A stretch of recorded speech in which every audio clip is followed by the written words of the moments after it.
This is going to be real quick. Call to order, and then we're going to public comment, and then we go to closed session, right? Okay. I'm ready to go. Gary, you ready to go? Okay, let's go. Give me a thumbs up, and we're good. Good morning, everybody. Welcome to today's Indian Wells Valley Groundwater Authority Board of Directors agenda for Thursday, November 19th, 2020. In accordance with evolving public health declarations, we are temporarily limiting public attendance to virtual alternates only. Apologies for that, and we will return to a full meeting, membered meeting, a full participation as soon as possible. So, call to order. Let's have a roll call, please. Vice Chair Heyman. Present. Chairman Gleason. Here. Director Kaczynski. Director Page. Present. Director Vallejo. Present. How about the Navy? Commander Peter Benson. And Bureau of Land Management, Thomas Bakakis. Thank you. Let's open it up for public comment before we retire to closed session. Well, this is a moment for persons wishing to make a public comment presentation on items not on our agenda can make comments. Anybody in the public wishing to make comment?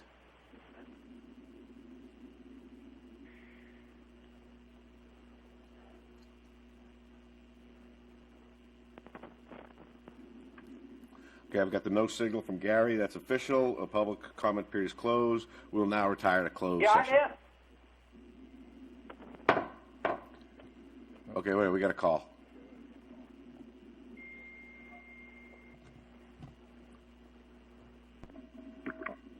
Welcome. Make your statement, please.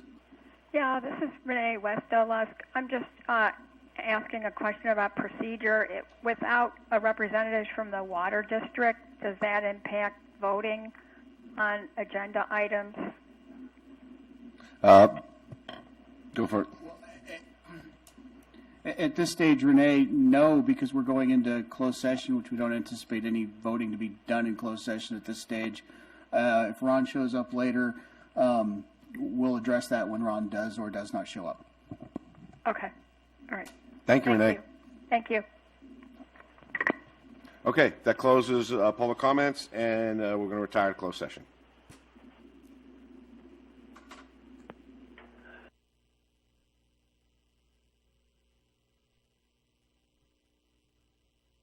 Okay.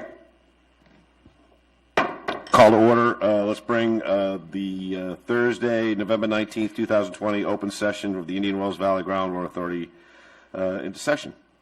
Roll call, please. Vice Chair Heyman. Present. Chairman Gleason. Here. Director Kaczynski. Here. Director Page.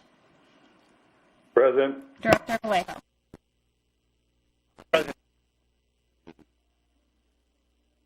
You have to, please. Commander Peter Benson. Bureau of Land Management, Thomas Bakakis. Present. Thank you. Let's have a readout on a closed session, please. Report.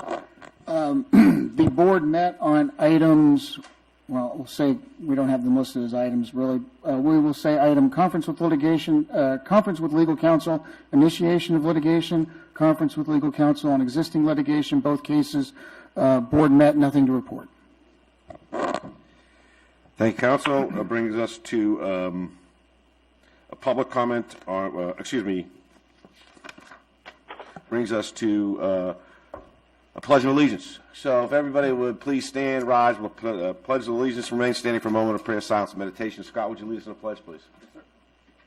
This flag, I pledge allegiance to the flag of the United States of America and to the republic for which it stands, one nation, under God, indivisible, with liberty and justice for all.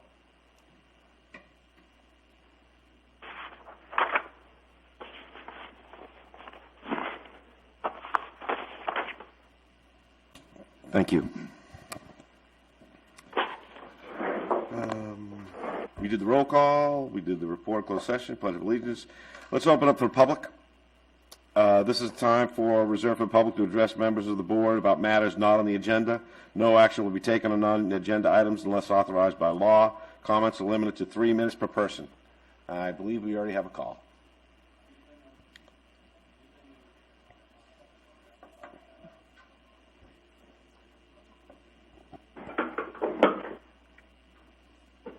Caller, you're up.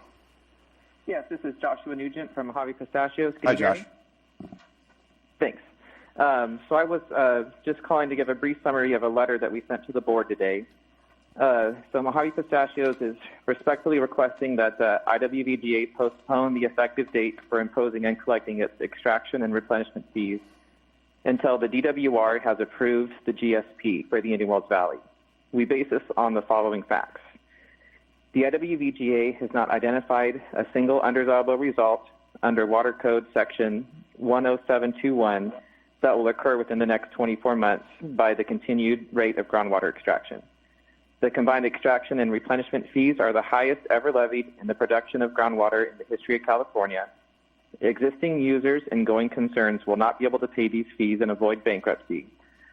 The fees will result in great economic and financial hardship in time where there are further government shutdowns due to COVID.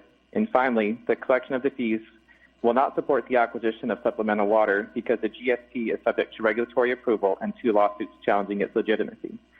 Therefore, underwriting the financial commitments necessary to acquire supplemental water is presently infeasible.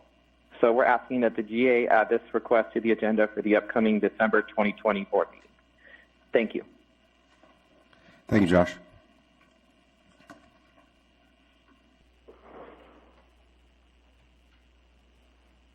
Okay, I'm getting the wave off from Gary, meaning there were no other calls. We'll take Josh's letter under consideration. Thank you very much.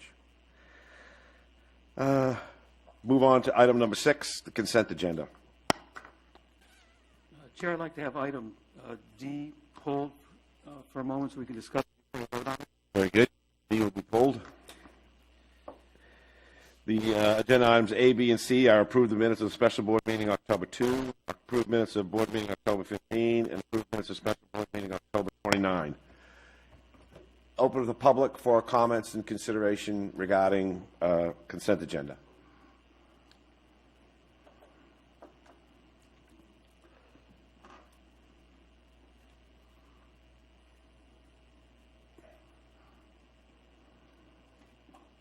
I don't see any. So got the wave off. So I'm looking for an entertain board comments or a vote on consent agenda items A and B. I move approval of consent agenda A, B, and C. Second. With a motion to second, roll call vote. Vice Chair Heeman, Aye. Chairman Gleason. Yes. Director Kaczynski. Yes. Director Page. Aye. Director Vallejo. Aye.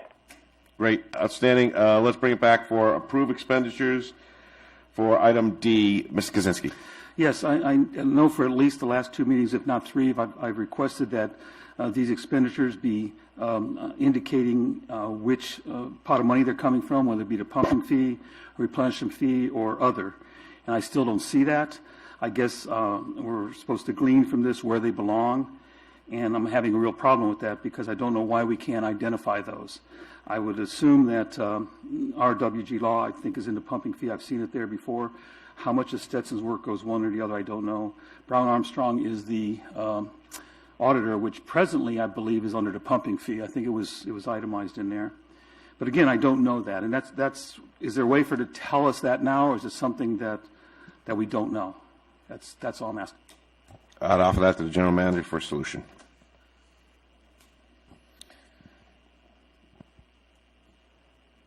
The number 1, I believe that's coming out of the pumping fee. Number 2 comes out of the Prop 1 grant. 3, in the past that's come from the pumping fee as well. Capital Corps is a water district paying for that. Number 5, California Rural Water Association, that is the Prop 1 SDAC, Severe Disadvantaged Community portion of the Prop 1 grant. And I believe that will come out of reimbursement from the state. I think we have 90 days in which to make that payment, so even though you're approving it, we won't pay that money right away. And WaterWise Consulting is the same. That's the second SDAT grant, which would come out of the Prop 1 funds. Thank you. I understand these all need to be paid. I'm going to say it again, is I think that we need to know as a board, and the public needs to know is what fund of money these are coming out of so we can track them. And that would go along with having budgets for each of those items. So that's the question I had, and I believe I've made the point that we need to pursue that because and being transparent, we know where the money's coming from. Thank you. Would it be helpful if we had it listed with the items, on the agenda as far as each time where it's coming from? Just like he just went over just now, and explained it. Would that clarify the issue if we just had that simple? I think it would be more transparent, and I think it wouldn't be a problem to say Stetson 170,000 X amount here, X amount there. But at this present time, you have two funding sources. One is the pumping fee, and one is the replenishment fee. And then if something doesn't fall under either one of those, there needs to be another column called other. I don't know. But I think that's what's needed. It's needed. At least we're being transparent and people can see what pot of money it's coming out of. I agree. I think that would work. I don't know why we're not doing that. We should be doing that. Yeah. It just isn't You'd asked it multiple times. I don't know why it's not being done. Yeah. We got to get it done. Okay. So, General Manager, could you take that for action? Now, maybe just a graph and just have columns and then put a check mark in each one, wherever our funding source, and assign each task order with a funding source. Chairman, if I may suggest, how about just in parentheses next to it, because we only have two. That's what I was referring to. That'd be better. Just like I just wrote it down here as he listed it off. So I was thinking if it was just a simple annotation at the end of each one of those items where it's coming out of. I think that's a good idea, but I still feel also that there's going to be another column, because even though Brown Armstrong, as the audit, is falling under the pumping fee at this time because we happen to budget it there, next time they do this, it's probably be some other fee. Yeah. So keep in mind, in my opinion, some of these things you may not justify under either of the two present fees. But that's all I'm getting at. Thank you. Let's open it to the public. Public have any thoughts about item D in the consent agenda?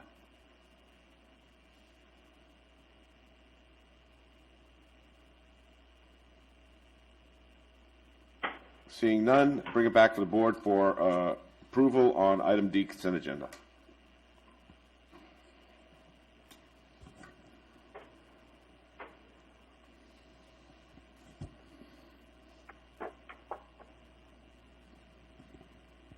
I'll move approval of the remainder of the consent agenda.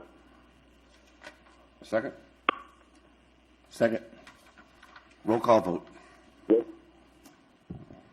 Vice Chair Hayman, Aye. Chairman Gleason, Yes. Director Kaczynski, Yes. Director Page, Aye. Director Vallejo. Aye. Great, outstanding. Brings us to item 7, meter compliance update and staff recommendation on changes to the policy and amendment of ordinance 01 TAC 20 with first read of ordinance 04 TAC 20. Mrs. Zadiba, over to you, sir. Okay, I'll briefly summarize the staff report. Ordinance 0120 requiring the installation of, use of, and reporting on metering equipment for groundwater extraction facilities in the Indian Wells Valley Groundwater Basin was adopted by the board March 19th, 2020. That ordinance included the following requirements for non-de minimis groundwater extractors.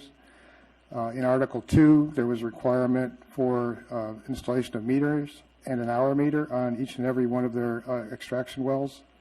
That was supposed to be by no later than June 1st, 2020. Section 2 of Article 2 exempted de minimis extractors from the requirements. Section 5 required secondary metering equipment. That was the hour meters. That was no later than June 1st, 2020. Section 6, metering equipment exemptions. If there were some variances that were requested, they were supposed to have been submitted by no later than May 1st.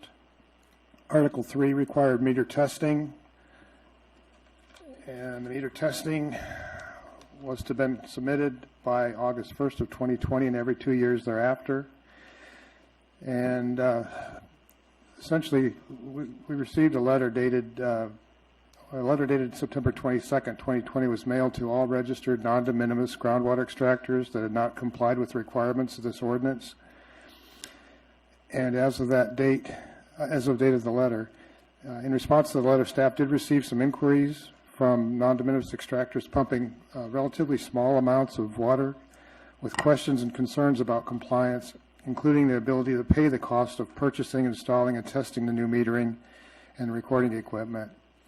At the October 15th board meeting, the board heard these concerns raised by small mutuals and co-ops and requested staff to bring a recommendation on potential changes to the ordinance to this November meeting.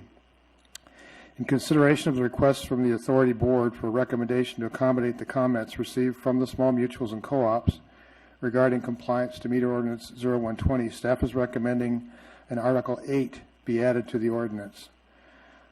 Article 8 is entitled Variance Request for Qualifying Small Mutual Well Owners and Operators. And it reads as follows. Small mutual and co-op well owners and operators and others that can demonstrate pumping volumes of under 10 acre-feet per year may apply in writing for a board variance to the requirements of Article 2 and Article 3 of this ordinance. Additionally, those pumping solely for residential purposes that can demonstrate a severe economic hardship may also apply in writing for a board variance on requirements of Article 2 and 3 of this ordinance. Requests must be provided in writing to the clerk of the board, and they must clearly state what is being requested and the justification for that request. The request will be forwarded to the general manager and water resource manager for review, consideration, and board recommendation. The board shall consider the request at a subsequent board meeting, at which time the requester may be asked to provide further support for the request. Authority staff has reviewed and considered the environmental impacts of this action and concluded that this action is exempt from further environmental review pursuant to California Environmental Quality Act guidelines, Section 15273, and Public Resources Code Section 21080B8. Because it is for the establishment of operational rates and charges. Additionally, it has been determined that this section is exempt from further environmental review pursuant to guidelines section 15061B3, because it can be seen with the certainty that this section will not have a significant effect on the environment. Moreover, it has been determined that this action is exempt from further environmental review pursuant guidelines section 15378B5, because it involves administrative activities that will not result in direct or indirect physical changes in the environment. So that is the addition for the proposed Article 8. Recommended board actions in recognition of the impact of the current metering structures on small mutuals and co-ops and the additional cost burden of full compliance to Ordinance 0120, in addition to the fact some of these groundwater extractors have a relatively insignificant impact on pumping within the basin. Staff recommends the board consider and approve the addition of Article 8 to Ordinance 0120. Therefore, it is recommended that this board, number one, make a finding that the proposed ordinance is exempt from further environmental review pursuant to California Environmental Quality Act Guidelines, Section 15273, and Public Resources Code, Section 21080B8, because it's for the establishment of operational rates and charges. Additionally, it's been determined that this action is exempt from further environmental review pursuant guidelines section 15061B3, because it can be seen with a certainty that this action will not have a significant effect on the environment. Moreover, it has been determined that this action is exempt from further environmental review pursuant guidelines section 15378B5, because it involves administrative activities that will not result in direct or indirect physical changes in the environment. Second recommendation, introduce the attached ordinance by reading aloud its title, Ordinance Number 0420, requiring the installation of, use of, and reporting on metering equipment for groundwater extraction facilities in Indian Wells Valley Groundwater Basin. Third recommendation, waive reading the entirety of the ordinance and set the next regular meeting of this board for the date of the ordinance's second reading.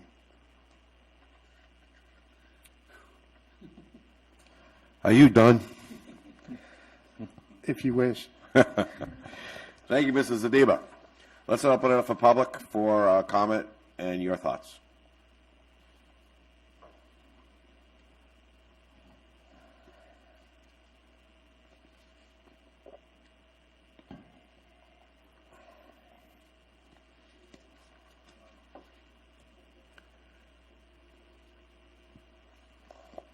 caller, you're up.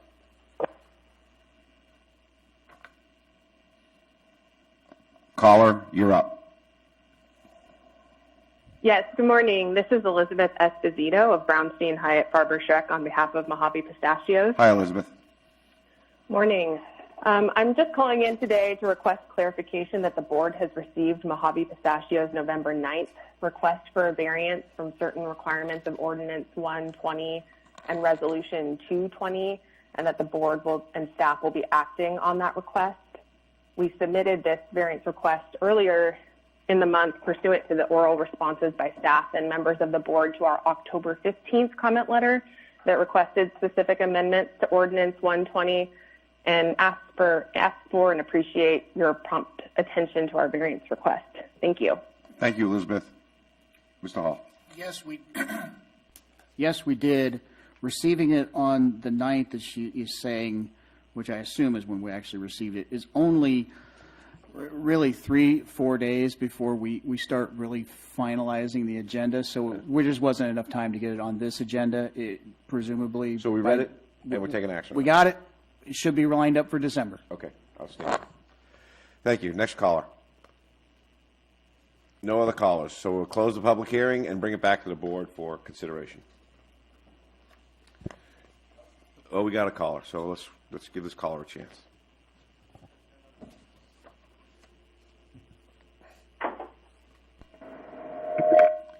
Caller, you're up. Yes, this is Renee Westelusk. I assume Article A will be added. Then will all these small mutuals that are having trouble complying, will they be sent the latest ordinance? I'm not sure I understood your question, Renee. Well, once this Article A is adopted and made into a new ordinance, will the small mutual and other private well owners that are having problems complying be sent a copy of the variance so they know whether or not they qualify? Thank you, Renee. We got an answer coming for you. Okay. So some of those that have expressed concerns in writing prior have been in contact with me. They've been wanting to make sure that they stay in compliance. The original deadline was extended to November 23rd. I told them that the board would be considering this at the November 19th meeting, and based on the decision made at this meeting, I would put another letter together and send it out to all, I think it was 35 or 36 that we sent to, advising them of this amendment. Outstanding. Okay. Thank you, Don. Okay, thank you. Thank you, Renee.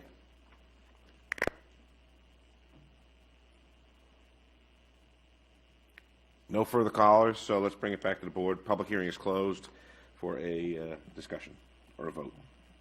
Item 7, gentlemen. Yeah, Mr. Chair, this is Bob. I had a question. Go ahead, sir.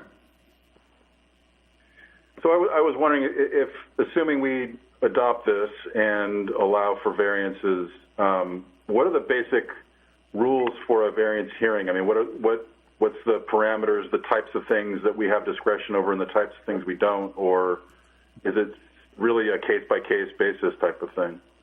Good question, Bob. That's a legal issue. Bob, we have already had a variance on some of these issues we've had with meters, in particular. I believe the Meadowbrook's meter is not up to the standards that are currently required for meters, which is really for a drinking water meter. They had a variance that we have approved. Obviously, that standard would be different than somebody requesting not having a double meter on a meter that's only putting out 10 acre-foot of water. The big issue we have here is if you have a swing of 5 to, say, 10%, which is a vast swing, but let's say it's a 10% accuracy problem of a meter, and that meter is putting out 2,000 acre-foot of water through it. When you multiply that by the replenishment fee, that 10% gets really big really fast. So part of what we're dealing with here, and it's going to be mostly it's completely a board policy choice, but when you're talking about a variance of maybe 10%, why would you need a second meter on somebody who's only pumping 3 or 4 acre foot of water. The cost versus the savings potential there doesn't exist. So case by case, and that's basically it. Thank you. Bob, does that answer your question? It essentially does. Phil, if we approve an ordinance, do we have to make certain findings? Well, in this case, you're only amending the prior ordinance. I don't think there's any findings that we need to make different here. This isn't a CEQA project or anything. Yeah, I may have used the wrong word. I meant at the point that we start hearing as a board any variance requests, in that kind of a hearing before we adopt or approve a variance, would we have to make certain findings? Depending on what the request is, yes. I mean, every instance. To give the example of the variance we already did, it makes really no logical sense other than Kern County ordinance already requires a particular type of meter that Meadowbrook doesn't have. Any new meter in this basin would have to have that. So Meadowbrook asked for a variance for its prior meter, which doesn't have a particular type of seal on it, which is, I guess I will say, keeps less contaminants out of the water system, which they don't worry about because they're farming, they're not drinking it. So in that instance, we made a finding that wasn't detrimental to what our process was, and we moved forward. Thank you. Thank you, Bob. Appreciate it. Any other comments? And if not, we need a vote.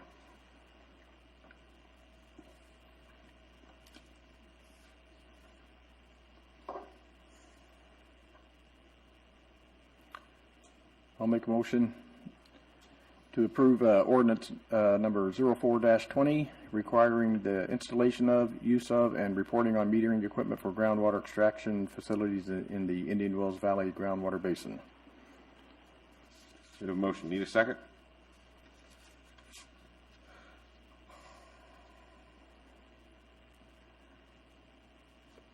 I'll second. We have a motion and a second. Roll call vote, please. Vice Chair Hayman? Aye. Chairman Gleason? Yes. Director Kaczynski? Yes. Director Page? Yes. Director Vallejo? Aye. Number 8, board consideration and approval of funding agreement between Indian Wells Valley Groundwater Authority and Indian Wells Valley Water District for a brackish water study. Don. Okay, the brackish study group submitted a grant application to the California Department of Water Resources to fund the brackish water resource feasibility study through round 4 of the water desalination grant program on September 1st, 2017. Citing the unique quality of an inland desalination project, a funding agreement between DWR and Indian Wells Valley Water District as the project lead for assistance with a feasibility study entitled Indian Wells Valley Brackish Feasibility Study was executed July 23, 2019, providing $700,000 in support for the study. Consideration of a brackish water project is referenced in the groundwater sustainability plan submitted to DWR on January 31st of this year. The group has been using existing and new geophysical data and existing seismic data along with drillers' logs to refine the understanding of the basin substructure and where the brackish water resources are located. It is recognized the Indian Wells Valley groundwater basin contains significant brackish water resources. If recoverable and treated to remove the salt minerals, this resource can provide a supplemental water supply while the Indian Wells Valley Groundwater Authority pursues a source of imported water and funding to provide the infrastructure to transport that water. Working with the updated model developed by Desert Research Institute, the group has modeled a number of pumping scenarios using various proposed well locations, depths, and pumping rates to determine the drawdown effect and potential for subsidence, both locally and regionally. The study has progressed to the point where the group is proposing to conduct an aquifer test once a viable location is selected. This test would conclude the study, and the final report would then be submitted to DWR. If viable, a pilot test would be the next step or phase after completion of the study, which would include recommendations related to the approximate location, the needs, the approximate time of duration, permitting requirements, etc. Should the pilot test prove treatment to be economically feasible, the project is unique in that there are 2 potential customers for the brine effluent resulting from the desalination process, Coastal Operating Company and potentially Searles Valley Minerals. In addition to providing an in-basin supplemental resource, a desalination project would help meet the objective of removing salts from the basin, a requirement of the Indian Wells Valley Salt and Nutrient Management Plan that was approved April of 2018 by the State Water Resources Control Board, Lahontan Region, in compliance with Resolution Number 2009-011, Policy for Water Quality and Control for Recycled Water, adopted February 2009. At the August 21st, 2020 Proposition 218 public hearing for adopting a replenishment fee to fund the acquisition of an imported water supply, the authority voted to implement a fee of $2,130 per acre foot of water produced applicable to all registered non-de minimis pumpers. The group has concern that this fee applied to a non-potable brackish project would add a significant cost to conducting an aquifer test. As such, the group seeks a variance or exemption from the replenishment fee for pumping related to this aquifer test. Brackish water pumped during the aquifer test would be subjected to the $105 per acre foot groundwater extraction fee. The scope of the aquifer test is included in this staff report and will be presented for review of the Water Resources Manager. A variance exemption from the replenishment fee would allow the group to complete the aquifer test and provide results for consideration of inclusion in a subsequent update to the basin's groundwater sustainability plan. The costs incurred by the Water Resources Manager to interact with the group as discussions and tasks related to the study occur are to be borne by the group. As such, an agreement to reimburse the authority is necessary between the authority and the Indian Wells Valley Water District as the lead agency for the group. Also, at the September 17th board meeting, the board approved extending the terms of the May 23, 2018 agreement allowing Desert Research Institute to run model scenarios requested by the group by way of an amendment to that agreement, extending it through June 30th, 2021. And I would add, in the original agreement, there is still just under $20,000 of the original $53,000 available to use for modeling. Staff has drafted the amendment for signatures and would proceed with executing the amendment upon approval of the funding agreement. Recommendations for the board. Staff recommends first, the board approve the funding agreement between the authority and the Indian Wells Valley Water District as the lead agency for the brackish water study group. And secondly, that the board grant a variance or exemption from the replenishment fee for pumping related to the proposed aquifer test. Thank you, Mr. Zdila. Let's open the public for public review and comment.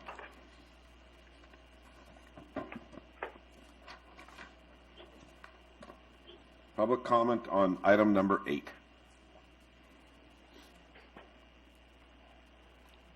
I thought I heard someone call. No? No?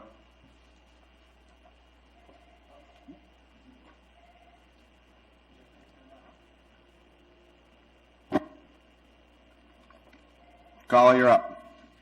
Okay. This is Scott O'Neill. Hi, Scott. Hey, Scott O'Neill, resident of Ridgecrest. Good morning. Good morning. How's everybody doing? Good. Good. Hey, thanks for taking this action up and understanding the potential. Can you hear me okay? Yes. Yes, we hear you fine, Scott. No, we don't. Whatever you're doing before, do it again. Okay, there's just a delay that I'm getting used to. So thank you for taking this action up and understanding the potential of reclaiming brackish water as a potential partial solution to our groundwater challenge. Oh. I am doing it. Scott, you need to turn your TV down or your external device down or off. I have. Okay, we're hearing you, so keep going. You're broken, but keep going. Okay. So I've been participating in the ad hoc brackish water group for a couple of years now. And as you know, Sigma demands that we look at all possible contributors to our sustaining our groundwater resource. And our draft GSP, while emphasizing water importation, it does acknowledge that reclaiming brackish water as potential, could be a potential resource. So I'm encouraged that the GA is following through and trying to understand this potential resource. The brackish water group recognized that your funds are limited, and so it's committed to and willing to continue and complete our study on this potential resource, and independently, but in full cooperation of the GA's efforts, To this end, we want to fulfill this. However, we need you to follow through on your commitment to, to let us continue this investigation on looking at this potential resource. So please approve the proposed agreement and the variance so we can go ahead and complete the study that you have on your docket today, and then we can complete our study and provide a final report to the GA for future consideration of this resource. Thank you, I Scott. encourage you to vote in affirmative. Thank you. Thank you. Next caller.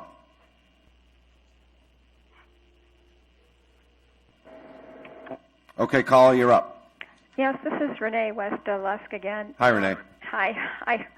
I just have some question regarding the recommendations that they have for the board.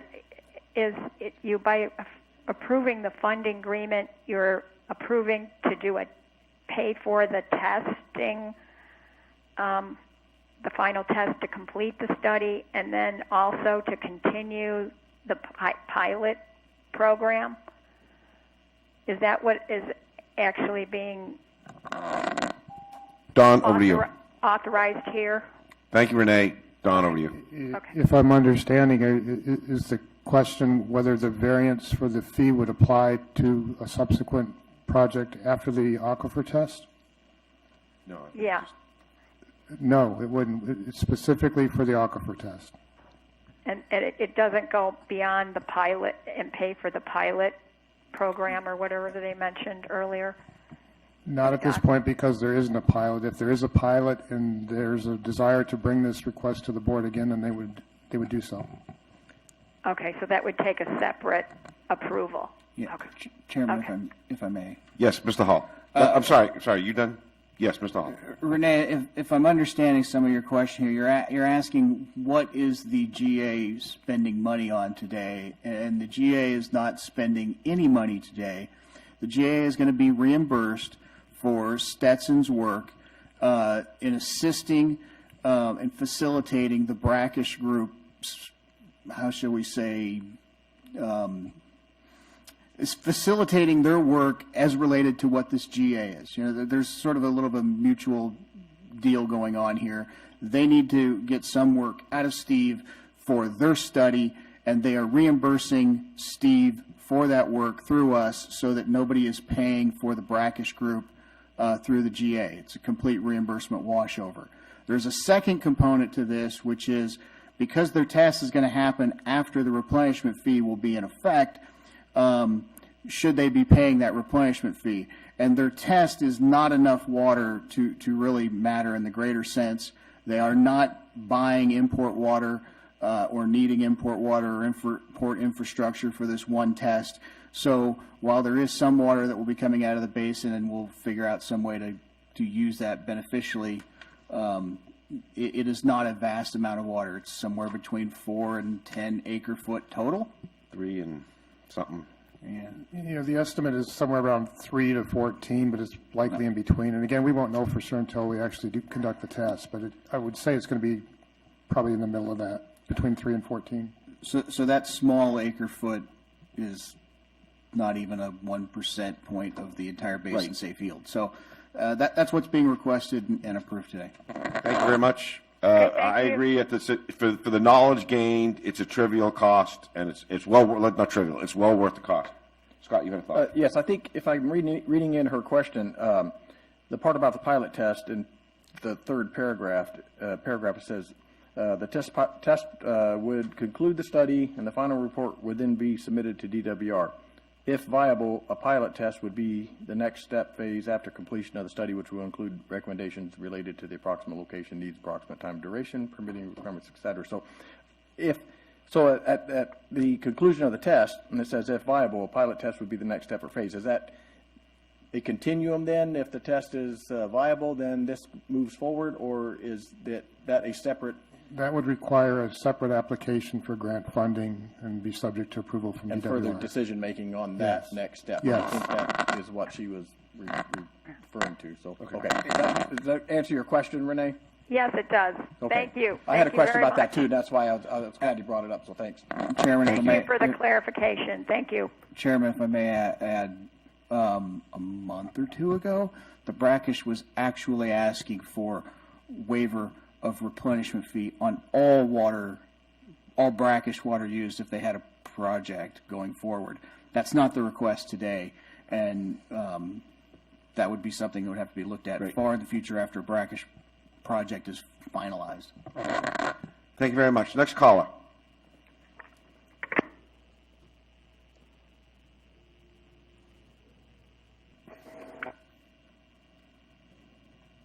Caller, you're up. Okay, thank you. Hi, my name is Tony Pizzetti. I am the DWR grant manager for the feasibility study, and I'm also a certified hydrogeologist in the state of California. Hi. Hi. DWR supports the completion of this aquifer test to collect the critical information for this feasibility study. The data will be shared with the GSA, and because of the short-term nature and the experimental nature of this aquifer test and the potential benefit of the information to be collected, we are hoping that the GSA will support the exemption of the groundwater replenishment fee for this test.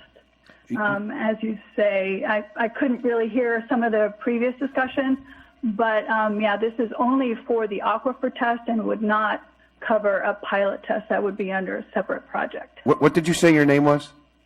My name is Tony Pizzetti. Tony, would you please explain to me what the potential benefit is?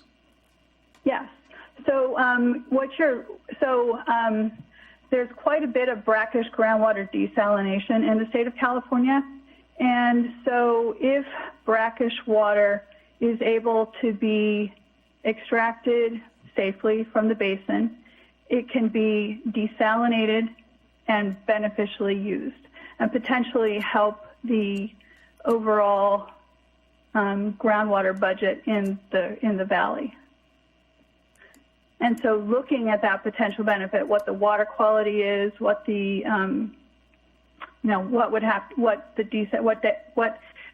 to be done to desalinate the water, then how that brine would be transported out of the basin. All of those things are necessary. You need some groundwater samples and to see what the response of the aquifer is before you can make an assessment in the feasibility study.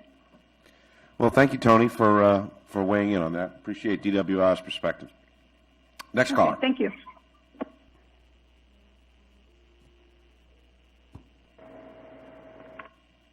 Caller, you're up. Yes, this is Don Decker. Hi, Don. Hi. The well location that's in the draft, it's labeled draft, that shows a pump well location. That well, although it's described as a brackish water experiment, it is not brackish water, and that water that you're going to potentially remove the pump fee from is totally useful water. I'm pointing this out. I realize the difficulty of finding a suitable well to do this pump test on, but it is not a potential brackish water source at all. That's what I have. Thank you, Don. Appreciate it. Any comment, Mr. Zedema, on that? I would just note that it's labeled a draft. Okay. Thank you. Next caller.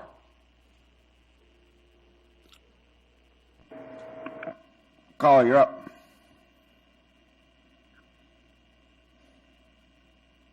Caller, you're up.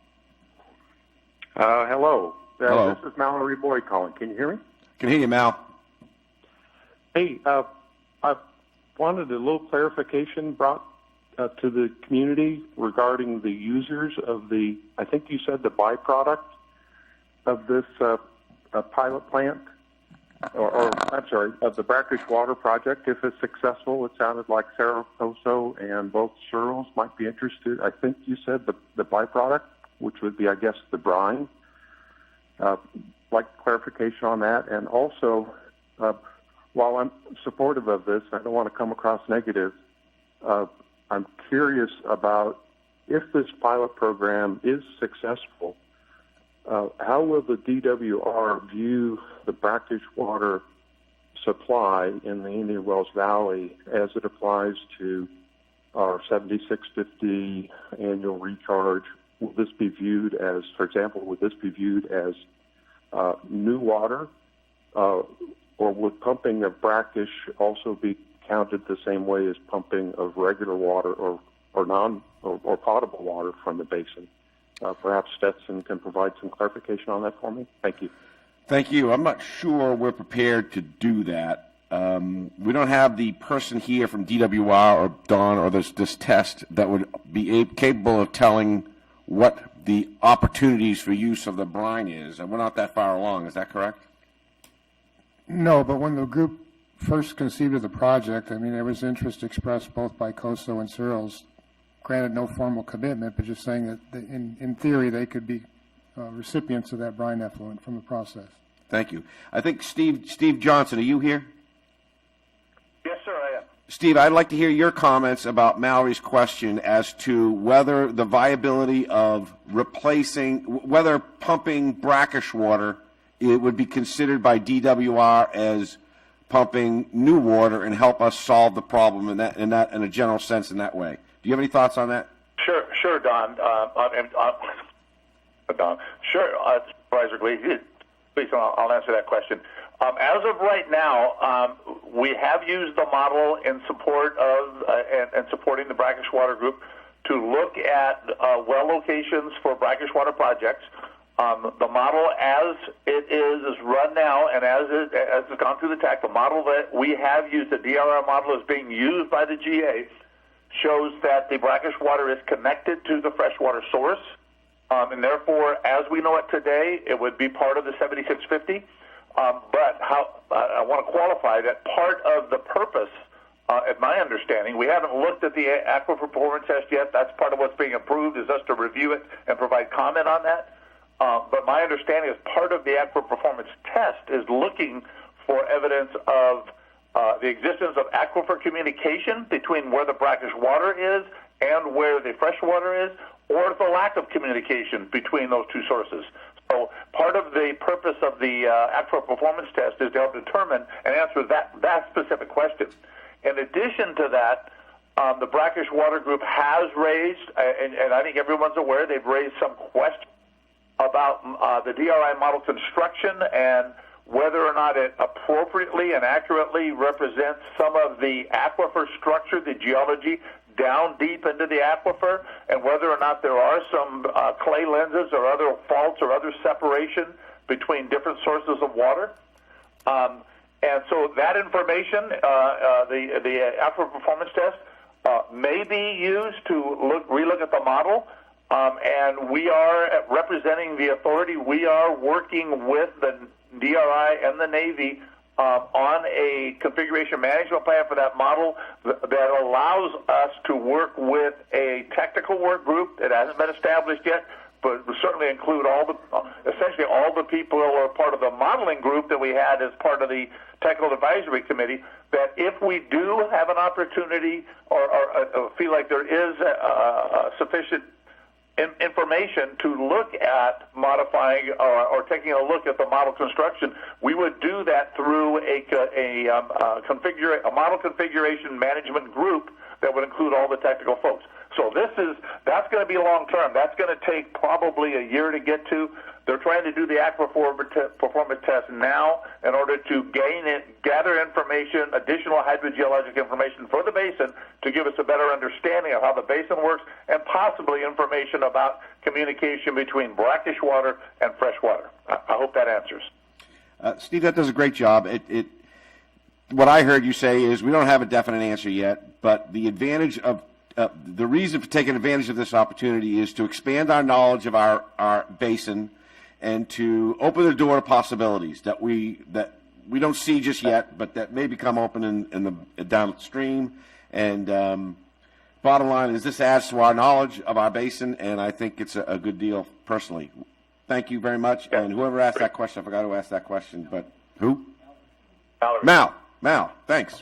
Let's do cigars soon, Mal. Next caller. Yep.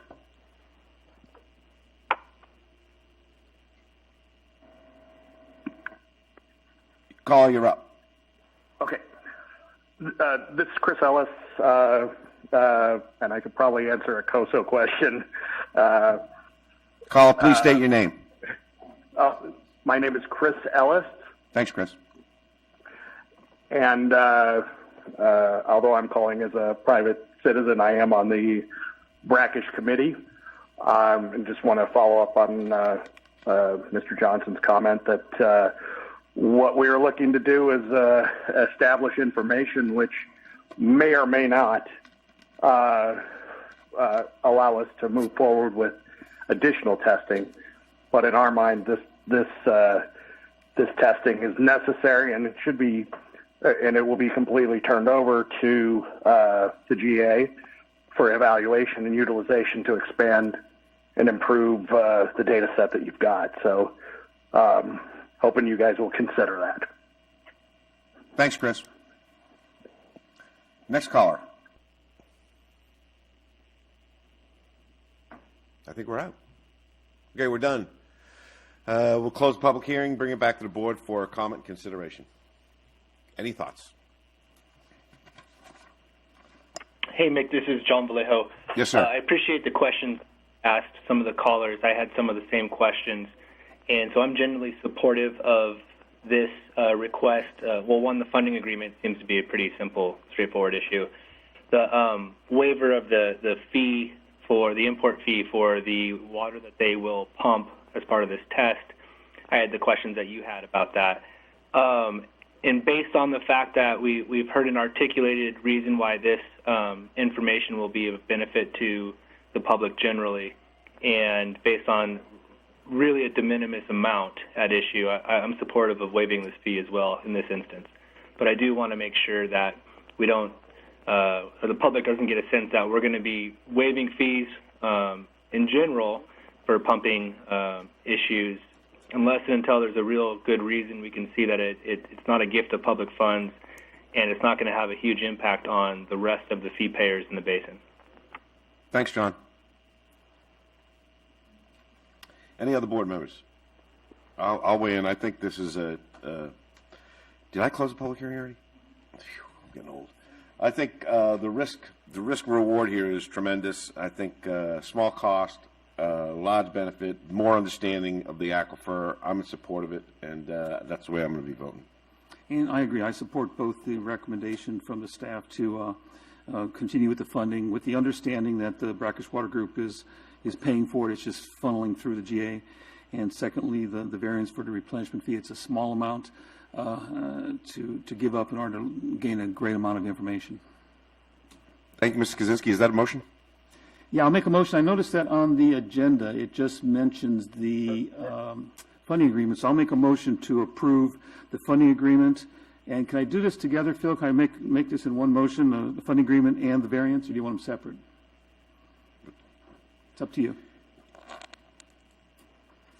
We could do both today, or we could do them further down the road. I mean, one issue with the variance is we haven't gotten to the point of them running the test and doing the modeling changes through Stetson yet.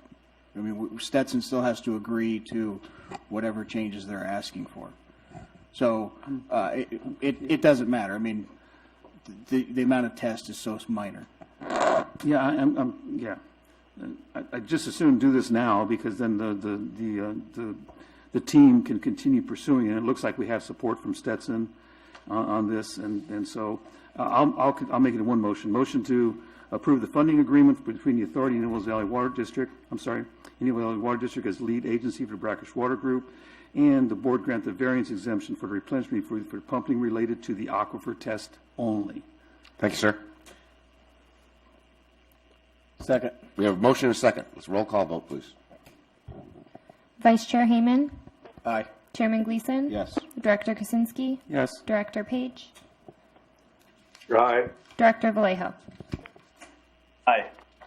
Number 9, board consideration of amending ordinance 0218, establishing groundwater extraction fees and the rules, regulations, and procedures for their imposition, and authorize staff to set the public hearing. So we're here to set the public hearing for December 17th, 2020. Jim Worth, I believe this is your baby.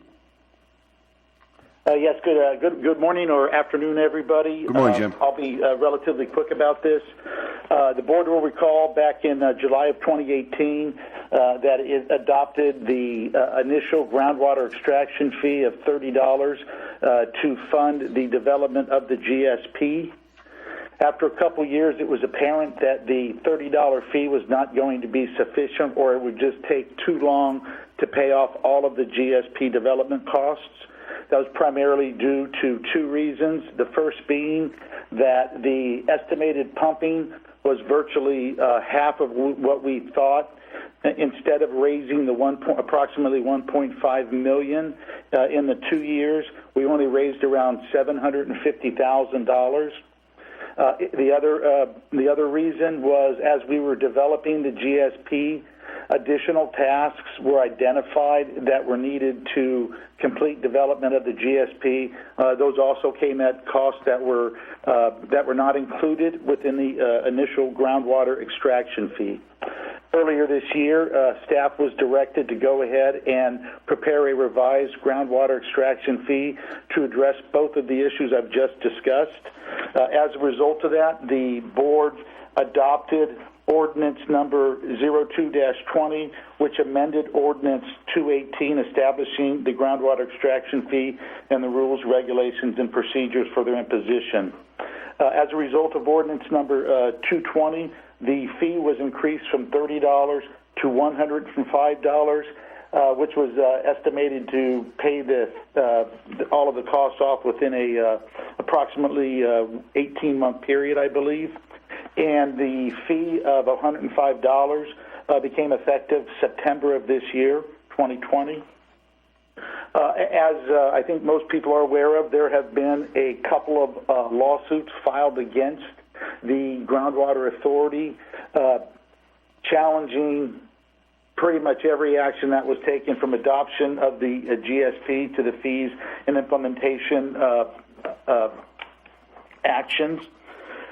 And although staff believes that what we did with respect to Ordinance 2-20 was valid, it's not a difficult task to go ahead and address some of these alleged deficiencies through the adoption of an Ordinance 5-20, which would in essence be the same as 2-20 with a different effective date of February 1st, 2020.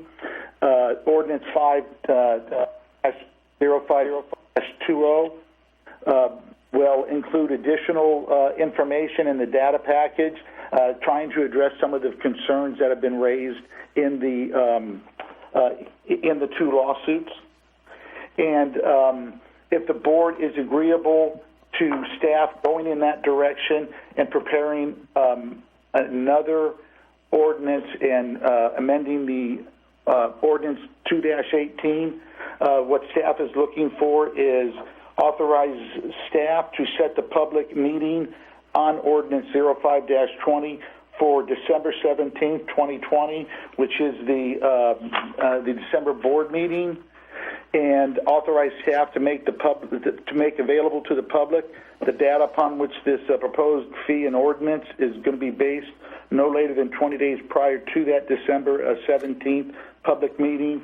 And because of Thanksgiving, it's anticipated that the data package would be posted on November 25th. That's all I have for the presentation. I'd be happy to address any questions that might arise. Thank you. Thank you, Jim. Appreciate it. Seeing no questions, we'll go to the public for public comment. Caller, you're up. Hello. Hello. This is Don Decker again. Hi, Don. I have a couple of comments. I would like to emphasize the importance of what Mr. Johnson offered earlier, which was to bring the TAC into the review of especially the issue of connectivity of brackish water areas with the potable water. That's my first point. The second is that the aquifer test that's proposed here has a well with quite complex perforation zones. In fact, the particular well has 3 perf zones, one of which is shallow, and then there's an intermediate and a deeper one, if I read correctly. So you're not testing any particular depth here. You're testing simultaneously a substantial range of depths, and the issue of what the aquifer test will ultimately show you, the test periods are so short that you're going to learn very little about deeper water behavior. And furthermore, wherever you test, if it's not actually at the location of the final brackish water site, you're testing a completely different set of lithographic conditions. So what you learn here is not particularly transferable at all. So although the objective at a high level is important, this is not, as it's described right now, it's not going to be all that useful. That's what I have. Thank you, Don. Appreciate that. Surely.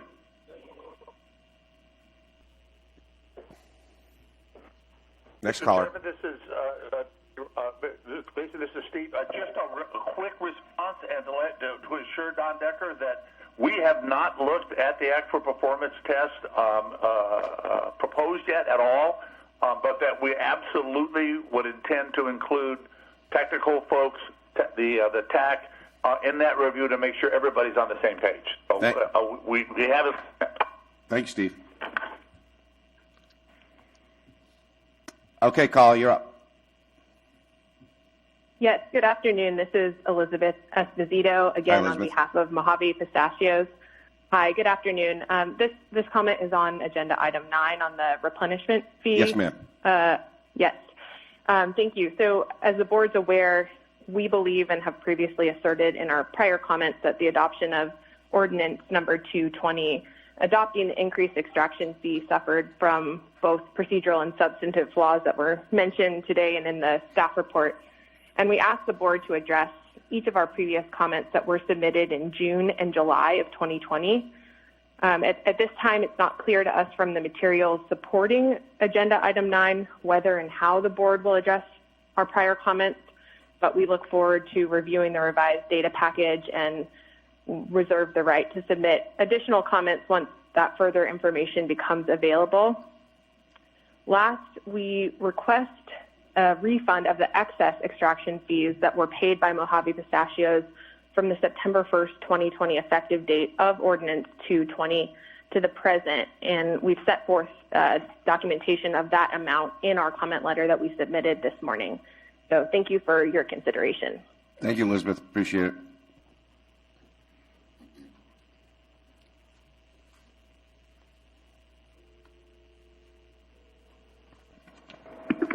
Hey, Mick, this is Vallejo. Is she still on the line? Elizabeth, are you still on the line? No, Elizabeth's not on the line. Sorry, John. Caller, you're up. Maybe it's worth. I'm sorry, John. John, can you hold off until after this caller, and then I'll get to you. Caller, you're up. I do have some questions about their position there. I got it, John. I'll get to you as soon as I can. Right now, I got a caller. Caller, you're up. Yes, this is Wes Katzenstein. Hi, Wes. How you doing? I have a question. I was looking at the resolution to the Board of Directors of Indian Wells Valley Groundwater Authority ordains as follows. And under the groundwater extraction fee, it says effective February 1st, 2021, and continuing until rescinded by the board, all groundwater extractions from within the basin shall be subject to measurement and groundwater extraction fee of $10.50 per tenth of an acre foot for all groundwater extracted from the basin. So is this being extended to include de minimis and other pumpers?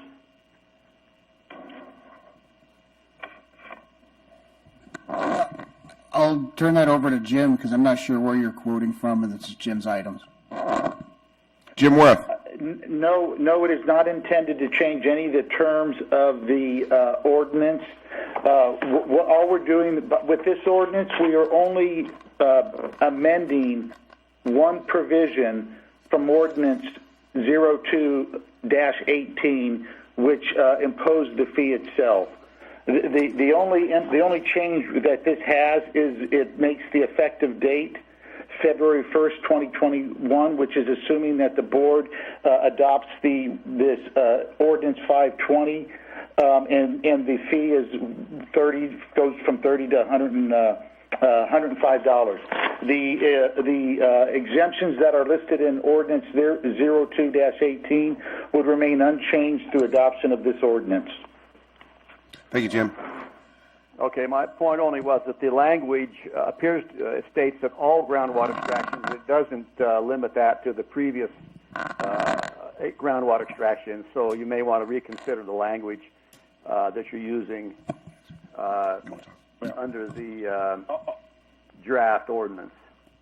Thank you, West. I got another answer for you, too. Also, the company's Jim Worth. Yeah. Phil.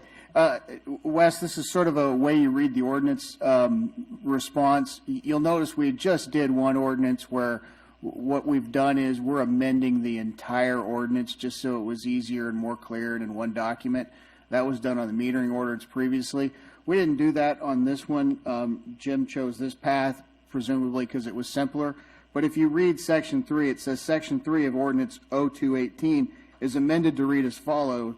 And then Section 4 of this ordinance says, all other provisions shall remain in effect. So the other provision in 02-18, which provides that de minimis is not subject to this, remains in effect. This only amends one article of the previous ordinance. It doesn't amend or remove the exemptions which are inside the other one, inside the other ordinance, 02-18, and are called out in that ordinance. If that makes sense. You're only revising one paragraph. Clear as mud. Right, West? Well, thank you very much. Yeah, that clarifies it. Thank you for making that clear. Thanks, West. Appreciate it. And thank you, Jim, for the work on that. Next caller.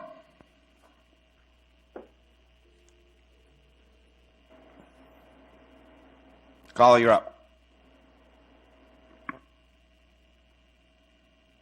Caller, you're up. Good afternoon. Can you hear me? Yes, Eric, we can.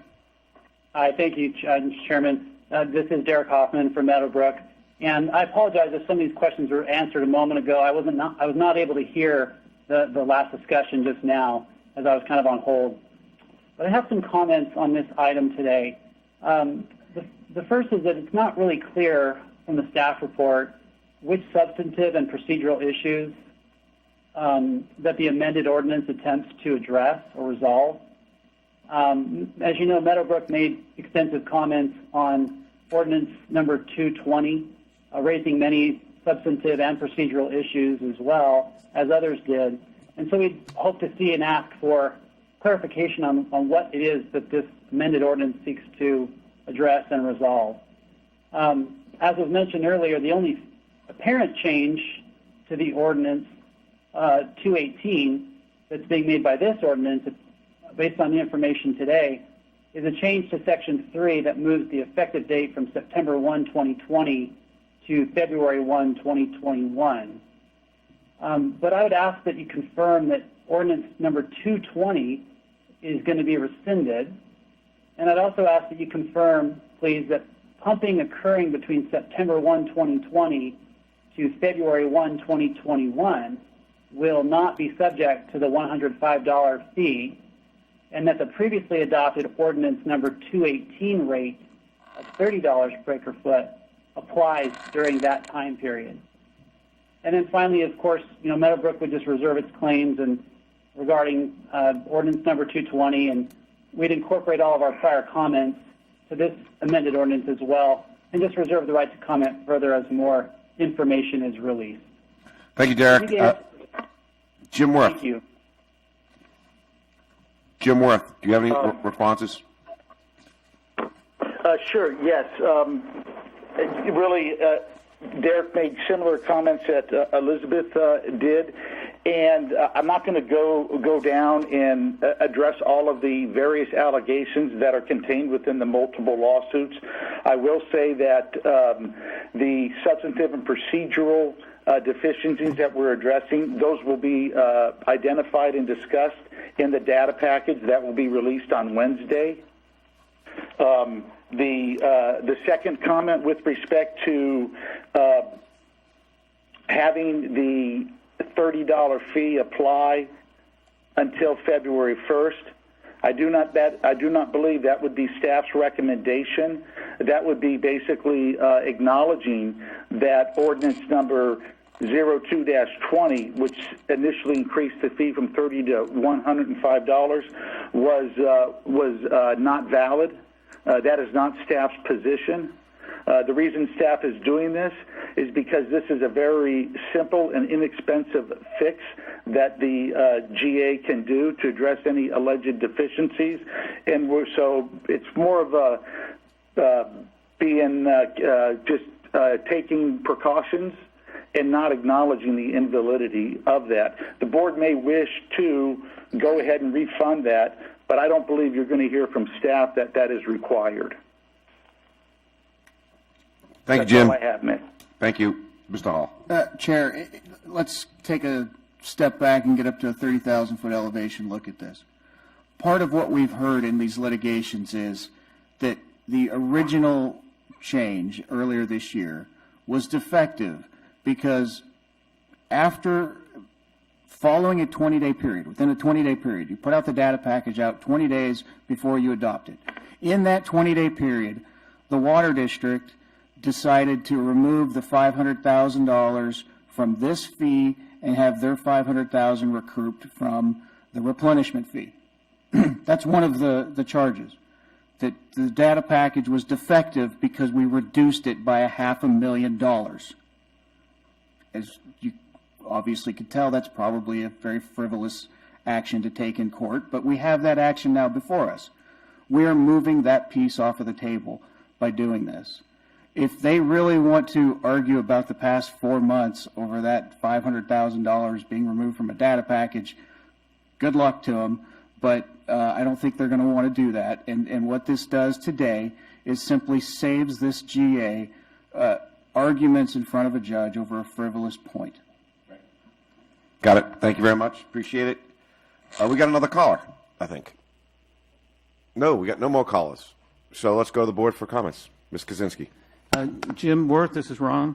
I have two questions for you that are important to me and the public as well.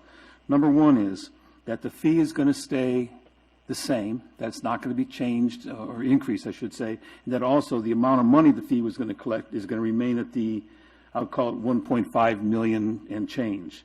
So there's basically no changes to the amount we're collecting nor the amount we have to pay. Is that correct? There are none contemplated at this time, Ron. Thank you. Chair, if I may, because we are now 4 months in, there will be some more truing up, for example, of Stetson's costs that 4 months ago were estimates and today are actual expenses. So there might be some minor shifting in those numbers, if that makes sense. In other words, 4 months ago, Stetson was working on estimates. Today, Stetson's working on actual money spent. That's a good point, Bill. I agree with that. Yeah, you may agree, but I caution this board to watch that very carefully because the public is expecting that when 1.532 million is collected, that this fee will now disappear. So if this board gets into the habit of changing these numbers, and no matter how small, I think they ought to be prepared for a good explanation of why and what that means to the ratepayers and the citizens of the community. Thank you. Well, the explanation is the fact that $500,000 was adjusted. Yeah. Okay. I agree completely. I'm worried about, massaging this thing and changing the number and moving the goalposts, so to say. So I agree 1,000%. To be clear, I'm talking a minor shift, if anything. I would not expect your new data package to be that exact number because we are now 4 months into actual money spent versus an estimate. Got it. Okay. I see no more calls. Gary's giving me the all clear. So let's bring it back to the board for comment consideration and a vote. Gentlemen, what your druthers on number 9? Since Jim satisfactorily answered my questions, all you were asking here is that this be scheduled for December 17th for the first public hearing. Is my understanding? Yep. And if so, I'll make a motion. And also, Ron, I would also say that's correct. Authorize staff to set the public meeting for December 17th on proposed ordinance number 0520, and authorize staff to do all things necessary to implement the proposed fee and ordinance. Thank you, Jim. And that was a motion. Data package and noticing it. And John, hold on for a second. John Vallejo, did you have a question that I did not get back to you on, and was it on this topic? Yeah, thanks. Yeah, Mick, thanks. I believe it has now been answered. I would have preferred an answer from the folks who were commenting, actually, because it's their concerns that they had raised the last round. My question was really to them is, are there any, if we go through with having a hearing in December and we publish a data set within, prior to the 20-day deadline, were there any other procedural issues that they had with regard to us moving forward with essentially readopting this fee? Because I don't want to get into the situation where they're going to create new claims about the procedure. They might fairly disagree about the substance, and I'm sure reasonable minds can differ. But when it comes to the procedure, I didn't want to get into a whole nother hide the ball type scenario where they come up with a brand new argument why the procedure was wrong and they just didn't bring it up before. So I was hoping to get that and elicit that from them so that we can actually work with them to make sure that the process is satisfactory to everybody, even if they don't like the substance of the action. Thank you, John. We might be a little past that point at this time, but that's where I was hoping to go with my question. I'm sure they're listening. So thank you very much. Yeah, just a quick note. I think Mr. Worth mentioned to post and distribute on Wednesday, the 25th. Just the Water District office is closed on Wednesday, so if this is going to get out, it needs to be Tuesday morning by 10 o'clock. Why are you guys closed? Well, normally we have the Thanksgiving holiday and the Friday after is a holiday, but it's a flex Friday. Do you eat turkey on Thanksgiving? And because I'm a nice guy, we're giving Wednesday off. She can work. So, Jim, by Tuesday at 10 o'clock? Sounds like I have to. Yeah, you don't eat turkey either, Jim, so it's good. You can do Wednesday at 10 o'clock. Tuesday at 10 o'clock. Very good. Okay, we're looking for a vote and a motion and all that stuff. I think I made the motion already. I'm sorry. We got a motion on the table. Do we have a second?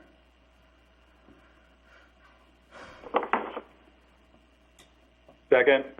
We have a motion and a second. Roll call vote, please. Vice Chair Heyman. Aye. Chairman Gleason. Aye. Director Krasinski. Aye. Director Page. Aye. Director Vallejo. Aye. Number 10, board consideration and approval of option agreement for the purchase of recycled water from City of Ridgecrest. Keith Lemieux, over to you. I'll start off. Okay. And Bill Hall and then to Keith. And then turn to Keith to some of this. So this item here, let's take a step back and look at this from a real big picture. The city owns a sewer plant which currently treats wastewater. It's treated to a standard that is not really usable in this basin for drinking water. It's also, the treatment plant is in an area that does not percolate. That means the water, once it's put in ponds, just evaporates into thin air, wasted. It doesn't go into the ground to benefit this aquifer. The city would like to turn that asset into an asset of this GA also, so that we can use that water for our overall water budget. Part of the issue with that, though, is the city doesn't need to treat that water or do anything different than it currently does. So for us to turn it into an asset, we at the GA need to be taking some affirmative steps on moving forward with a process to turn that water into an asset. There are, generally speaking, 4 ways of doing that right now. Some of those have been somewhat discussed in the GSP, although they weren't fully flushed out because we didn't have all of the details. Agreements with the Navy weren't in place. We have data holes with Cyril's Valley, for example, that need to be filled. And that's really what this does. This comes up with a business plan which will come up with the best possible way most economical and cost-effective use of that water. It comes to us in many ways, as I was generally saying to begin with, this is an asset of the cities, but the city doesn't need to do anything further with it. It can keep leaving it in those ponds. For it to come to us and for us to use it, we have to take the water somewhere else and use it differently. It either has to be treated differently to a higher standard, directly injected into the ground. It needs to be taken through pipeline to an area where it will perk into the ground, because the current area will not. It needs pipelines to be used on city parks for purple pipe, is what everybody's heard before. Or it needs to go to Cyril's, depending on what level of treatment they can use. So this plan is to, A, get us the water through an option agreement with the city so that we can start moving forward with making it an asset for this basin on a water budget. B, to then pay for the, let's call it the business plan. That's probably not the best word for it, but the plan which will show the best way of using this water, most cost effective for who are really the two potential users of this water, which is Cyril's and the water district. In exchange for the city giving us this asset, the city will eventually get some, I'll call it minor, I'm not sure what the purchase price will be of that water, because it'll be one of the considerations of the business proposal of this. The city will get its past administrative fees guaranteed paid. This board has already on 2 occasions asserted they were going to pay those, so that's still the same. Future administrative costs of the city are covered, and that is the general deal. Understand also that this is an option agreement, so this is not something you're agreeing to today that might not change a year from now. You can get out of this a year from now. We find it isn't working out for the GA or the city for that matter. Those are your general data points. I will mention that some people, because we've had this discussion before on the administrative costs of the city, that some might not like that. But you need to think about the city not as an entity, a building, and people inside the building. The city is, in fact, its constituents. Constituents of the city that are also constituents of the water district and the county are paying for this GA's activities 3 different ways. Everybody else is paying for it 2 ways, through their water bill to the water district, through their water bill to the GA, and then the county. So everybody else is paying twice. If you're a constituent of the city who's also in the water district, you're paying 3 times. That's why this board has made the policy choice in the past to reimburse the city for its involvement in the GA, which frankly is mandated by law that the city be involved in this GA. It's not something they could have walked away from. So those are my big picture points. Any more specifics to it, since how this commodity is something that the city is bringing to the GA, should probably be answered by Keith. Okay, thank you, Mr. Hall. Mr. Lemieux, over to you. Okay, well, I've got my city hat on for this discussion, and I've received direction from the city council on this, and I think you've heard me speak about this a couple times before. I just want to say that this is the city's effort to try to use this this water asset that they have in a way that both benefits the basin and hopefully resolves conflict between the parties. That's what we're trying to do here by adding this water. I want to say that it's the city's hope that this water can be shared equally between Searles Valley Minerals and the Water District. The city has received comments that all of it should go one direction or another, and I just want to make it clear that my direction from council was that their desire is that it be split. I recognize, the city recognizes that Searles water use amounts to almost 1/3 of the native safe yield of the water leaving the valley. And I guess in other circumstances, that might be something that was very undesirable. However, Searles provides employment for a number of jobs in the city, and those are citizens of Ridgecrest, and so the hope is that the water can be used to help maintain the business for the benefit of those citizens, as well as Ridgecrest as a community. I also would like to point out that there's been some complaining both at these meetings and also in the paper that the Searles is being treated unfairly, or that people are not doing enough to help them maintain their business. And again, I just want to emphasize this is the city's effort to get a lower cost water alternative for Searles.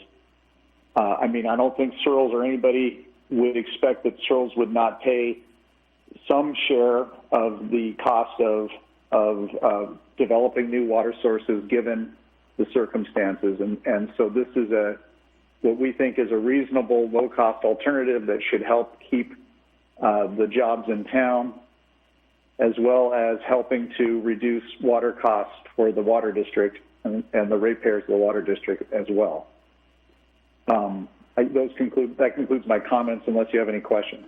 I got one question for you, Keith. Thanks. Before we go to the public, is there any estimate for the cost, or is the cost of this recycled water going to be based on the findings of the business plan that's going to be developed, or how do we know what the cost of this water is?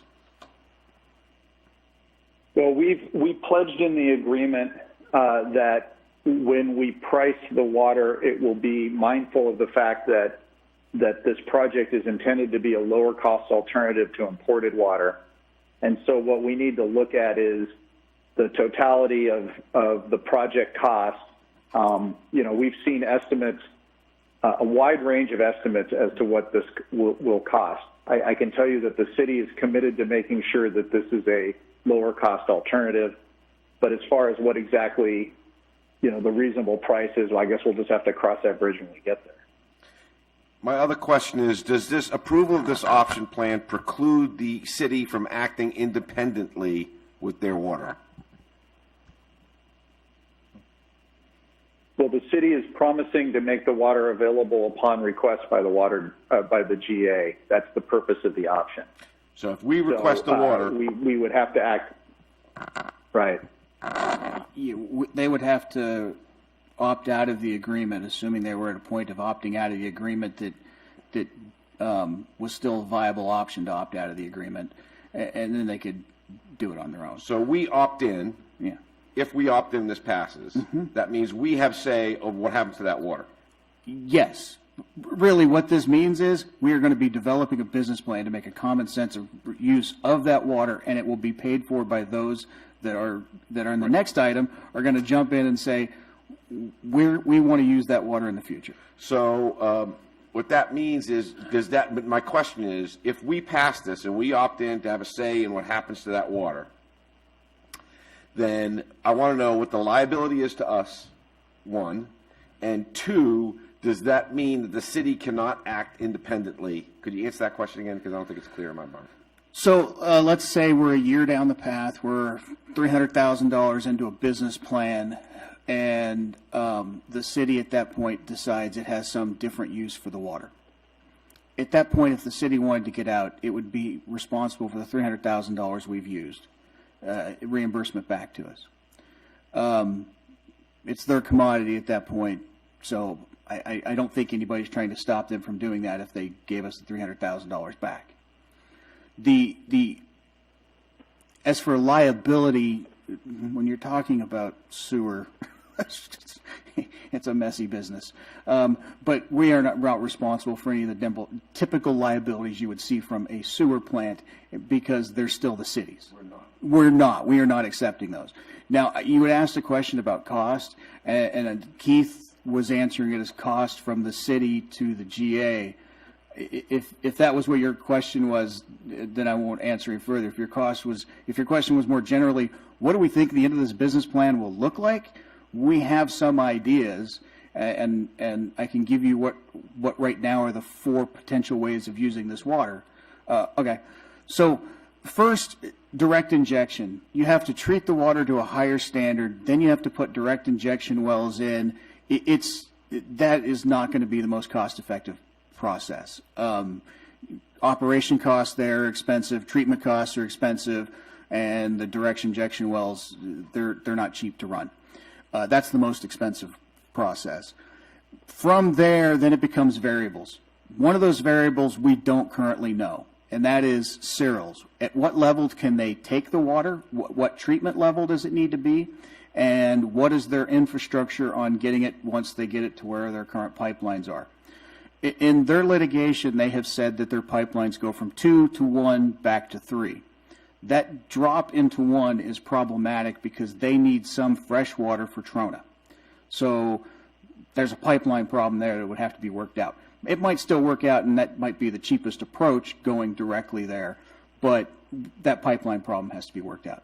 Another way of taking care of it is you find, and there's probably close to enough use in this town between parks, playgrounds, schoolyards, et cetera, to use a purple pipe system. That's a somewhat expensive process, though, because you got to put purple pipe in city streets. Another option is you're going to find a percolation area. Most of the percolation area that we know of currently is on the west side of the valley. So you're looking at about a 14-mile pipeline over to the west side of the valley to then put this sewer water into a perk pond so that it circulates into the groundwater. That might be the cheapest plan, depending on what the unanswered questions are right now we have for cereals. You will typically find that most sewer plants perk the water into the ground or put it on a park.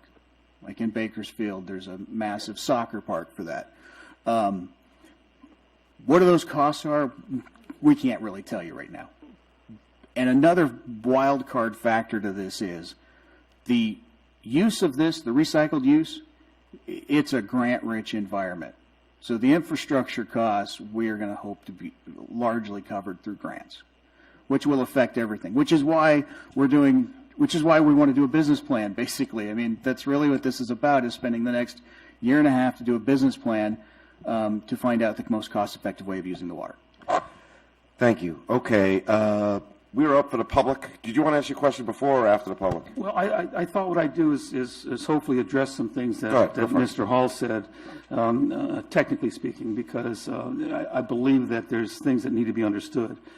Number one is that the amount of effluent that's going to be available, if you elect to use it for purple pipe or even some goes to Cerros Valley, at some particular point when that isn't being used, it has to be handled. The Water District has already done the investigation, the preliminary cost, the location of a plant, which isn't 20 miles, it's 9 miles for reinjection, and the cost that would be, knowing that there's grants available and the operation cost. So our belief of the district is the best use for the district is to reinject the water. Percolation ponds are very inefficient. Even if you were to say all the water is going to be used for irrigation in the summer, come wintertime, it has to go somewhere, unless the city just wants to dump it back on the ground. So we do know the best way to use the water at this particular time, and the district is investigated that and is willing to take on that if they have to. When you talk about Cerros Valley Minerals, I believe they understand they probably need another pipeline because they've already stated that they take the water into secondary treated, as it is. Okay, and then they'll do what they need to down there for it. Unless that's changed, I haven't heard.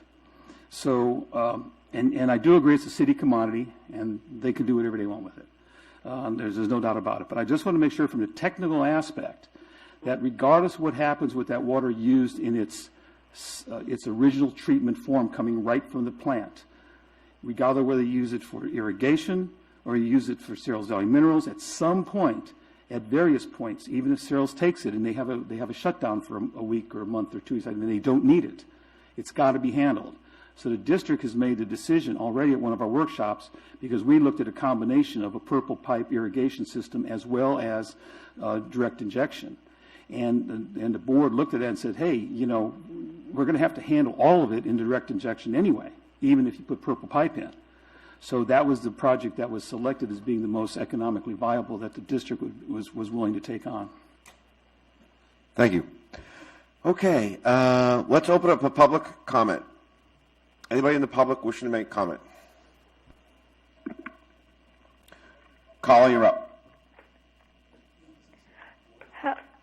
Hello, this is Renee Westelusk. Hi, Renee. Hi. I have a question. I really don't understand how the GA is going to get the money to pay the city. To pay what? To pay the city of Ridgecrest the option fee, or whatever you want to call it. Okay, thank you, Renee. We'll get that answer to you. Okay. Phil? Well, there's two things going on. One, there is the reimbursement of current administrative fees, but that's already been budgeted and covered in the GSP fee. That's why we had said it's already been voted on and approved by the board previously. This just reiterates that. The option moving forward, because there may be some cost eventually in the future based on what this business plan says, it'll be paid for by those that actually use the recycled water. But what the value of that water is right now is dependent on how it's able to be used. I mean, nobody's going to buy the city's water, for example, if the city's water costs more than an import supply. So the city has to keep that in mind, and that's why that part of it is still an open book that will be determined by the business plan. Thanks. Next caller. Elizabeth Esposito on behalf of Mojave Pistachios. Hi, Elizabeth. Hi. So my first comment is specific to Section 1.3 of the option agreement, in which the authority agrees that the recycled water to be acquired shall be put to municipal and industrial uses located within the city or for the direct benefit of the citizens of the city. We object to the exclusion of agriculture and also to any other interested water users from this program, and ask that the recycled water an opportunity to participate in the program also be made available to agricultural uses and others, given that there are also direct benefits from the agriculture industry in the Indian Wells Valley. And we don't see a legitimate basis to exclude agriculture from the ability to use this recycled water, as raised in our comment letter submitted this morning and also in our October 15th comments. So we ask that the authority decline to approve the option agreement as presently drafted, and make the opportunity to participate available to any interested user. We also believe that there are several important questions that are related to the program that have yet to be answered, although we appreciate the discussion of some of those questions today. And these are more specifically raised in our comment letters on agenda items 10 and 11. Thanks for your attention to our comments. Thank you, Elizabeth.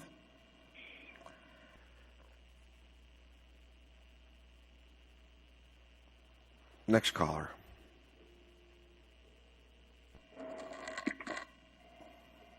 Caller, you're up. Yes. Hello, can you hear me? My name is Mike Neal. Hi, Mike. Hi.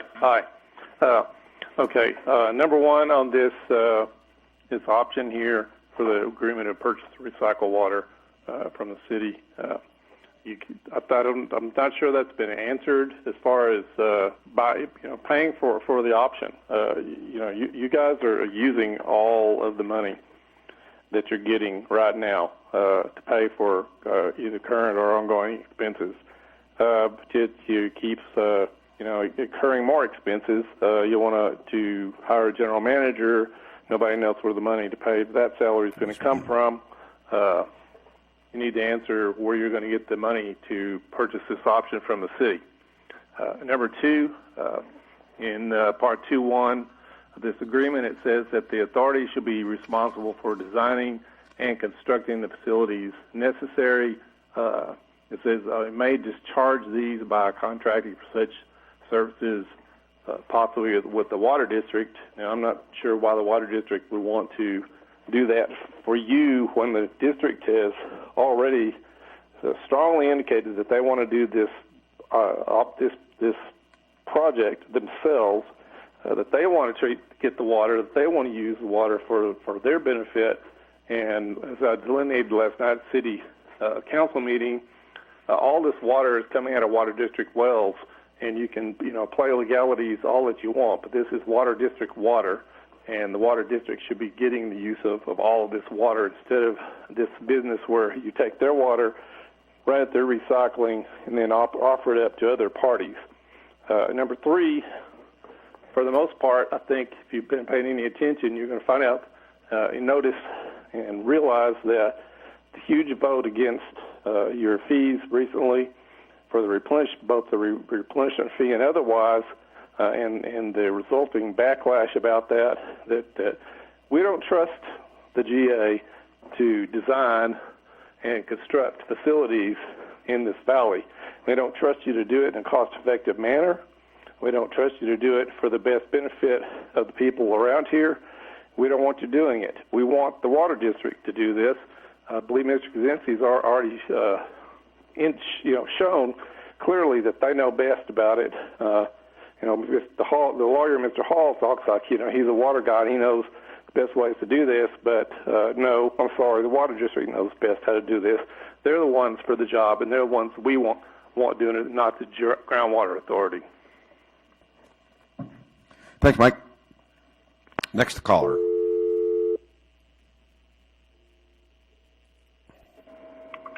Hi, this is Tim Parker. Can you hear me? Hi, Tim. How are you? Good. Thanks, Mick. Hey, I'm a groundwater consultant, just for the public record, and I have a statewide experience. And I'm not speaking on behalf of the district, in spite of the fact the district has me monitoring these. I wasn't asked to speak on behalf of the district, but I got to speak out on this. I think the city has gotten the wool pulled over its eyes. I'm sorry to say. This is a valuable asset. The city should be taking the lead on developing this asset. It's a valuable asset throughout the state. The state recognized that by passing a recycled water policy in 2009. You need to reach out to other organizations and see how they're managing this asset. People are going to be fighting for this in the future. This asset in the basin, people will fight over this recycled water. They'll arm wrestle. They'll pay more money for it.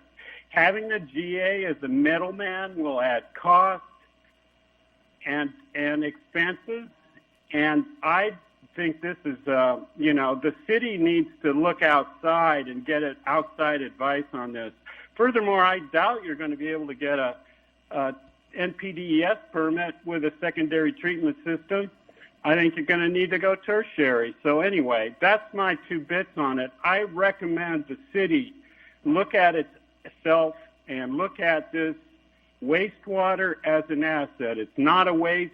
You need to look outside, man. Lots of people are making this effort, and they're making money on it. So that's all I had to say. Thanks. Thank you, Tim.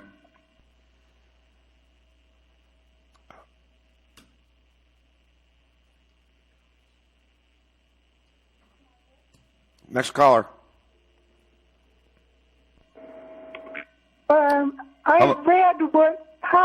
I read what was in the package.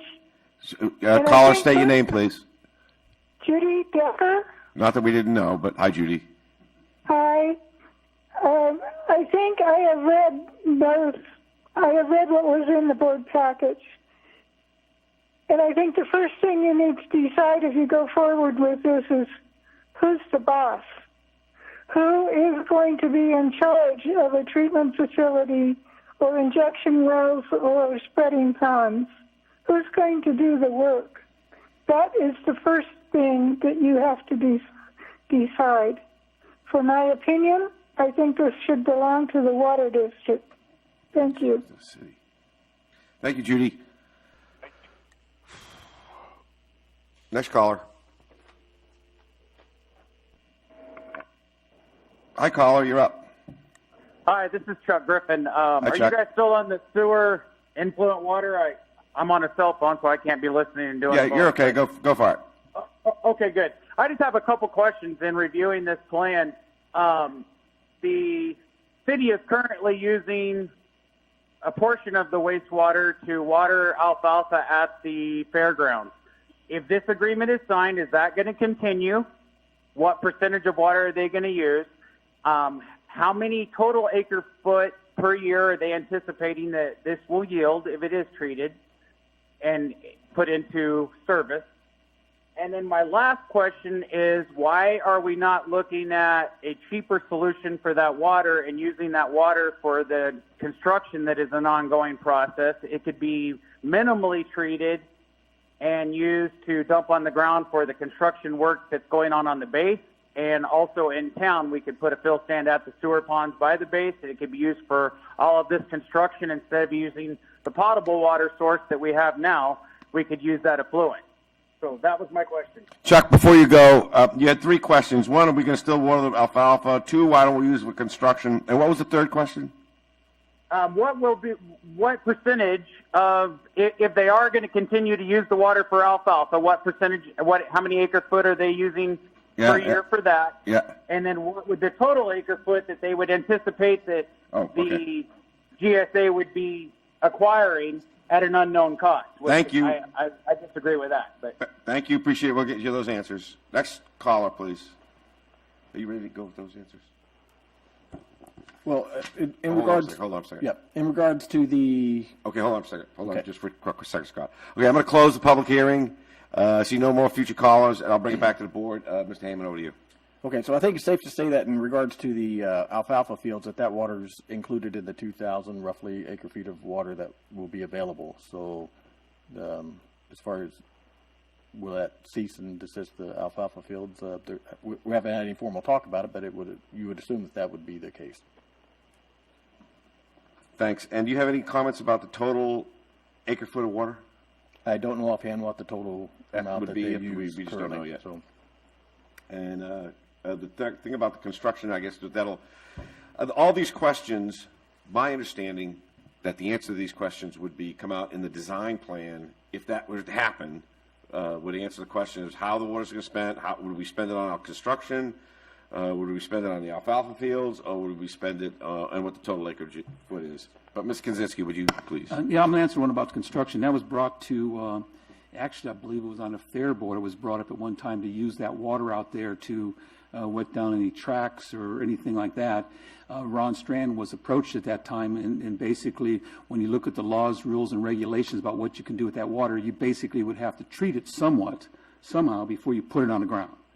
So just taking it from the wastewater treatment plant, whatever form it's in, is going to have to be treated. It's just not a matter of adding chlorine or anything to it. There's a number of things that have to happen before you meet all the state regulations for health and safety before you throw it on the ground.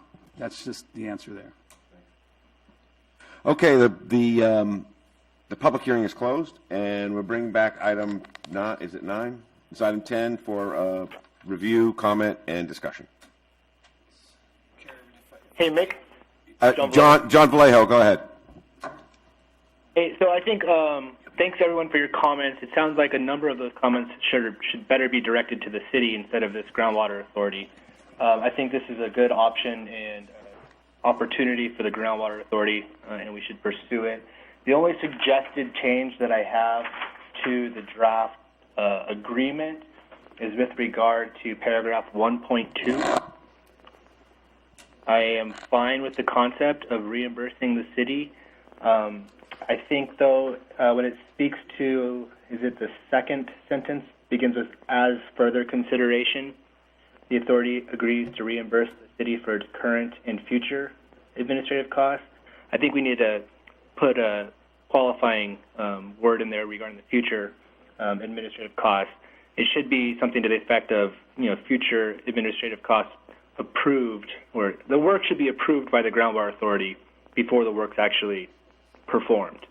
So I don't want to get into a situation where the city did work, there's ambiguity whether or not the groundwater authority approved the city to do that work on the groundwater authority's behalf, and then we have some sort of dispute about whether we should owe that money or not, and put this agreement at risk. So that would be my only suggested change, and it might be better for the attorneys for the agency to find that specific wording. Thank you, John. Appreciate it. Mr. Hall. I'm fine with that change. I think it was it probably should have been in there, but everything that they're going to do administratively, we're going to be approving through budget anyway. So I don't think there's a change. I think Keith will have the same opinion of me on that.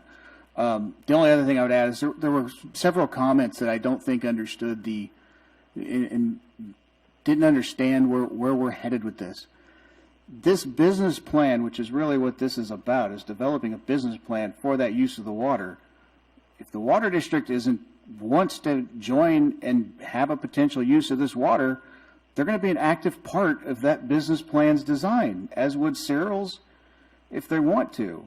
I mean, the contract, as pointed out with somebody, I think it was Mike Neal, there's anticipation of the water district maybe running part of the project. And to put a fine point on that, if we have to have further treatment, there is a potentiality that it is much better for a water district person to be running the treatment and have those licenses than a water person at the city who does sewer. Yeah, treating water out to people is different than treating water for sewer. They're different licenses.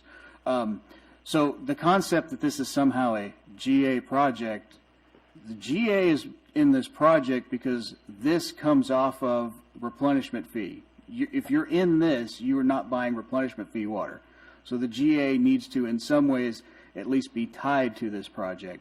But the GA is not controlling this project. This isn't a GA construction project. This is a joint venture between those that will be using the water. So the comments people made about the city being in control, who the boss, I agree with. I want them. I don't want to take that from them. I want them to have it. It's their water. They keep it. They make the decision. All we're doing, my understanding, is facilitating a project that would help them make the best decision on how to use that water. Yes. To the benefit of this basin. To put it another way, we're sort of like the real estate agent between the buyer and the purchaser. Okay. I mean, the seller, I should say. Okay, Ron, I see your finger. Oh, yeah, I'm all over You ready to go? Okay, yeah, let's hear it. You're going to let me go with a bang on this one, aren't you? Go for it. This whole thing, in my opinion, is wrong in so many ways. A new one just popped up by allowing the GA to like this says, to purchase the recycled water and decide who's going to get it. You now open yourself up for potential lawsuits about how are you distributing it. We just heard that from one of the commercial agriculture. But let's go on about some of the other things about this that I believe I disagree with and the district disagrees. Number one is a full release of claims against the authority. I mean, you're just not going to release any of your claims that you may or may not have if you enter and work with this agreement. And another one that sticks with me, and you've heard me say this before, why is it that the city is using this to collect the fees that they've spent to date, legal fees, as well as future fees, to participate in the GA? That is unconscionable.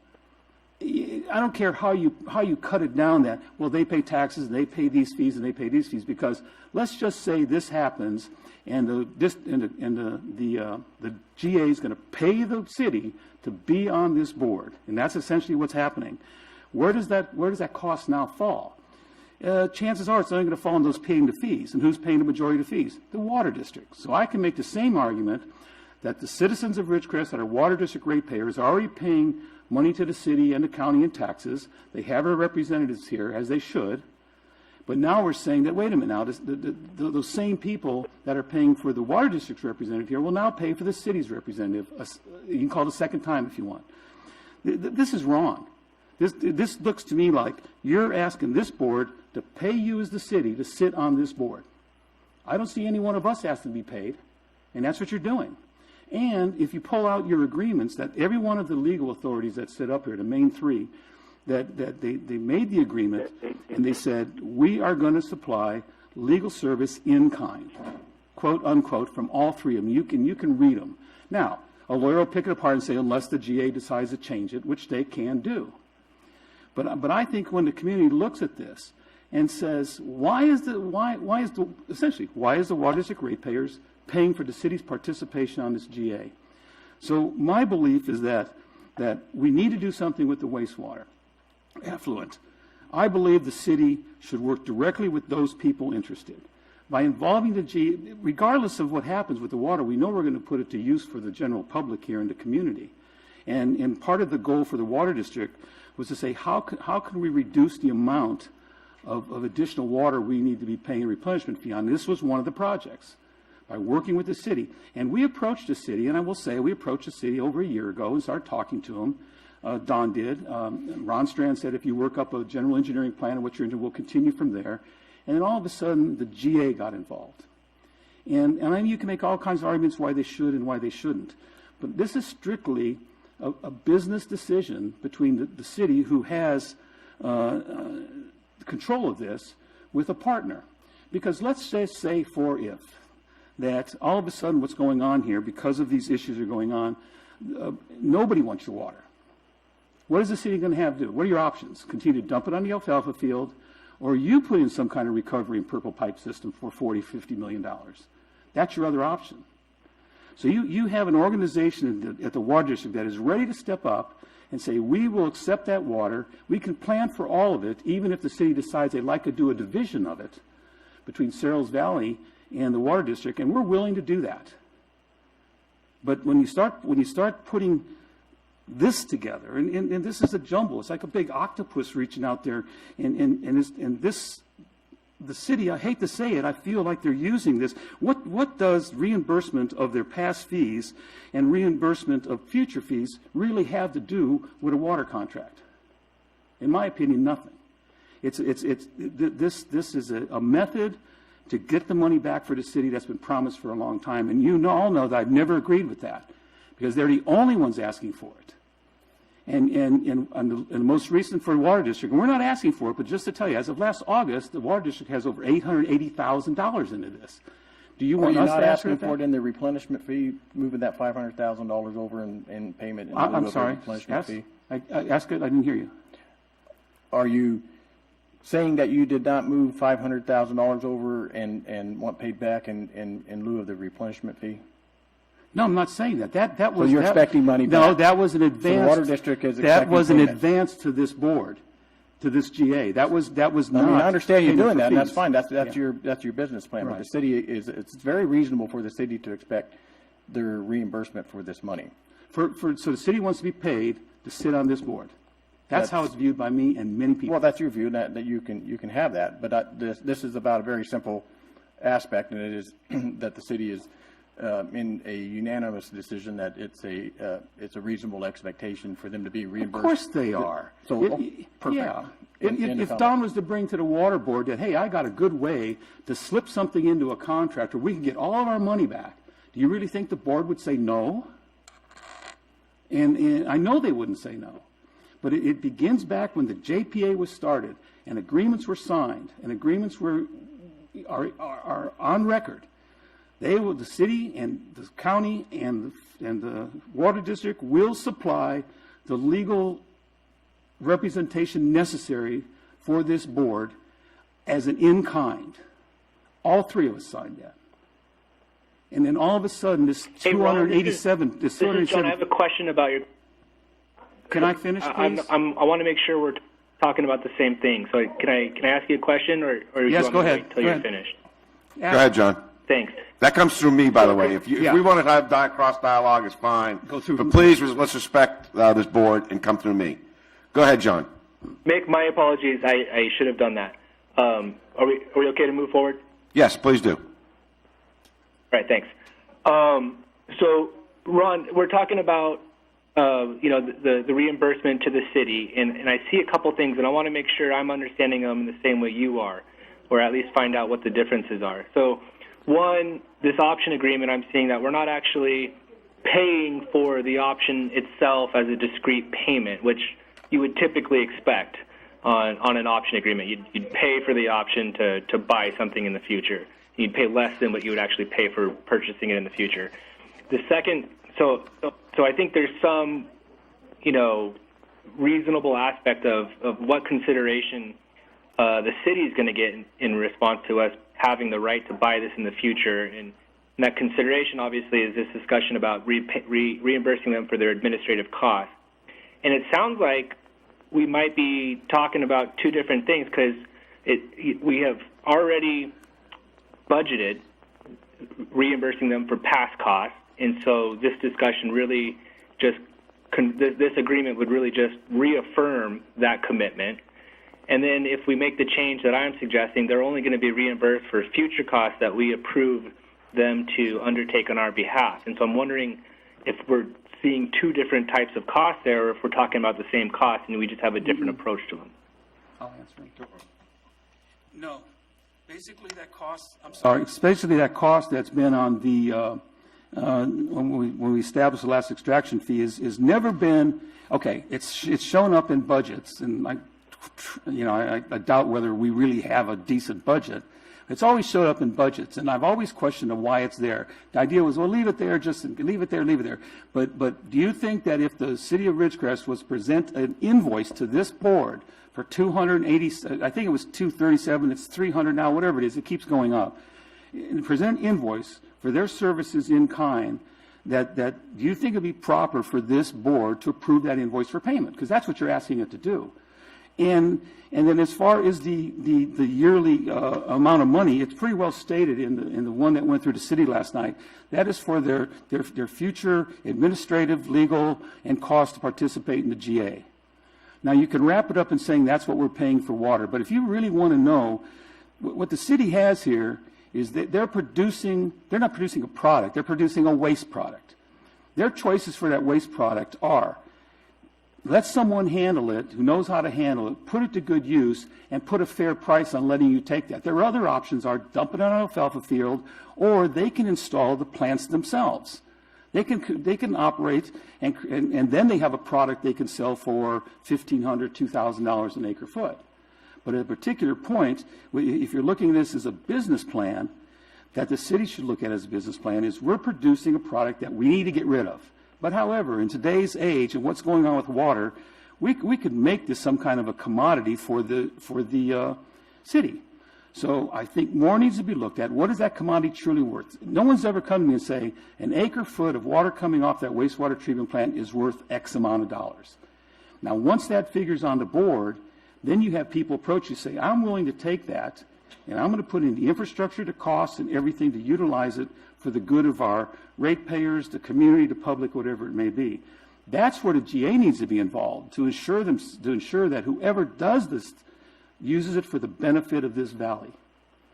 That's how the GA should be involved. By getting involved and saying, well, we're going to control this, and we're going to pay the city this much, you're taking away you're taking what could relatively be a simple business plan with contracts between the parties themselves and complicating it. And I just can't agree with this on its face. I think the GA needs to be involved to assure everyone that however it's done, that it's for the benefit of the valley. By taking control of the water, and then of course we have another item coming up about a resolution establishing the recycle water program, that to me is the more important one. And I know we're not there yet, but when you establish a program, you're saying, okay, we know that within our authority we have recycled water available. What we'd like to establish the fact is that that water is used for particular purposes, and that we sort of monitor that so it's used for the right purposes. But let the business world take place. Let the contracts take place of people who are willing to do this. And I think you'll find it's much cleaner, much cleaner than it is. And as far as the money that the city wants to be reimbursed, I guess if the authority down the road wants to set up part of their budgets to start paying them to be here, then that's fine with me. I can't stop it. But at this point, I don't believe that the water district is going to ask for their money back or future payments. Thank you. Chairman, if I may, I need to clarify a couple things. One, there is no budget for reimbursing the city. Budgets are anticipated costs. We have something much stronger for the city's reimbursement. We have a fee structure based on the city being reimbursed those costs. The city is not asking for anything different here from its past bills. What John is saying is right. Future is future, but they also have a commodity that they're bringing to the table. You're also not fully buying the commodity right now. What this program sets up is it allows those that may want to use that water, because they get the choice if they want to use recycled water or not, to be involved in a program, to design a project that works best for them, and in exchange for that, this GA will not be charging them a replenishment fee while they're working through that in the next 18 months. That's what this is. It's not complicated. It's a very straightforward process. there is an 18-month, you don't pay the replenishment fee while you figure out a business plan that hopefully at the end works out. If it doesn't work out at the end, then we're back to square one we are here today. You've spent money to design a program that didn't work out, and you know that the recycled water isn't for you. But that's one aspect of it. The aspect of the costs, I don't think anybody's disagreeing that's a city asset that they are allowed to sell. And their sale price right now is reaffirm that you're going to pay me administrative costs that you've already affirmed you're going to pay me, that you're charging a rate based on, and in fact, the item before this reiterates that rate for a third time. So for 3 times, we will be telling the city that we're paying them that. And then they have a small future cost. Now, that's it. I mean, there is potential in this. At the end of the day, if we figure out a recycle project that, you know, costs $300 an acre foot to use that water, that the city might want some more than a minimal amount for that water that it's selling into that program.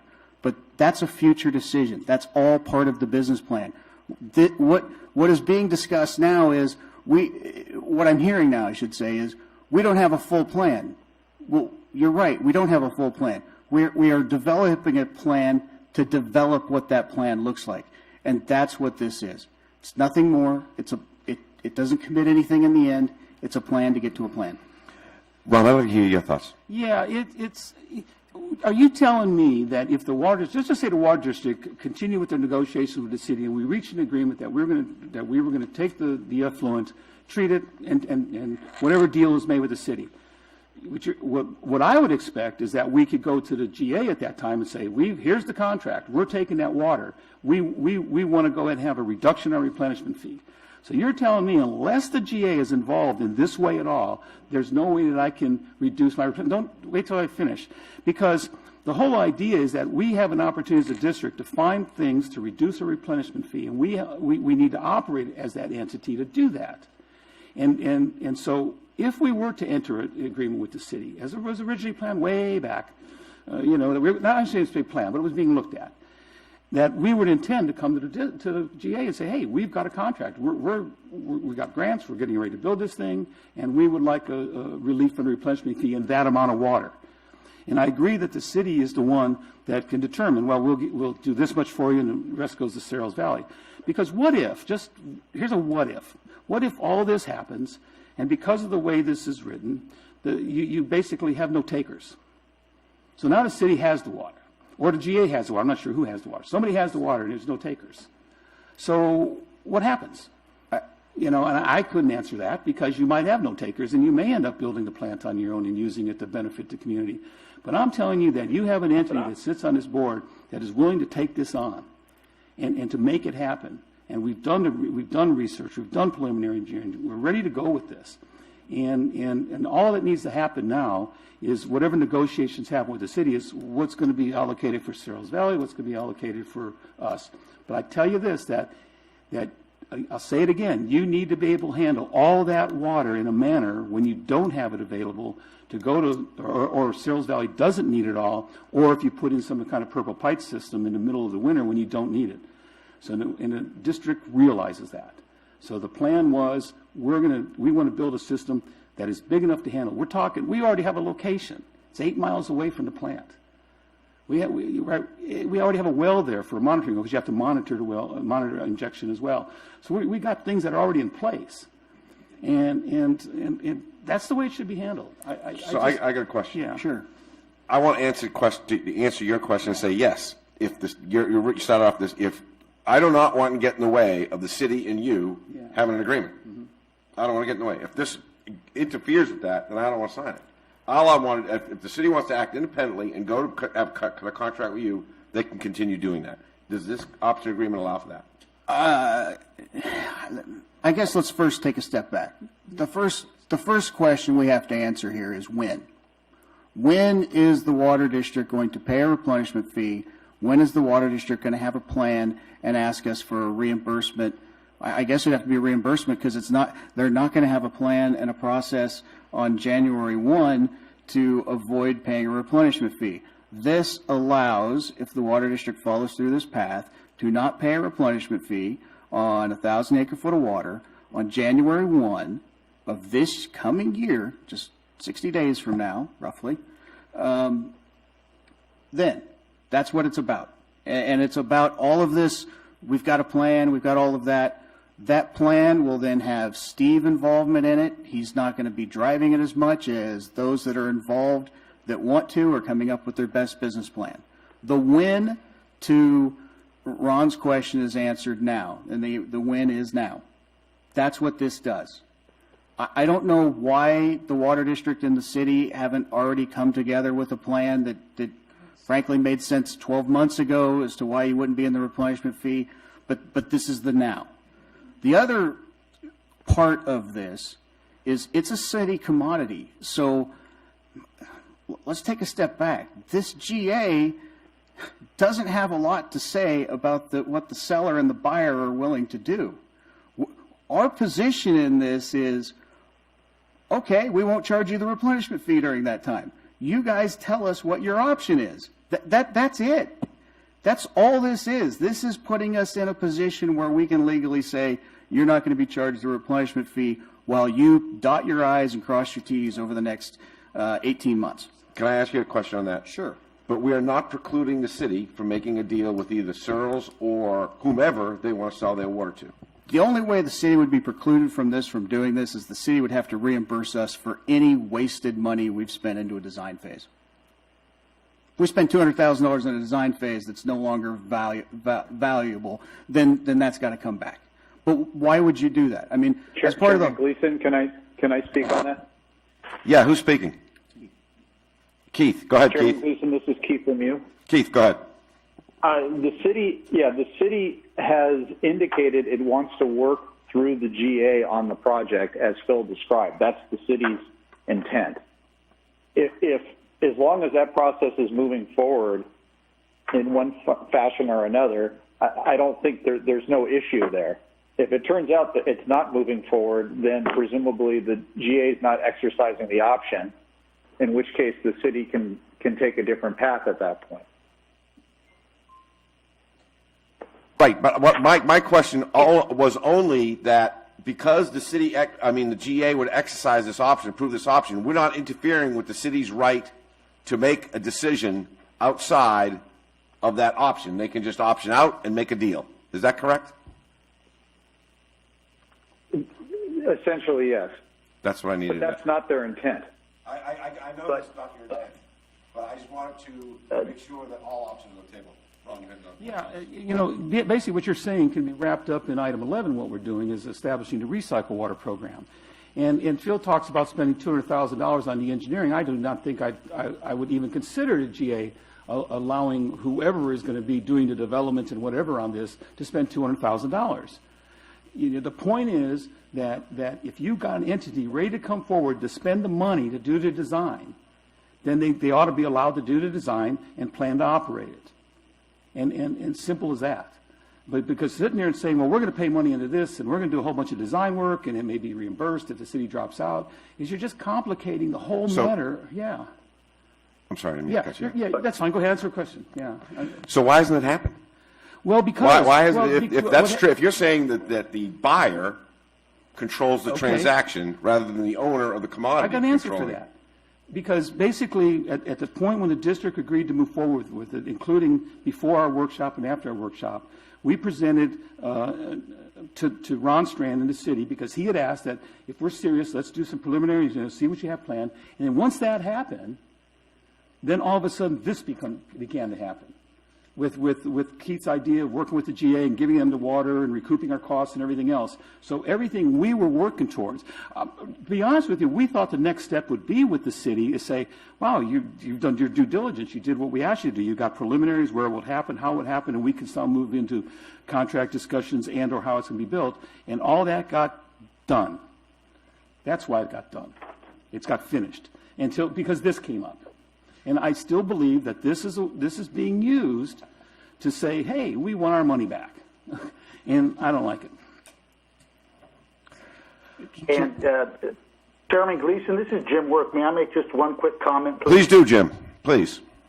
Yeah, just the way I read this is if the GA enters into this agreement, it really does prevent the water district from negotiating with the city about the terms of it unless and until the city opts out of the option agreement. As I believe you'll see with the next item on the resolution, there'll be, once the city and the groundwater authority enter into this agreement, then there would be a letter of commitment that would be negotiated and signed between entities that want to participate in this business plan design phase of it.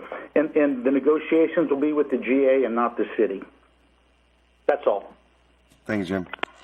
Chairman, if I may, for a moment. First, there was a discussion about $200,000 of engineering. I'm not sure what Ron is speaking of there. The next item estimates $500,000 for the complete engineering process. So my $200,000 estimate was if it got halfway there. We also need to keep something in mind last night. In a 5-0 vote, the city council sitting in this chambers last night voted for this plan. We're here trying to, what I'm hearing right now is a lot of arguments that maybe should have been made last night to the city, not to us at this GA. Because at this GA, this is what we have in front of us. We have an agreement that was approved by the city to head down this path. The GA's limited involvement in this is the forbearance of a replenishment fee while this moves forward. That's it. And there's nothing more there. And I will add one other fact here. There seems to be a lot of argument about the city's administrative costs. I will tell you, as somebody, I will tell you this. If I'm advising my Kern County Board of Supervisors, who are joint and severally liable for the actions of this GSA, that $300,000+ has done sailed.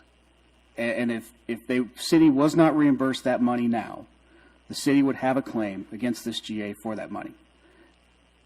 That's where we're at with it. That item has been approved. It's part of a fee structure that's been approved. So on 2 occasions, and it's about to be approved on a 3rd occasion. So there really is no going back. This is not, as somebody said, this is some way for the city to get its costs reimbursed. That's not the case. Those costs have been reimbursed. And we at this GA have been through this discussion before about people living in the city who pay property taxes to the city, the county, and then pay a water bill, whether it be directly to the GA through pumping costs or to the water district, and they're paying 3 times where others are paying twice. That discussion was had and those decisions were made then. So I think it's a complete red herring to say this is an attempt by the city to get reimbursed for something. And by the way, it also doesn't make a logical sense, because the next step to that is we've all agreed that it's a commodity that the city is selling. If the commodity price is we're getting paid for something we've already expended, that's the price that the seller has made. I don't disagree with that. But that's a price that whoever enters a contract with the city would pay to the city for that commodity, whatever that may be. To sit here and assume it's going to be $275,000 plus so much a year, you don't know that answer yet. So to use that argument to justify reimbursing the city for their expenses on the GA is improper. And yes, that thing is sat on the budget for 2 years, and I've objected from it for every single time. Why is it there? Why isn't anybody else's there when they've already agreed this is in-kind service?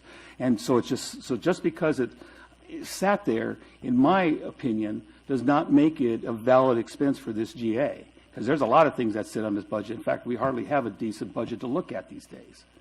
So that's where my objection is. I think it's wrong. I think that we're complicating this issue, that it's a simple agreement. No agreement is simple, but it's an agreement between the city and the parties interested in that water, with the GA creating some kind of a recycled water program or monitoring to make sure that that water is used as the GA appropriately wants it to be used. And if you're telling us that we can't have relief from the replenishment fee until we reach some point, and if we took it on our own, then we'll look at that and consider that.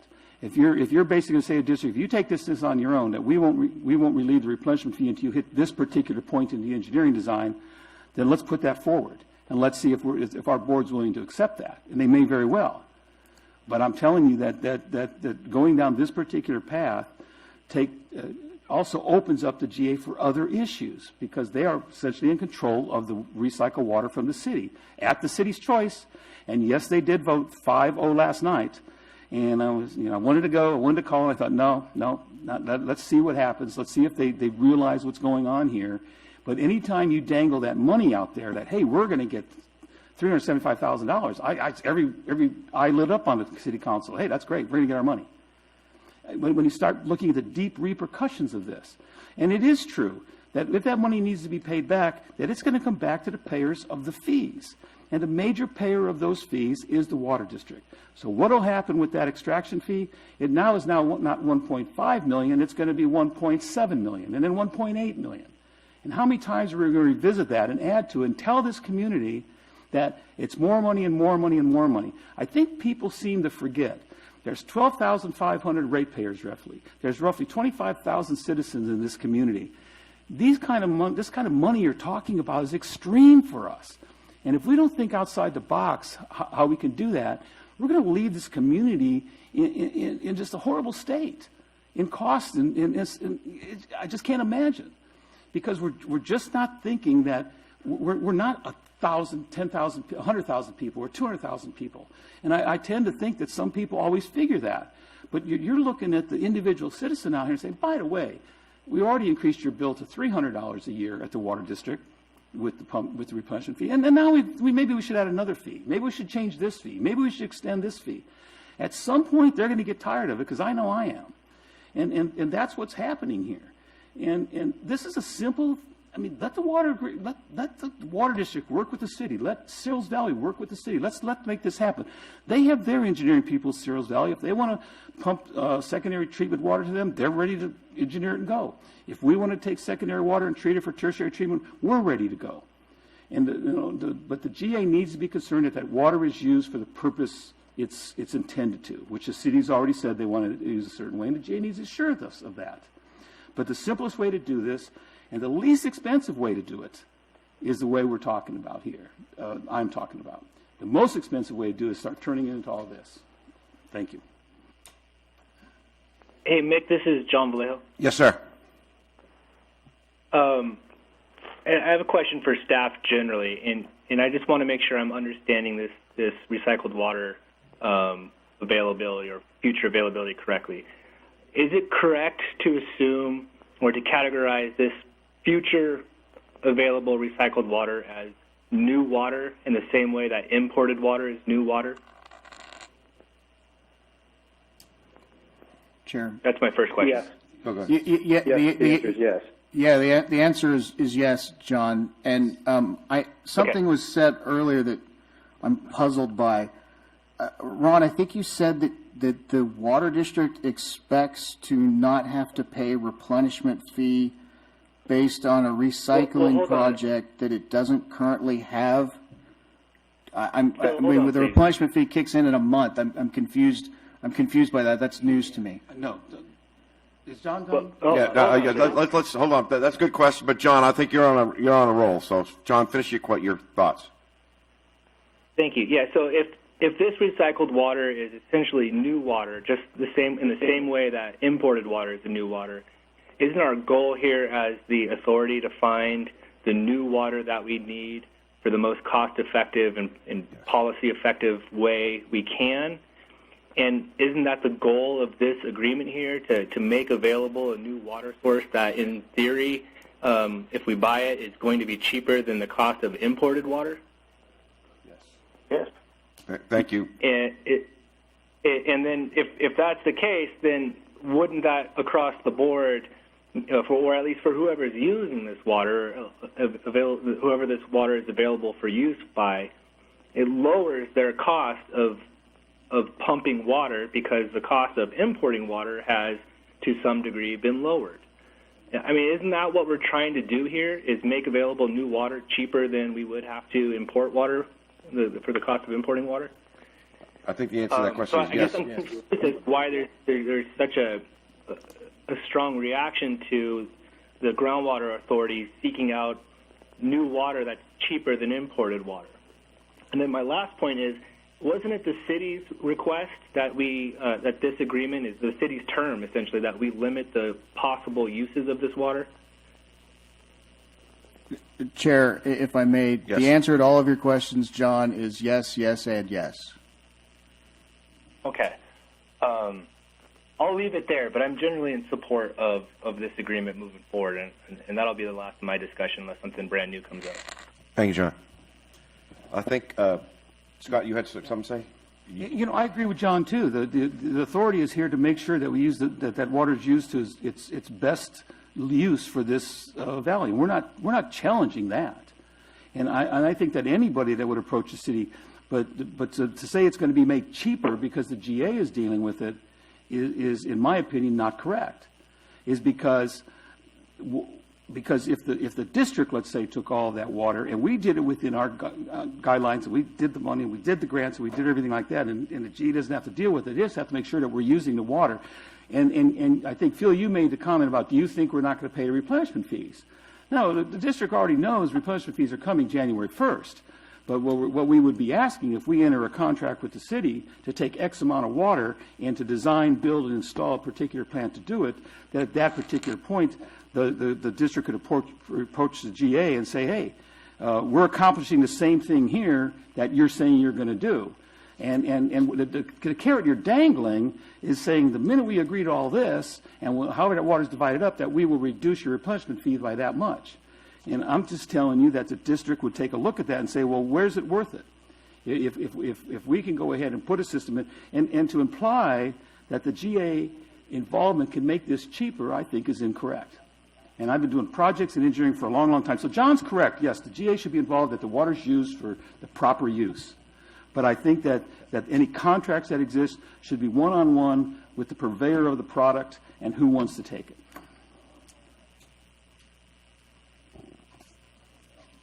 I'm just staring at you. Yeah. Okay, any further comments? Chairman, if I may, two things. I guess it gets back, Ron, to answer your question. The question is when. The city is putting forward something that the when is January 1st, 2021, not some future date in the future after you guys have agreed to some sort of contract with the city. The other aspect, I think, of this that's being lost is the cheapest use of that water, and your staff has heard this, so I'm assuming you've heard this. The cheapest use of that water in total might be to go to Cyril's. And if Cyril's takes all 2,000 acre foot of that water, under this deal, if the water district follows through with this path, you're going to get a credit of 1,000 acre foot at a reduced cost. Cyril's might use that molecule of water, but you're going to get a reduced cost on your import fee because they are going to be subsidizing your importation project. So I'm confused here as to how that's not being addressed. That what this is about. This isn't about the GA doing it cheaper than somebody else. That's not what this is about at all. This is about the cheapest use of the water, which between the two of you really needs to be a combination of you and Cyril's working together, combined to find that. And this facilitates that. That's what this does. This doesn't control anything else. This facilitates that ability, and it facilitates that ability while also removing the replenishment fee that you're going to have to be dealing with in a few short weeks. So I'm confused by the failure to acknowledge that that's it, and the aspect that this is somehow just a cheaper project through the GSA. Thanks. I think right back again. You keep dangling this replenishment fee. And fine, go ahead and do it. We want to reduce it as much as possible with the water district as quickly as we can. But to sit here and imply that we can't have something ready with the city very quickly, and I won't speak for Don now, and I won't speak for the future board, but how quickly we're going to move on this, I believe it could happen quicker than you think. And yes, and we want the cheapest use of, what is the cheapest cost of the water for us to produce what we need to produce. Everyone's got that same goal in mind. The only problem, if I had to list the problems with this whole thing, it's because not only does it pay for the cost of the city to participate in the G8, that's my opinion, it also codifies their current pumping allocations. And one thing that we agreed back, that we would visit those pumping allocations and adjust as necessary if we can. And so we're taking that option away, as well as the full release of any claims against the authority, which I think anybody that signs those things is crazy.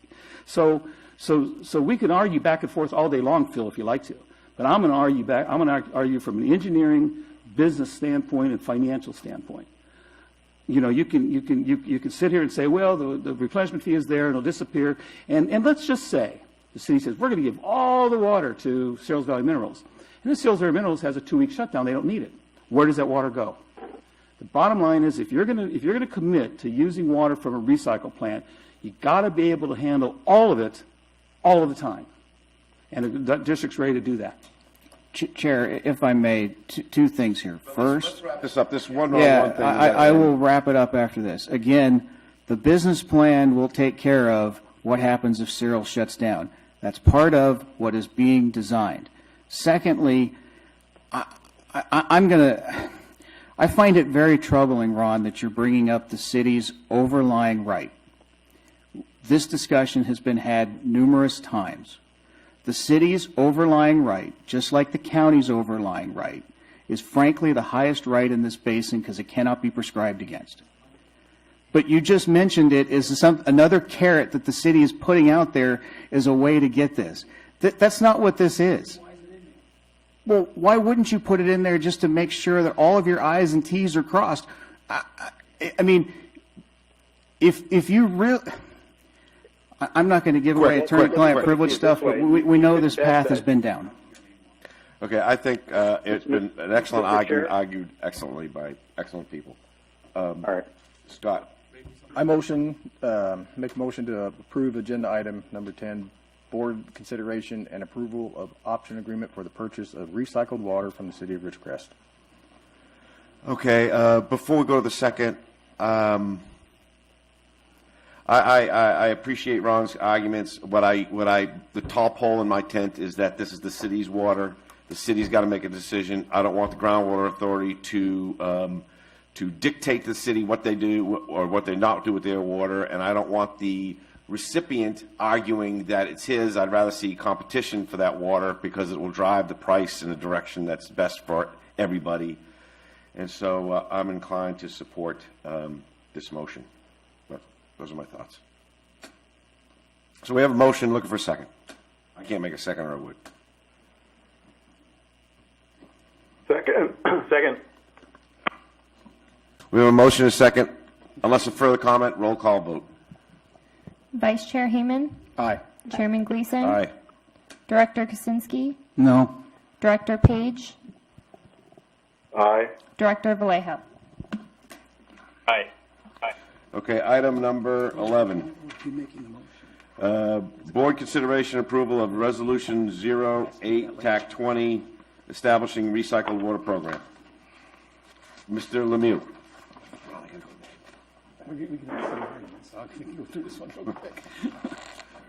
Did you say Mr. Lemieux? Mr. Lemieux. He did.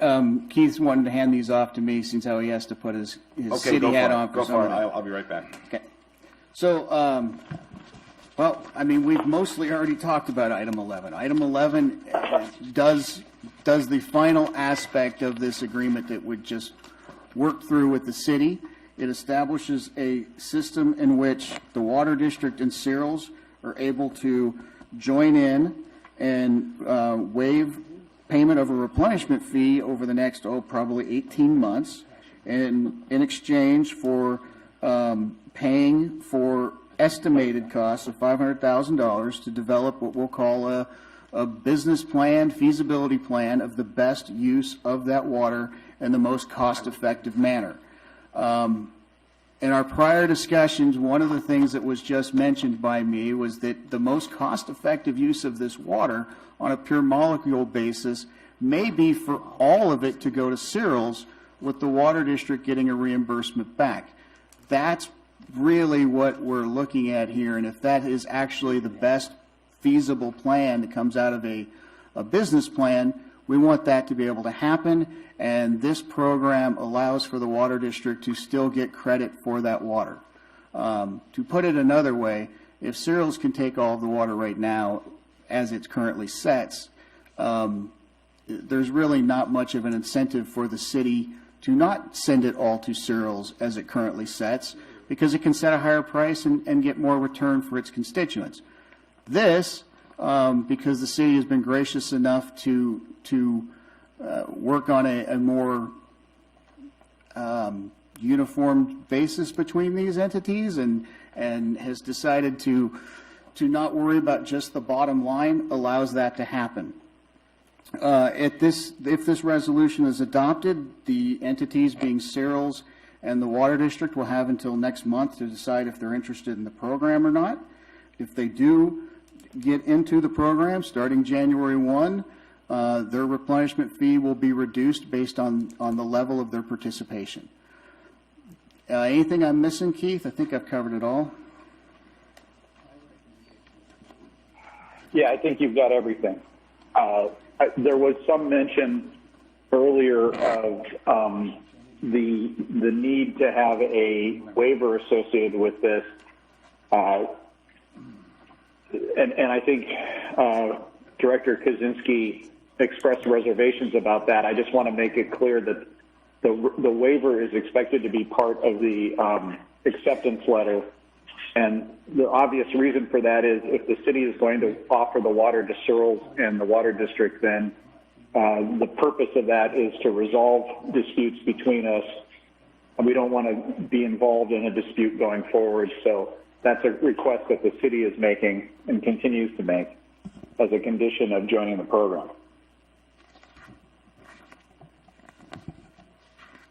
I think we're done. I might just structure what Keith was saying about the waiver a little bit differently for some, which is to say, if you're selling a commodity, would you sell it to somebody who's going to sue you? Part of the purchase price is you don't sue me. And as being on this board, joint and severally liable. So the waiver, I think, is logical and a smart business choice by the city. Okay, so let's open up to the public to have the public's comments on item number 11.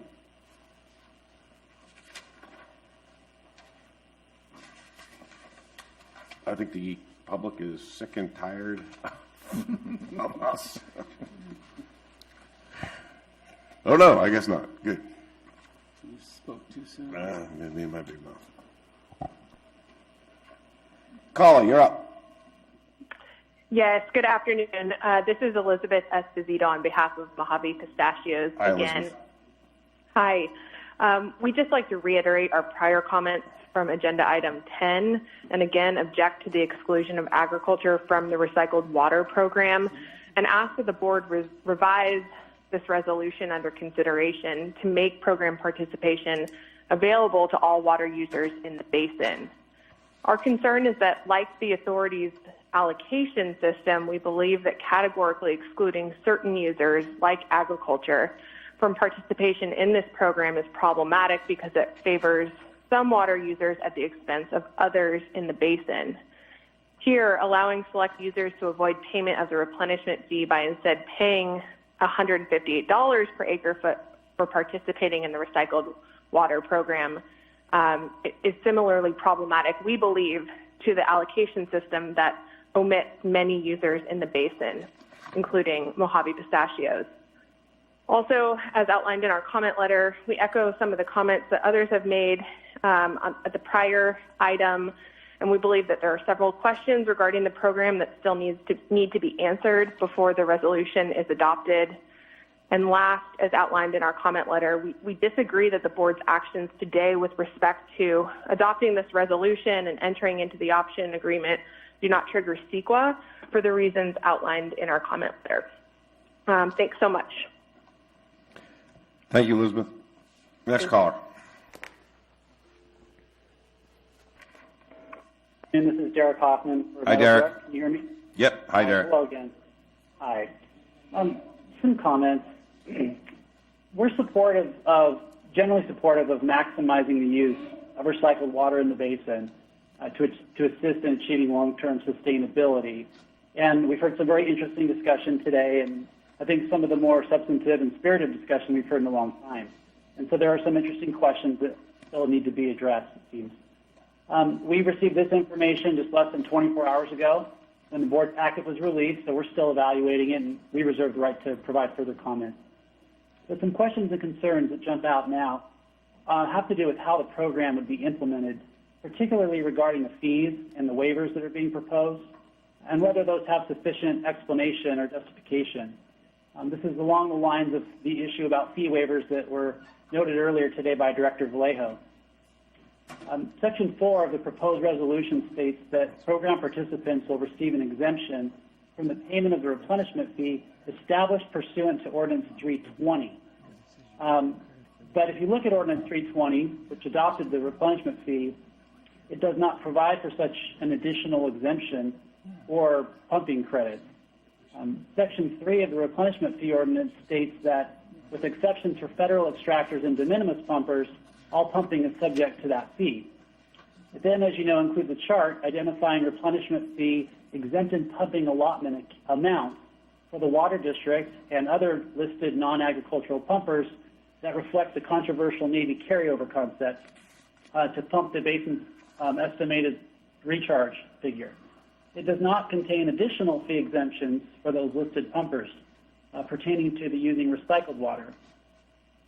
Also, the engineer's Proposition 218 report, on which the replenishment fee was based, at Section 5.3.2, entitled Wastewater Recycling, specifically states that the report did not include any cost analysis for recycled water projects. It's also not clear how a replenishment fee waiver is justified to fund feasibility design when the implementation of the actual project would not happen for potentially several years. So we'd ask whether that's evaluated in the GSP and what are the authority's anticipated impacts to the basin there. And then finally, as reflected by several other agenda items today involving amended ordinances, an ordinance must not be amended by an ordinance must be amended by ordinance, not by resolution. And since the proposed replenishment fee exemptions are not addressed in Ordinance 320 or the Prop 218 report, our question is whether and when the authority will bring forward an amendment to the replenishment fee ordinance together with the additional Prop 218 analysis to address these new proposed fee exemptions. Thank you. Those are my comments. Thank you, Derek. Next caller.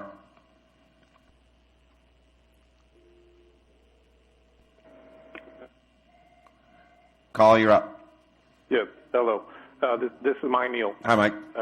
Once again, I want to address my strong objections to both of these things here on the agenda. And I'd start off by congratulating Mr. Kaczynski on his strong objections and his no vote on the prior agenda item. It's too bad the rest of you couldn't see the good sense in what he had to say. As part of this particular one, if you look at both of these, then the real purpose of all this becomes clear. Let's just pay attention to a couple of things. Number one, on page 2 of this agreement, it talks about the participants will equally share in the reduced cost of water regardless of the proportion of water delivered to each participant. Now on its face, you think about the possibilities there. That's really a pretty ridiculous agreement to sign on to. That means that, you know, if Searles Valley or Water District, either one, if they don't both equally use the same amount of water, then the other one is subsidizing the other party's water in their participation. But the real one here, and it hasn't been brought out, but it's Section 5 of the agreement. And it says that in order to participate in this, a commitment letter which will be irrevocable for the duration of the program. So they have to sign this. And this signing of this includes a full release of claims against the authority. Now, I know full well that there's backroom discussions between leaders of the numerous agencies in this valley that goes on regularly, and I can envision the little discussion that went on, and it went something like this. How can we get out of getting Searles, how can we keep Searles Valley from suing us? Well, here's one way you do that. You craft something like this, and you get Searles Valley to say, oh, we're gonna get out of having to pay a whole bunch of replenishment fee if we sign on to this and we say that we're not going to sue the agency. That's really what all of this is about. All this silliness of saying, and actually it's lies, saying that, well, the GA is just like a realtor brokering agreements between the parties. Well, no, that's a flat-out lie, because the very first summary page says that the city is going to provide for sale to the authority. So what you already approved means that water is the authority's water. You're not being a broker. You're being a buyer. You're being an owner. And now you want to turn around and say, hey, we got control of this, and so we're going to let you guys sign on and get this, but you got to agree not to sue us. Now, if the water district doesn't sign on, it's probably going to cost them more money, and I have to pay increased fees. But I'm going to encourage them not to sign on to this and pay increased fees, just so they don't have to submit to being hijacked by this program, which is all this really is all about. What Mr. Kaczynski already argued in length, should it be what is happening right now in this valley? The water district should be running the show on this recycled water. They already know what they're doing. They're the best place to do this. And the GA is trying to stick this in here and use this as a strong arm tactic so that Searles Valley doesn't sue them. And that's all this whole thing, both of these agenda items are all about. Next caller.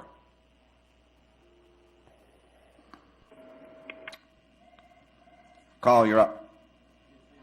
This is Judy Decker again. Hi, Judy. Hi, I have some questions. I'd like to know why this item number 12 about fallowing, and some of the previous items weren't sent to the PAC and the TAC for discussion by them. I realize we can't meet, but when we reviewed section 4, 5, and 6, we did it via computer. I would have thought that having a review by the participants in those two groups would have been very beneficial to all of us. I also will repeat the question I asked earlier. We're talking about using recycled water. Who's going to be in charge? Who's going to build the facilities? Is it the city?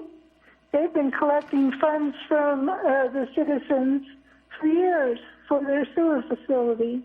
Is it going to be the Water District and Searles Valley jointly? Is it going to be the GA? I think these questions all need to be ironed out before you move further forward. Why is there such a hurry to do this again?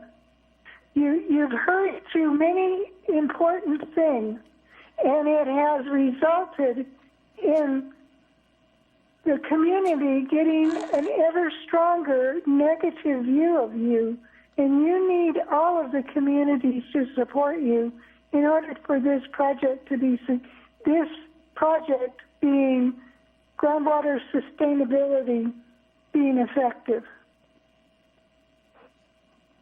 Thank you, Judy. You're welcome.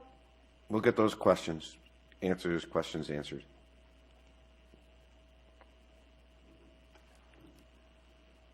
Next caller. Caller, you're up. Yeah, this is Renee Westa-Lusk on this item. I agree with it. I think it's just straightforward. It's a resolution. You've got to start somewhere. I see no problem with it. I support this. Thank you. Thank you, Renee.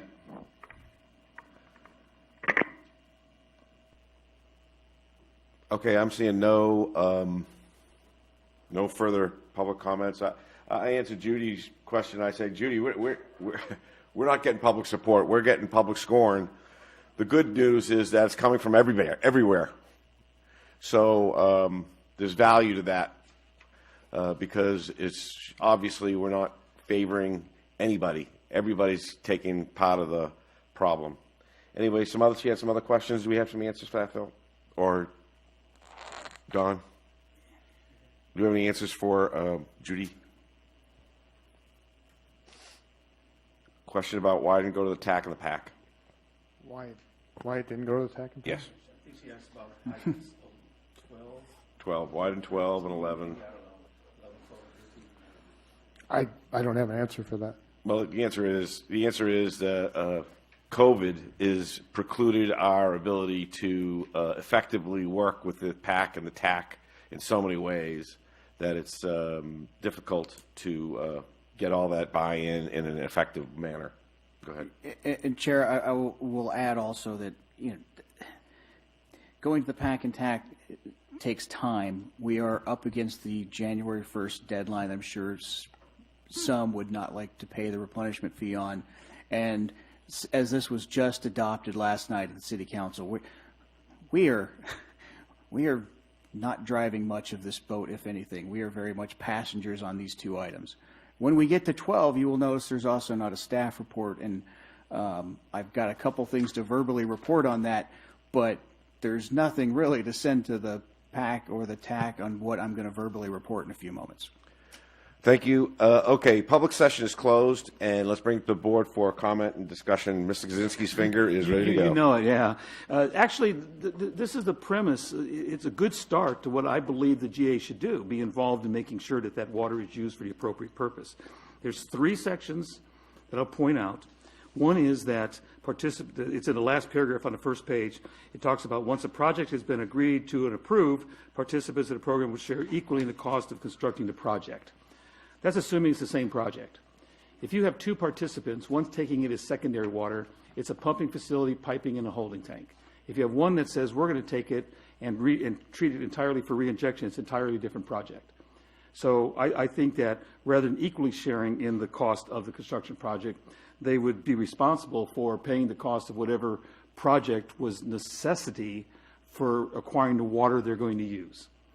To sit here and say, let's equally divide it. Do you really think that Cerals Minerals, if they decide to take secondary water, would agree to participate in the cost of a tertiary water treatment? I wouldn't, because it's much more expensive. The other one was that the authority will establish pumping credits sufficient to ensure all participants in the program share equally in the reduced cost of water, regardless of the proportion of the water delivered.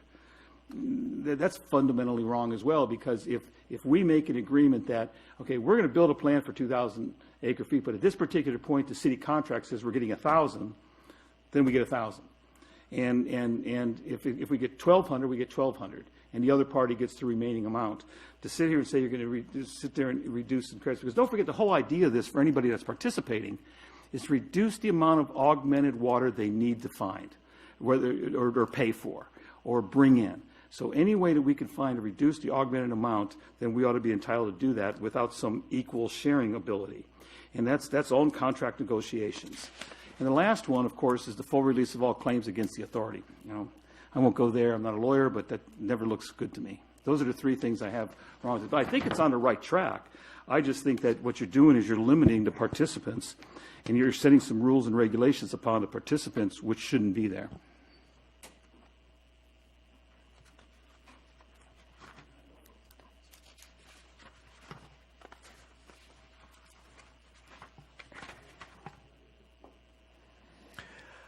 I'm looking for other thoughts. No, it's good thoughts.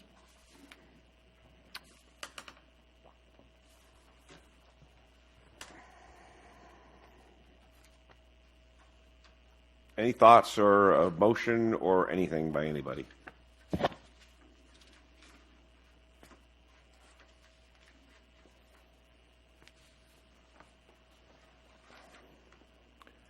Make a motion to approve agenda item number 11, board's consideration and possible approval of resolution 8-20 establishing a recycled water program resolution. We have a motion on number 11. Looking for a second. second, but I think it needs to be expanded a little bit because there's 3 specific actions in the recommendation on page 2 of the agenda item. Go ahead. Bob, I don't think I understood what you said. Could you say it again, please?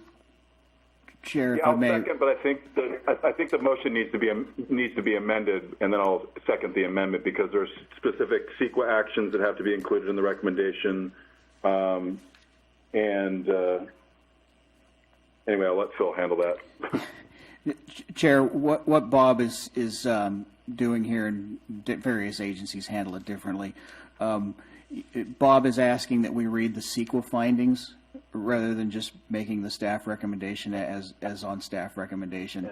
It's more of it's less legal and more of how some agencies do it than others.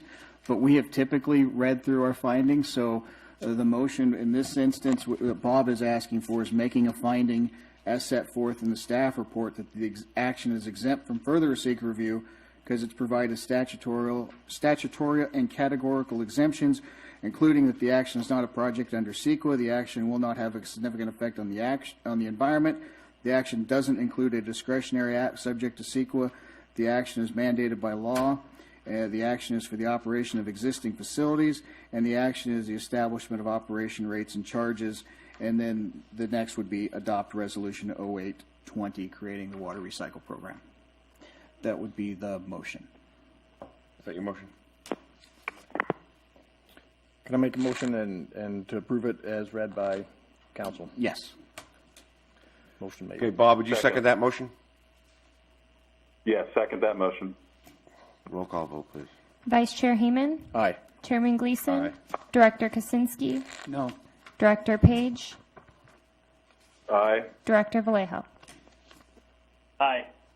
Number 12, board consideration and discussion of potential following valuation and potential transfer market in the transient pool. Mr. Hall.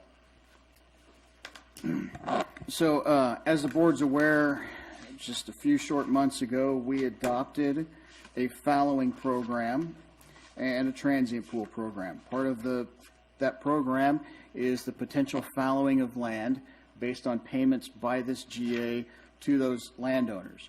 For various reasons that we probably don't want to get into today, but for various reasons, that project has been slowed down. But we've reached a point, really, and frankly, we're past the point. There are agricultural users out there that need to make decisions now based on what our plan is going to potentially look like in the next 60 days. And they need some definitiveness on that. Some have asked general manager for discussions on fallowing program for some obvious reasons. He's been reluctant to head down that path.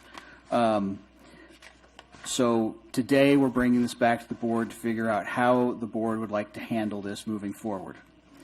I will say a couple things as we're heading forward through this. One of this was setting valuation. Part of the reason why we should set valuation is so that people understand and have a realistic expectation. In this valley, the farmers have not been buying water in state water project, temporary or permanent market. They don't do that. So it's a little, a couple of the farmers in particular know what the markets look like, others do not.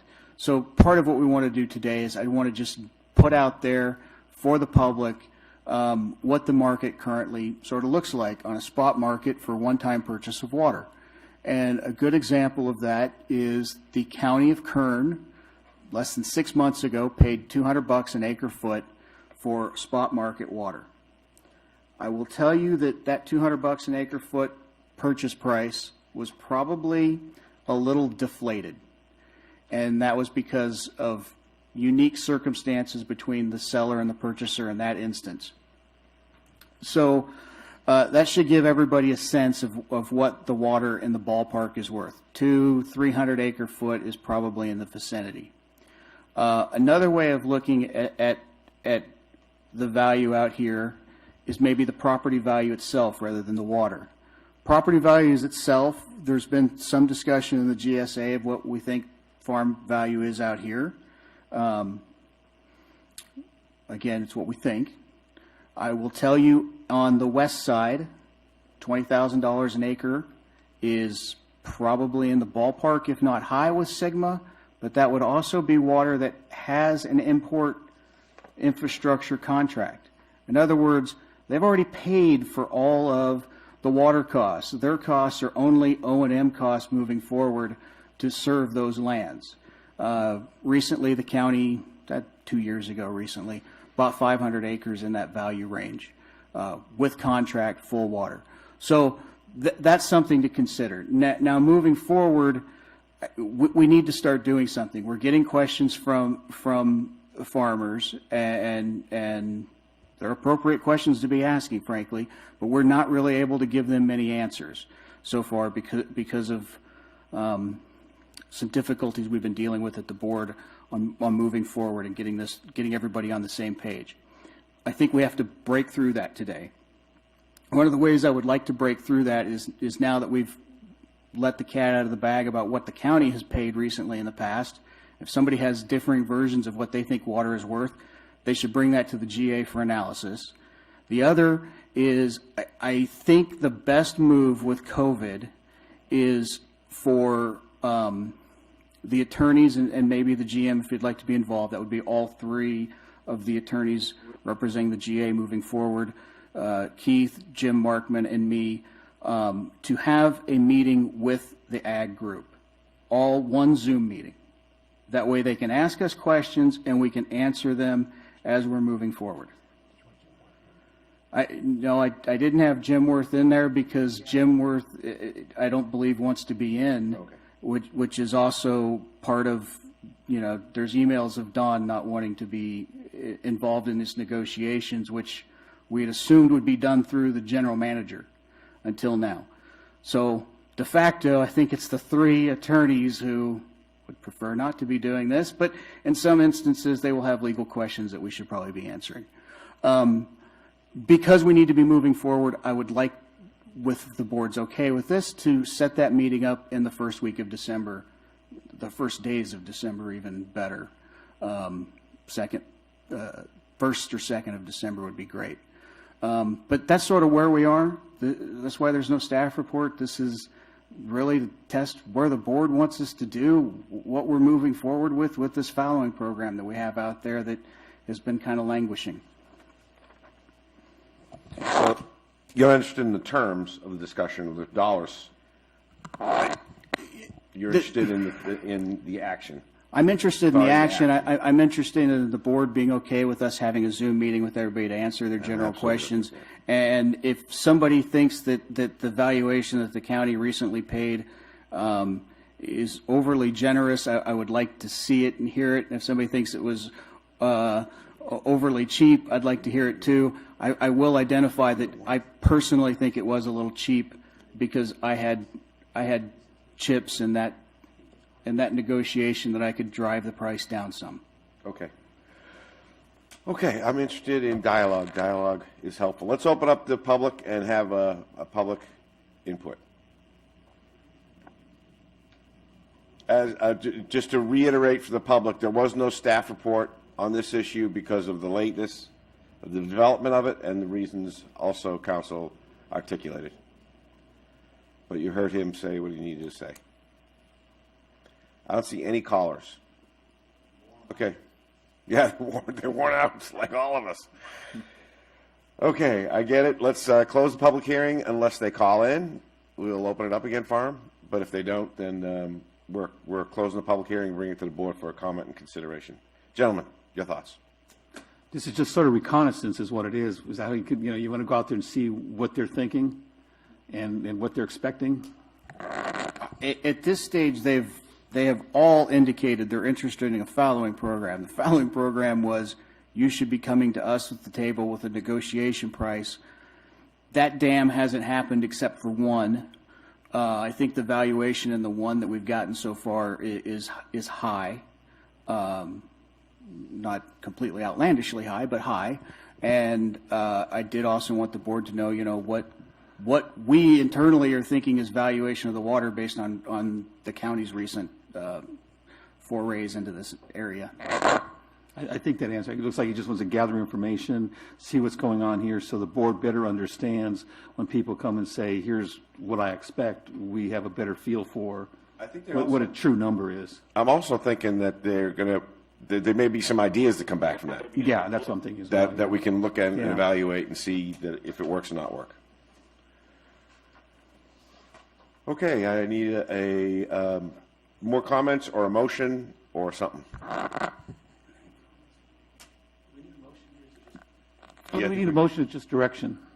I'm good with the head nod that you guys aren't going to be upset if we have this Zoom meeting. No, I think it's okay. Any objections by any out on the Ethernet, Bob or John, with the three lawyers going forward with this? No. Thank you very I'm much. good with that. Thank you, Bob. Appreciate it. Board consideration approval of Resolution 0920, submitting an application for new Prop 68 grant funding. Jeff, I think this is for you. And John. I mean, Steve. Yes. Jeff. Yes. Chairman Gleason and members of the board, good afternoon. This is Jeff Helsley with Stetson Engineers. We have the first slide up. I see there. Yeah, what we're bringing to you today is a grant funding opportunity from DWR. The Groundwater Authority had previously received some Prop 68 grant funds, and this is another 2 rounds of funding that are coming up. This funding is for implementation grants for groundwater sustainability plans. The solicitation package, basically the application package, was just finalized and released at the end of last month. And the applications for this are due on January the 8th, 2021. So we wanted to get it to the board today and get direction on whether we should submit an application or not. So the applications are due in early January. DWR anticipates they'll be able to announce the final awards sometime in May of 2021. And the funds in general go towards groundwater recharge projects with surface water, stormwater, recycled water, and other conjunctive use projects. I'll be talking about the kinds of projects in a later slide they've said are eligible for these grant funds, which is a little broader than that description might indicate. We could go to the next slide. In this round of funding, and in the next round of funding, the minimum grant amount they're giving out is $2 million, and the maximum amount is $5 million. So between round 1, which is open now, and round 2, which will be coming up in the future, an entity could get as much as $10 million total in grant funding. This round 1 that's open now has $21 million of funds available in it, and it's available only to critically overdrafted basins like Indian Wells Valley Basin. There is some additional money available, $5 million for projects that are located within or solely benefit underrepresented communities. Round 2 will have more money in it. It'll have $62 million, but it's open to a wider group of groundwater sustainability agencies, those that overlie medium and high priority basins, which include critically overdrafted basins. So we will have another opportunity in the next round. If we can go to the next slide. This grant does require a minimum 25% local match, but that may be reduced or waived if the project is located within an underrepresented community and benefits the underrepresented communities. This requirement is different than the prior Prop 68 grant that we applied for and the Prop 1 grant that we applied for. It's a little more restrictive in the conditions to get this waiver. We will apply for it, provide the information that's needed to see if we can get a waiver. At this point, in our preliminary look at it, we're not real optimistic we're going to get a reduced local match, but we will apply for it.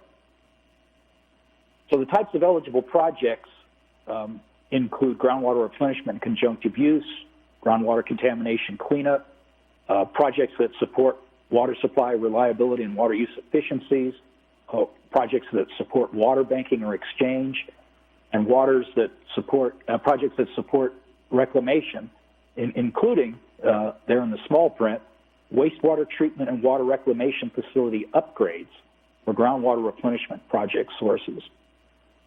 Based on that set of eligible projects and the projects in our GSP and where we're at in development and implementing it, we are proposing that the projects that would be included in this funding application would be an imported water supply alternatives analysis. The GSP described 2 potential imported water projects. What we're proposing is we do the next level of study into both of those projects with the intent of bringing forth enough information for the board to support the board in selecting one project when we get down the line and get this analysis done to move forward with. We'd look at many of the technical things in further detail, such as look more in detail at where we had proposed doing surface water recharge with the LA Department of Water and Power project, refine our cost estimates. Director Vallejo had commented on some things that he didn't think our cost analysis of the LA DWP project had, such as what if the exchange ratio with LA Department of Water and Power under an agreement, was not 1-to-1, but was some higher number. We can test the sensitivity of that to bring information for the board to consider, and of course look at the AVEC option also look at the routing a little more in more detail, how we'd integrate it into the local water supply system, how the demands would vary, and how we'd have to store water to match demands with our ability to control the pipeline. The second project that we're proposing is a recycled water use alternatives, and there's been a great deal of discussion today about what those potentially could be. What we had intended here was to look at the 4 alternatives that Phil has mentioned several times, and go to the next level of details in those, so that as the things that you've approved today move forward, the programs move forward, we've got technical information to go with those and move them along in the direction that is developed out of those other actions that were taken today. Now, those 2 projects are studies. They're not going to take the $5 million. We proposing suggest that we try and get all of the $5 million in this grant funding that we're eligible for. They're not going to; those 2 studies aren't going to equal the $2 million, which is the minimum amount that they're giving out. So what we've included here is, a project that's among the projects we've got in the GSP, probably the furthest along, and that is to get grant funding to support the design of the new wastewater treatment plant that's needed, because that is needed. For any recycled water project, we've got to replace the existing plant. The city's done preliminary engineering. I believe we got a consultant on to help them project manage the replacement of that plant. We're looking at the schedules that were done, a few years ago now for the implementation of that plant. The schedule for environmental work and design would fit within the time frame that this grant would be available. We have to have all the work done. I think it's in 2024, and that design work would use up the balance of that $5 million that wasn't used by the first 2 analysis that I described. We might want to have a discussion at some point. That's funding the wastewater treatment plant. It could be a board discussion at some point whether that's considered part of the GA's project or whether that's really the city's project, and we get some kind of credit back to the GA or for these grant funds. But we thought the key thing was to try and get as much of that money in the valley as possible. If we could go to the next slide.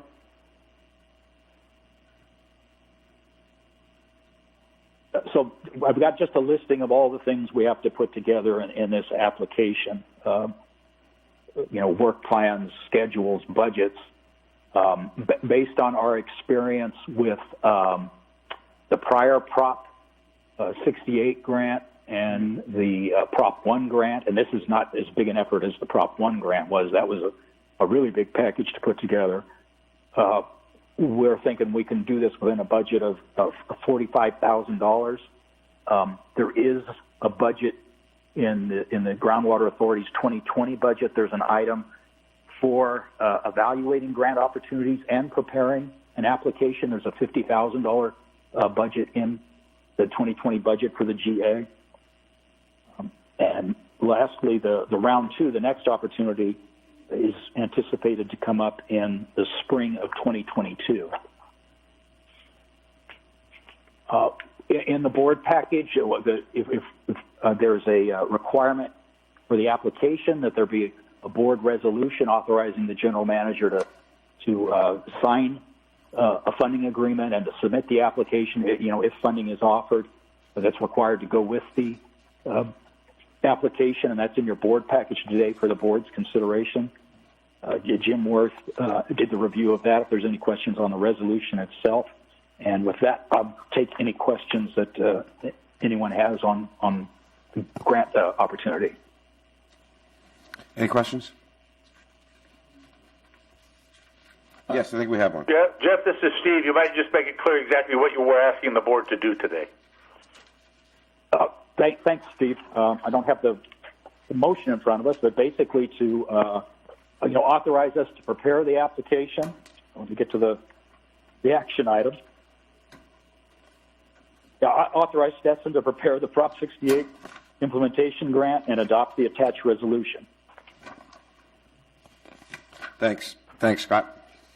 You have something to say? Well, I just had a question on the future projects. Do we have any time estimates of completion? Particularly the first question, imported water supply alternative analysis. We haven't laid out a schedule yet on that. These were concepts we put together. We haven't done a cost estimate on what the analysis would cost or the schedule for it. I mean, it's not something we can do in 3 months, but I don't think it's something that's going to take us 18 months to do. As far as picking shovel-ready jobs or being meeting deadlines for the grant for the infrastructure that we're looking at, I'm just curious if we'd meet like the 2022 time frame or where we would sit in that.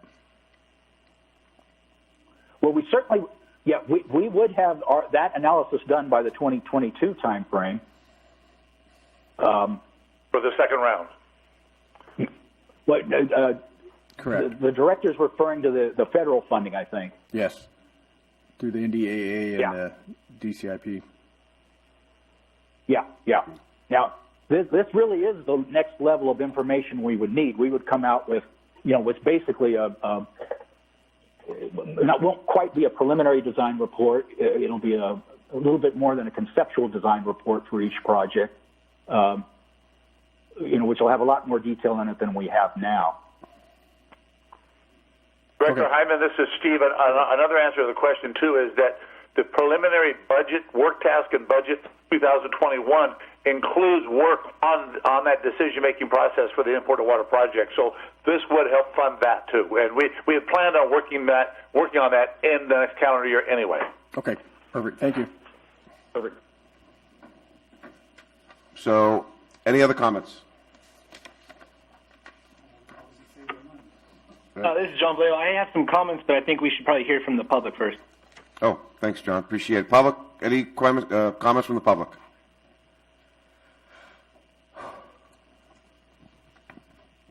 I don't see any.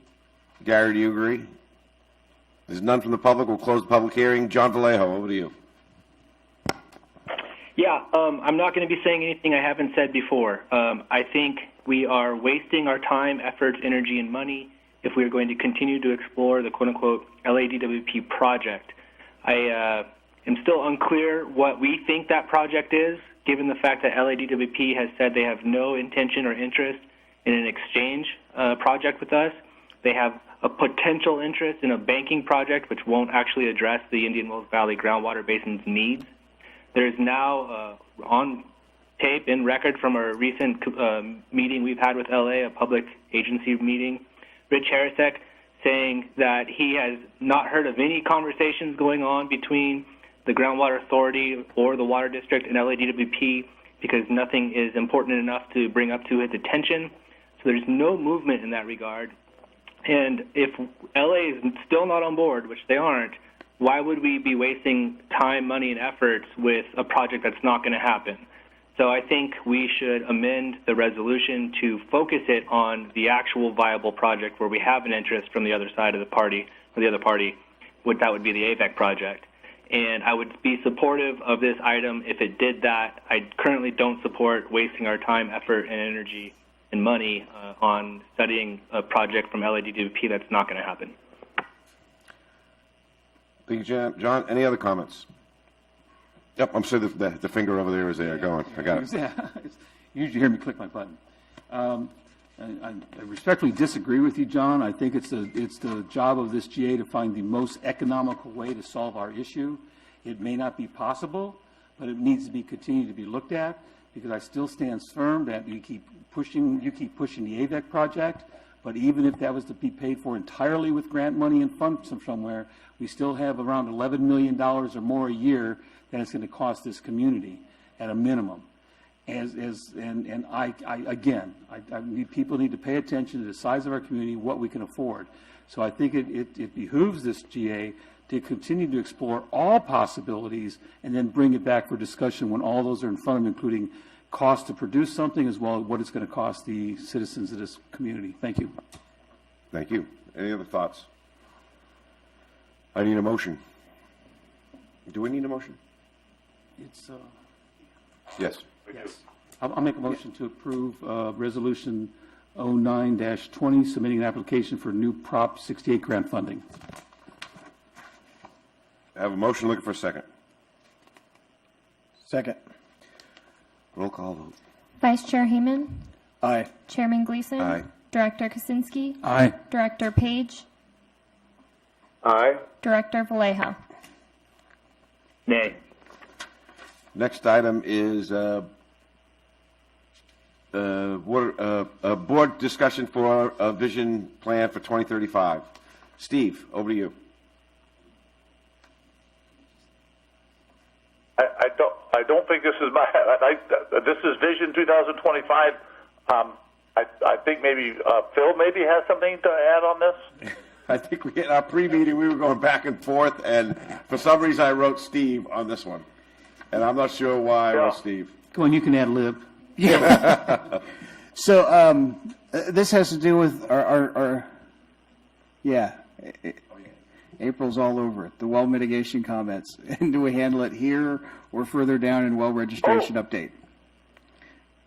Which I well thought mitigation. If this is a well mitigation, I can do it right now. Yes. Yeah, please do. Thanks. I planned on doing that. I thought it was anyway. Well mitigation. Yes. Clarification. Well, first of all, this is coming before or part of the Water Resources Manager report, and I wanted to report to everyone that there apparently has been, and we certainly apologize for any role we had in that, but apparently there's been some confusion about shallow well impacts evaluation and mitigation. There has been an indication that during the final approval of the GSP, this is not in the GSP. The GSP is accurate as written, but there's some discussion that during the final discussion approving the GSP, that there was some reference to the evaluation of shallow well impacts and possible mitigation was going to be limited to wells drilled after a certain date in 2020, whether it was right after the adoption of the GSP or sometime mid-2020. But there apparently was some discussion. I don't recall it, and we looked at the minutes. I don't find it in the minutes, but certainly it must have occurred because there was confusion that it would have to be wells drilled after a certain date. That was never our intent, and that is not in the GSP, and that is not what we are doing right now. The way the language is written in the GSP, and I'll I will provide it to you right now. The GSP in section 5.3.4, project number 4, shallow well mitigation program, in the second paragraph, about halfway down, it says existing shallow wells that experience impacts related to chronic lowering of groundwater levels and/or degraded water quality occurring after February 1, 2020, so this is right after adoption of the GSP, are eligible for mitigation pending the evaluation of the impacts. It goes on to talk about some of the work that might be done there. So that is where we are now. I want to make sure that's clear. In addition to that, I found out after researching this a little bit that there were comments provided after we released the draft GSP about this subject and about what was meant by that, and some misinterpretation at that time about whether it was wells drilled after a certain date. And so we pulled out the response to those comments that we made prior to adoption of the GSP. And I'll read you the response. The response that we provided was, in quote, "It is not accurate that the well has to be drilled after February 1, 2020 to be eligible for mitigation, comma, but impacts must occur after that date." So that's the clarification, and again, we certainly apologize. We've missed it that there was continuing confusion, but all along it has been our intention to write it and implement the shallow well mitigation program as soon as the groundwater authority assumed responsibility for management of the basin, which was after adoption of the GSP. After that point, then we're looking at all the impacts, and looking at potential mitigation. So I hope that clarifies that question. Like mud. And if Thanks, it does, if it's okay, Chairman Gleason, I'll move on to the Water Resource Manager report. Sure, go ahead. Chair, if I may add just one thing. Part of what we're dealing with right now, and where this miscommunication came up that we heard about, and which was why we were so confused and shocked, if you have a well out there now and you're de minimis, you need to register so that the potential of that well is impacted by the continued overdrafting that this plan is allowing to happen in the next years, that we can manage your well, or in other words, deal with your mitigation problems with our mitigation fee. If your well is not registered, it's very difficult for us to come back and handle a mitigation problem you might have. So the way this came up is we're still struggling to get the de minimis wells to completely register and come in like they should, and they really need to understand that the registration is a benefit to them, not a detriment. And if they're not registered and their well goes dry, it's going to be a hard position to put this board in to help them out at that stage. Mr. Johnson, Water Resource Manager report. Yeah, great. Thank you, Phil. That's a very good explanation. Good follow-up, because that's really the key to all of this. Okay, Water Resource Manager report. We have 5 items. I'm going to report very quickly. I know we've been running along, folks, so we'll try to move this along. I will report on the first couple items. We hope today to put to bed the TDS sampling and testing results, item C, and the isotope sampling and testing results, item D. We have the privilege of getting Jean Moran back involved. She's going to be online presenting PowerPoint on that.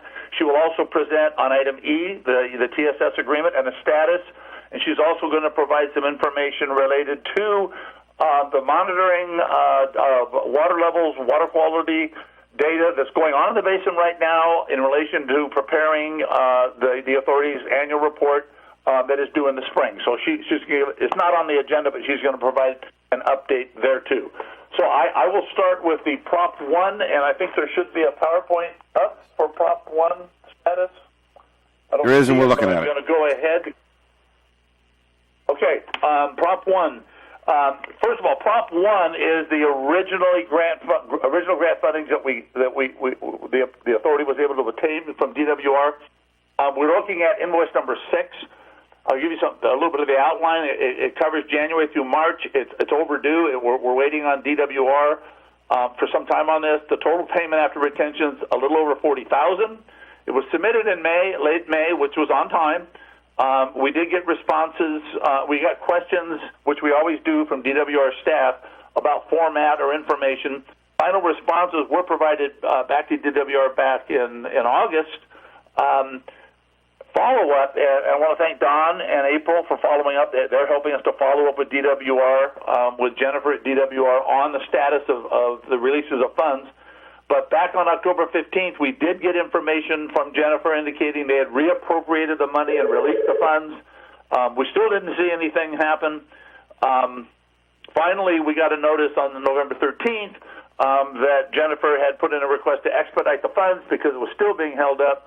That was what I had in preparation for this PowerPoint.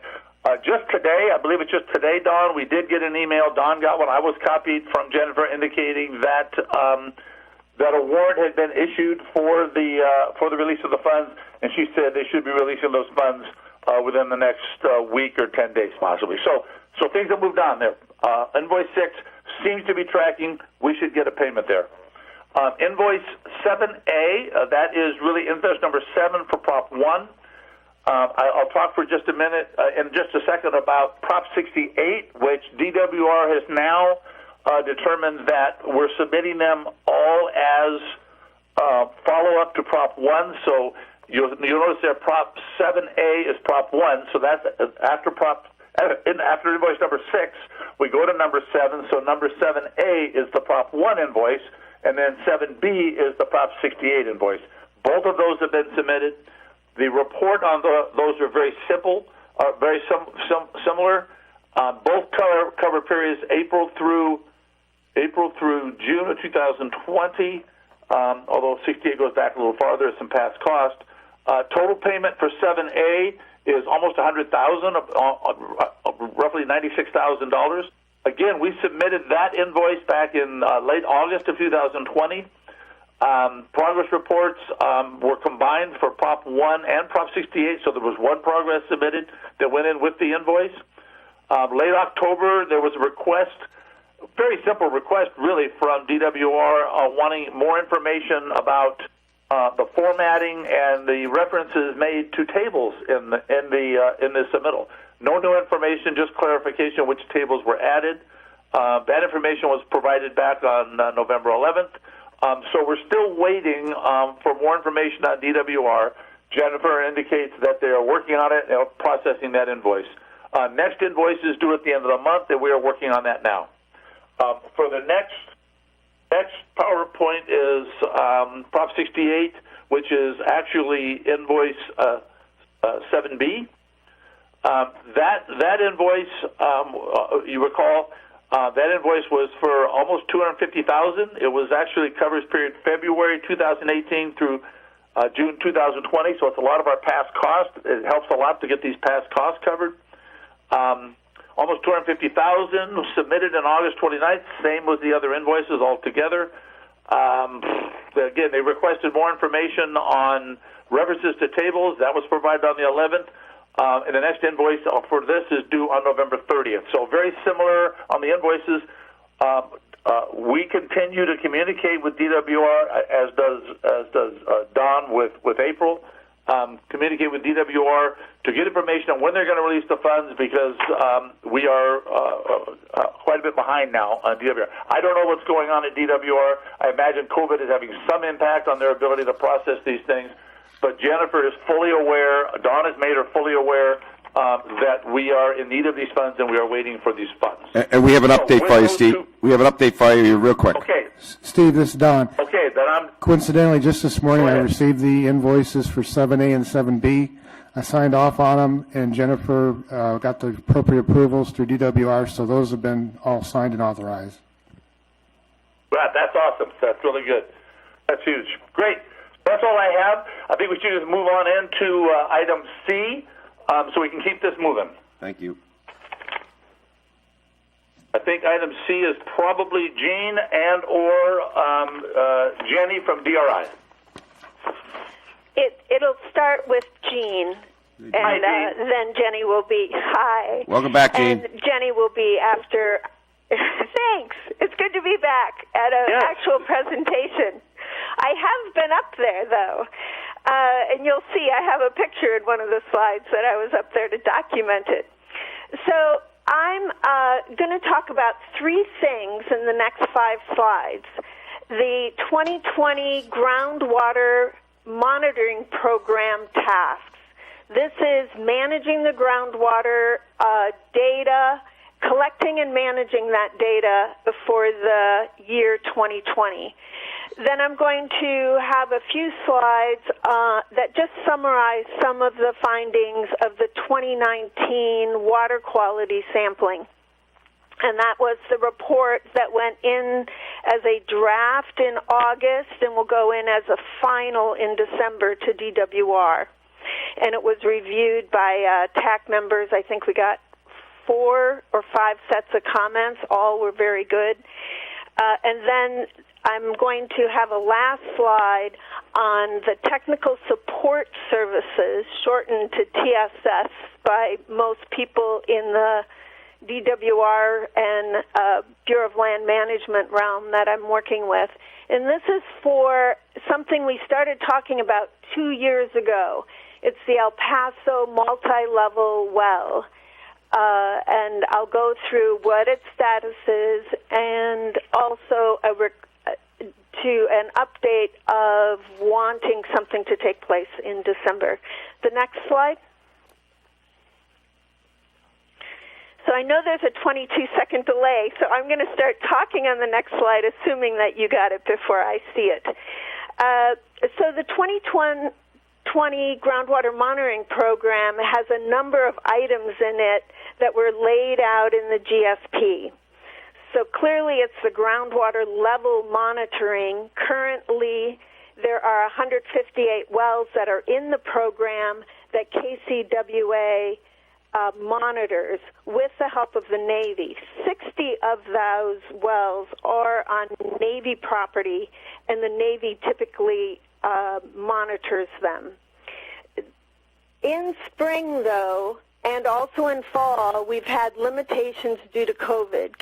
KCWA was not able to come out in the spring at all and had restrictions this fall that they weren't able to go to domestic wells, they were not able to stay overnight, and they were limited in the time that they could come out to Indian Wells Valley.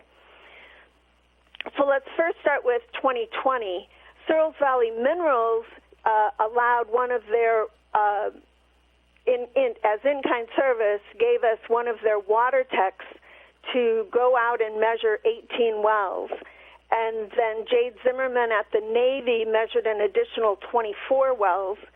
And then we utilized well intel data that was in some of the wells. Now, they're not typically in our monitoring program, but they do give us wells at different locations that help us in drawing contour maps for our annual report that is due at the beginning of next year. The map on the right is the spring 2019 groundwater level contours and the spring 2020 posted data. I don't expect people to really look at it and see it per se, but just so that you are aware, we're starting to work on the contours from the spring level. But it gives you the distribution of the wells that we were able to monitor. The 50 wells we were able to monitor, we will be able to have some water level contours for last spring. We will have a few more wells in the fall. Literally today, we had staff working with the Navy to measure groundwater levels on the Navy base. And KCWA was able to measure 30, as I said earlier. And then we'll also reutilize the well intel data so that we're able to do our contours for the annual report and monitor water levels. The 2020 annual water quality sampling will include the key wells that were, the GSP key wells have been adjusted. There have been some minor changes. When we went to access all the wells, some of the well owners asked us not to use their well. so we have made some changes to it. Then we collect another 10 monitoring wells just to develop our water quality database. Last year we did not include arsenic. This year we will, and we'll start to continue to include arsenic in our water quality sampling. But we will also do the general chemistry of cations and anions. And the results from all of this are to be reported in the 2020 annual report. Then also in this year, it's general monitoring network maintenance. It's processing all of the data to the DWR websites. There's the CASGEM data, and then also CASGEM, for those that are not aware of it, it stands for the California Statewide Groundwater Elevation Monitoring Program. We have a number of wells that are in that program and have been in that program at least for the last 10 years. And then another place that we put them is up on the sustainability management website of DWR. They require that we post all data that we collect within a year that we submit in our annual report. So that is ongoing. We're also in the process of evaluating well completion, the status and the security of the different wells that are out there. Last year we put on locks that were more universal so that instead of a large key ring, you could just take a couple keys. But what we found is that some of the wells have been damaged or have been filled in with rocks or have obstructions in them, and we're sort of doing a canvassing of some of the wells to see what the status is on them, to see what we might need to do to maintain them. And we are also ongoing looking at wells that could be included to fill in the data gaps that we have in certain areas. And we, on the comments for the TDS report, we did get some recommendations for filling in those data gaps. And that's sort of a shout out to the public that if you have additional wells that you see that would be good for the monitoring program, that you can contact us. One piece of the GSP is groundwater-dependent ecosystems. We've developed a work plan, and we're looking at where the 3 shallow artesian well pairs on near the playa in the discharge area, which is where most of the groundwater-dependent ecosystems are, where we can put in data loggers to continually monitor those areas. And we are currently accessing coordination with the Navy to work on their property for these wells and this monitoring piece. And then we're keeping the data management system up to date and doing website maintenance. And if anyone hasn't been on that website for a while, I highly recommend that you go on the data management system website. It contains the data for the 158 wells. You click on a well and you can get a hydrograph. It is up to date through the spring water levels that were taken. And it also has the key wells that we look at groundwater levels and water quality for. So I highly recommend that people go there. It has other information, too, that you can just sort of spend some time and learn about the basin and what's happening with the groundwater levels. Okay, next slide. So the next slide is the start of looking at, I have to look at it on mine because I don't see it come up yet, the 2019 Water Quality Prop 1 Technical Memorandum. So in June 27 and September 5th of 2019, we presented a water quality sampling to the TAC. And at that time, we were hoping that we could get to more domestic wells and that the access to the USBR wells would be easier. But what we ended up collecting is 14 groundwater samples from wells and 8 surface water samples from streams and springs. The wells, DOM is a short cut for domestic, and then 2 piezometers were from USBR wells, and then 7 other monitoring wells. A technical memorandum of this first sampling event was posted with DWR as draft on August 31st, and it was also sent out to TAC members, and we got responses to comments. We've developed a matrix, and we will be posting that as an appendix to the revised technical memorandum that will be posted to DWR by the end of December. There's an annual GSP water quality sampling as part of the GSP, and it's combined with the annual gamma data and reported on production that is reported from production wells. So gamma is before I was talking about CASGEM, that's groundwater levels. Gamma is the water quality program. It's a groundwater ambient monitoring and assessment. That's what that gamma stands for. But this is where production wells for water supply report their data to the state. We download that data that got reported, and it's the map on the right is to see the distribution of water quality data that we get in a year. All the blue dots are from gamma wells, production wells of water supply, and this includes co-op wells and some mutual water companies. So the data fills in the pumping area. So we concentrated more on filling in the rest of the basin in our water quality sampling. The next slide. So the next 2 slides are going to show some of the results that we saw.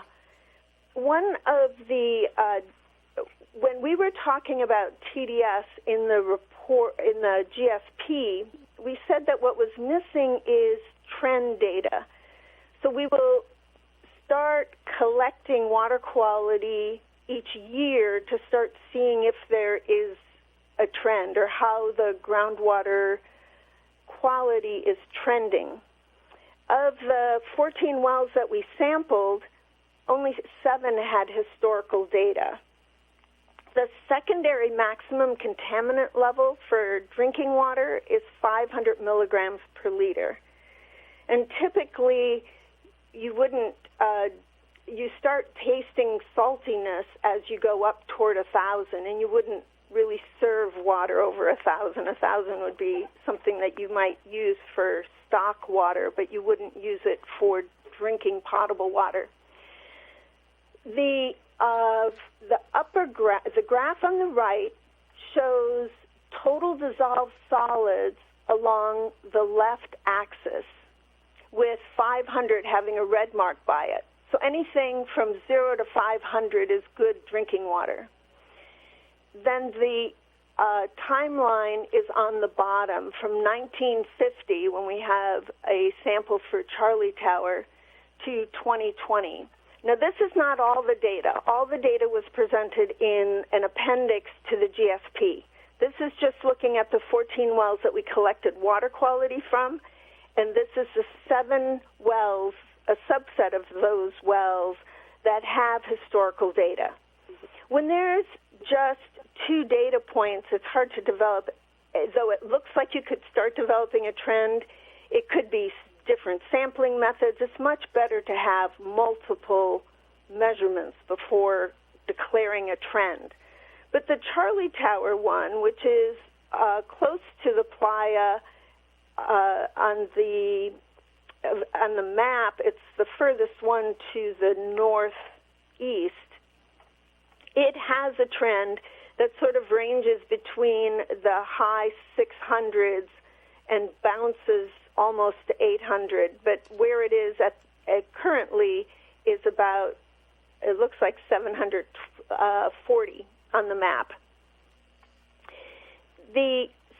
So that's the saltiest water, which we expect. We expect it to be saltier over by the playa. The cleanest water is USBR4 of this subset of wells. USBR4 is almost at the, it's on 395, but sort of midway between Ridgecrest and Inyokern. And that sample was at 210 milligrams per liter of TDS.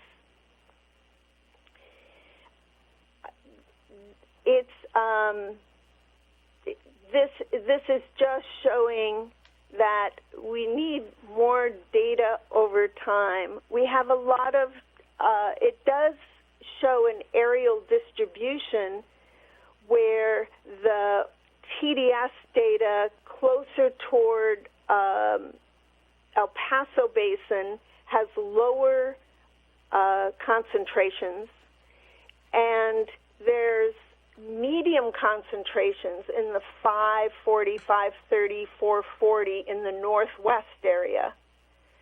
And the furthest north well that we took from a domestic well owner was 610 milligrams per liter. Then if you go over to Ridgecrest, where there's a TDS sample, it is at 860. That's at the George Air Corridor well. So that's 860. These wells, when you're looking at water quality, let's go to the next slide. It's not just plan view. It also is vertical. The next slide shows a graph where it's a depth to the perforation interval where that groundwater sample was taken from. And then the TDS concentration this time is across the bottom axis. You can see the 500 is just the very first tick, but it goes up to 2,000 in this particular graph. This graph only shows wells that we had a location and a depth. We do not have construction data for all the 158 wells, but we do for quite a few wells. So this subset of wells is shown, this is independent of how many samples have been collected over time. This is just from the 2019 water quality sampling. So wells that are screened deeper, so this is the AB303, the USBR1, shallow mid, and the USBR4 wells, they have cleaner water between closer toward the zero line, so they're at the 300, 200 milligrams per liter TDS, but their water is deeper. The screen interval we collected it from is deeper. This is below land surface. This should really be also correlated with elevation because the valley floor is not flat.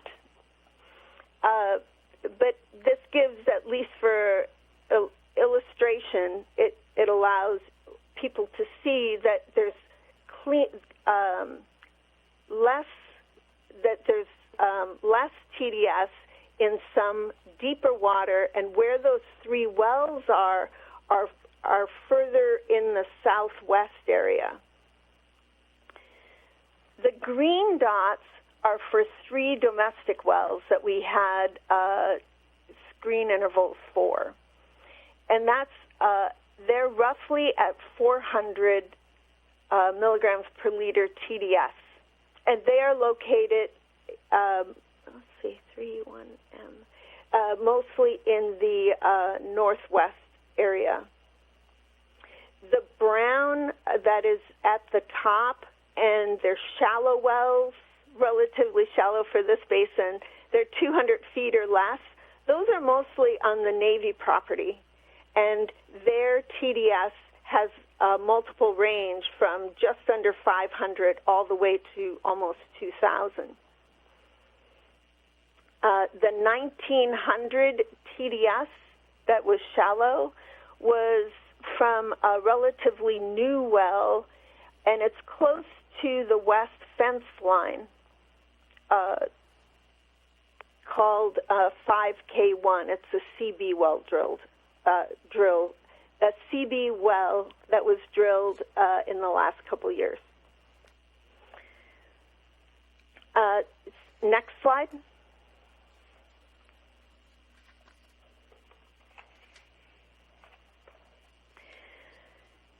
My last slide is on the technical support services. The El Paso well site was visited on November 6, 2020. This is, we have been working on this site, I think it's almost 2 years. Don might know. We went on a field trip, selected the site, worked through BLM and DWR. They did not have funding the first year. They wanted to fund the well, but they couldn't. They didn't have enough funding for a 1,500-foot well. The importance in the El Paso Basin with data gaps is that we need to preferably drill to bedrock. Take a good geophysical signature to understand the geology and the aquifers that occur in that basin.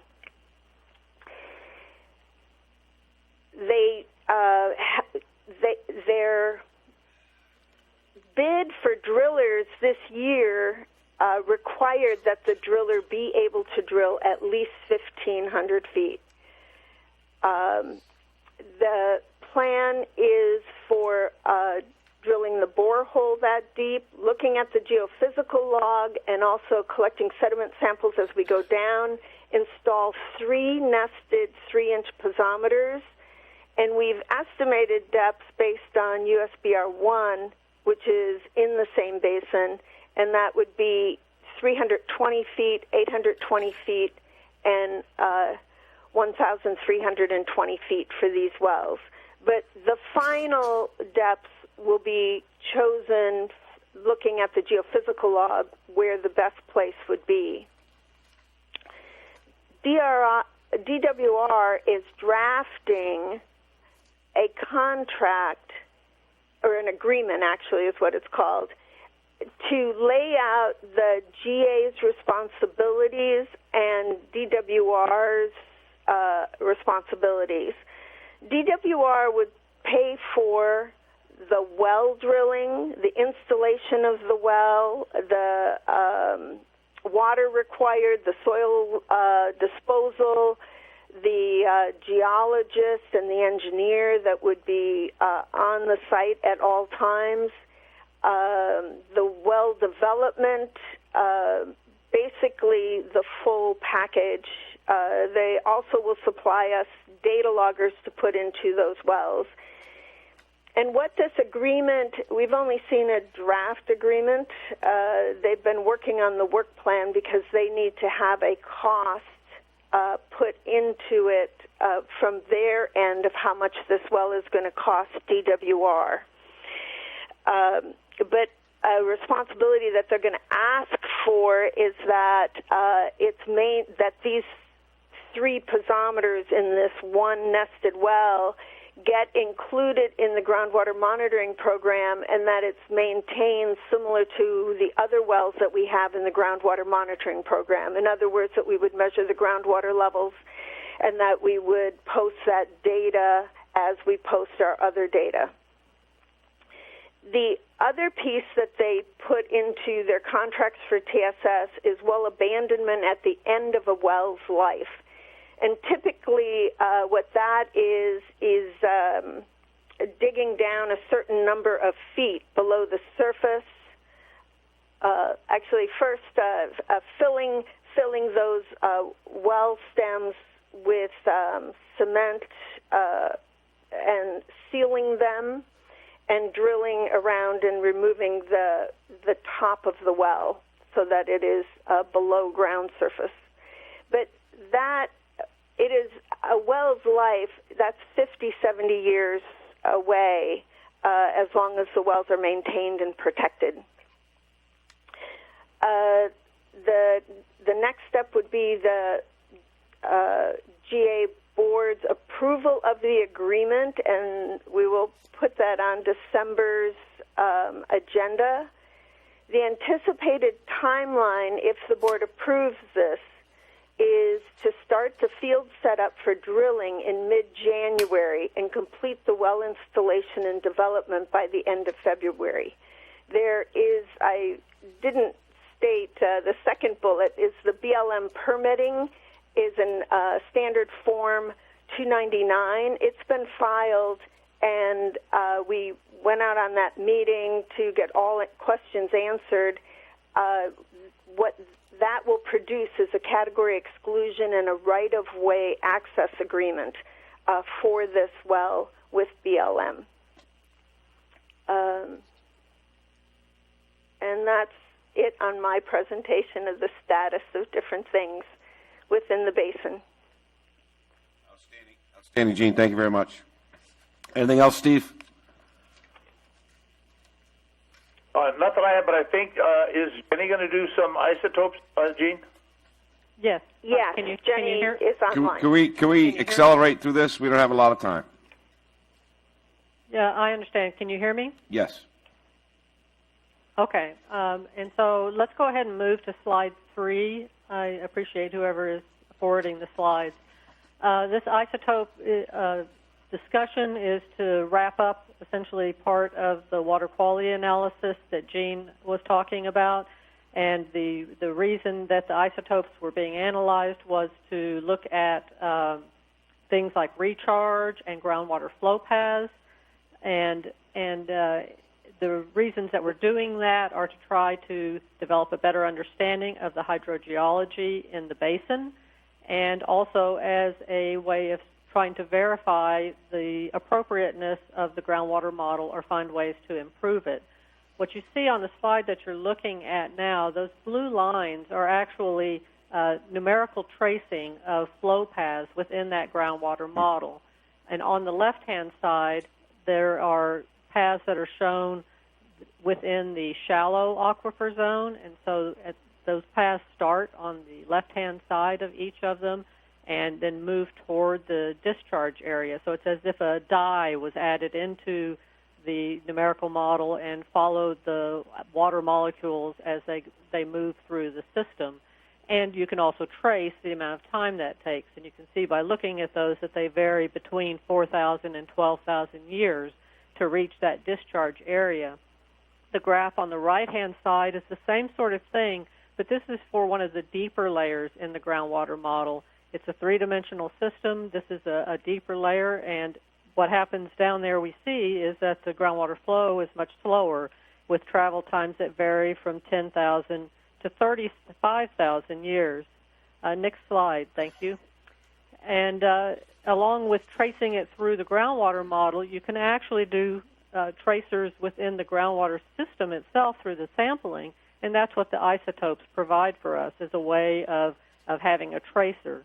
The hydrogen and oxygen isotopes are actually part of the water molecule itself and are very good at telling us things about the recharge conditions, and in particular the temperature at recharge. And then the carbon isotopes are terrific because there's a radioactive one, carbon-14, that can be used for dating the time that the water has been isolated from the atmosphere. Next slide, please. So of the water samples that Gene was discussing that were collected under their program, 10 of them were analyzed for hydrogen and oxygen and 9 for carbon-14. And we were fortunate that we were able to combine those data with about 100 existing analyses for those isotopes, and that aided greatly in the interpretation. Next slide, please. It should be number 7. The findings that we obtained from the hydrogen and oxygen isotope data are that most of the analyses, most of the waters, both that we sampled this time as well as were already existing in the data set, were consistent with modern recharge. Now, how do we know that? That's because we needed information about what the isotopic content of recharge is like, and we obtained that from the surface water samples that were collected in the canyons, as well as spring samples, and the USGS did an exhaustive study of actually sampling precipitation for a number of years in Southern California. So we compared that to the groundwater analyses, and we found that many of them were consistent with modern climate conditions. And so what I mean by modern is, it could be anywhere from today to back about 12,000 years ago, because our climate has been generally the same over that time period, back to the last ice age. Now, the water that has that modern signature tends to be in the shallow part of the aquifer system. But there's also groundwater that has an isotopic content that's different from the modern recharge. It's actually lighter, and what that tells us is that that water was recharged under cooler, wetter conditions. The water sample in 2019 that was like that was from USBR-4, which was one of the wells that Gene was talking about. It's a deeper well. And indeed, the water that tends to have that lighter kind of ice age composition tends to be in the deeper parts of the aquifer, and so that indicates that it was recharged more than 12,000 years ago. And even though there's this kind of shallow, deep distinction, it's important to know that the waters do occur. You have older water or Pleistocene ice age water in shallow zones, and you can also find recent water in deeper zones. Please go to the next slide 8, and that shows the distribution of the stable isotopes in map view. The blue outline is the GSP model domain, and the colored circles represent the wells where we have the stable isotope data, and the ones that are colored red have the composition that is consistent with that ice age recharge. The samples that were collected in 2019 actually have a little box near them with the value, and what's shown on this slide is actually the hydrogen-2 or deuterium value. And you can see that most of those red dots, that older water, is centered kind of in the southeastern part of the valley. Many of those wells are deep, but they also that's also sort of the tail end of the flow system. So that water has come in around the edges and then flowed out there, and that's at the end of it. So it makes sense that might have been from a different climate. Let's go ahead and go. So that's slide 8. If you want to jump on to slide 11, then that'll go a little faster. And that gives a way of looking at the vertical distribution of the stable isotopes. The x-axis shows the oxygen isotope, and the y-axis shows the hydrogen isotope, and the red line shows the global meteoric water line, and that's the usual relationship between those isotopes. Our samples fall off to the right of that a little bit, but that's okay because we're in an arid region where the rainfall tends to have some evaporation. There should be, I don't see it on the slide that's being displayed there. I hope it's on your handout. There was a box that was highlighting where the cooler weather Pleistocene recharge should be. If you need to eyeball it on there, then on that y-axis it would be from -100 down. Oh, I see it now. That's good. The samples that are in that box then are the ones that appear to have an isotopic composition that would be consistent with recharge, more than 12,000 years ago. And by the colors of the dots, it's obvious that most of those are from the intermediate and deep part of the groundwater system, though some shallow waters are in there as well. And the converse is also true. Everything outside of that box is consistent with recharge under the modern climate. Most of that's from the shallow zone, but there's also water in the deep horizon that is consistent. Next slide, please. So now let's switch to the carbon-14, and the carbon-14 travel times for the samples that were collected in 2019 ranged from about 3,000 to 6,000 years. And what we mean by travel time would be the time from when that water infiltrated and got isolated from the atmosphere and then began its travel to the point where it was sampled in the well. These wells were all relatively shallow and kind of in the central and toward the western side of the valley. There are other carbon-14 analyses that are available to us from previous workers, And it's important to realize that they have indicate residence times that are much longer, 12,000 to 30,000 years. And as with that Ice Age water, these most often occur in the deep parts of the basin and toward the discharge zone. Next slide, please. So now if we look at this in map view and the years and well names are overlaid on one of the figures from the GSP for the groundwater flow model, the cool colors indicate high water levels and the warm colors indicate low water levels. And you can kind of see the little arrows there that show groundwater directions in the shallow horizon. And so the 4 samples that were taken of groundwater samples in 2019 had the black font, the Baker Range, Means, Charlie Tower, and Sandquist Spa. You see those travel times vary from about 2,500 to 5,000 years. I've also shown on here in the gray font then some of the existing analyses, those MW wells down in the southeast in particular, those are deep wells. So they're from deep in the groundwater system, and you see that the ages on them range from 20 to 30,000 years. And importantly, I've got that Navy 15 well. It's actually kind of intermediate, but you'll see there's 2 ages on there, 5,000 and 9,000 years. And the reason for that is that it's important to realize the importance of some of the assumptions that go into this. When we use the Indian Wells Creek as a starting composition, and this was a surface water sample collected in 2019, that gives us a travel time to Navy 15 of 9,000 years. But if we actually use the spring sample, and this was from the Indian Wells Brewing Company, and run it to Navy 15, then the travel time is 5,000 years. And overall, the spring is probably a better integrator of recharge than taking a one-time surface water sample.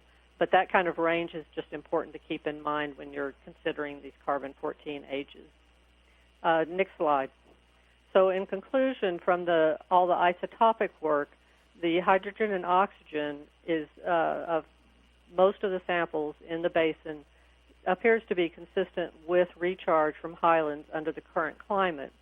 That corresponds with the GSP model, which currently simulates recharge coming from the surrounding highlands. The travel times that were calculated with carbon-14 for the 2019 samples varied from 3,000 to 6,000 years, whereas those several particle tracks that I showed you earlier in the presentation in the shallow layer of the model gave travel times between 4,000 and 12,000 years. And these were not to exactly the same points.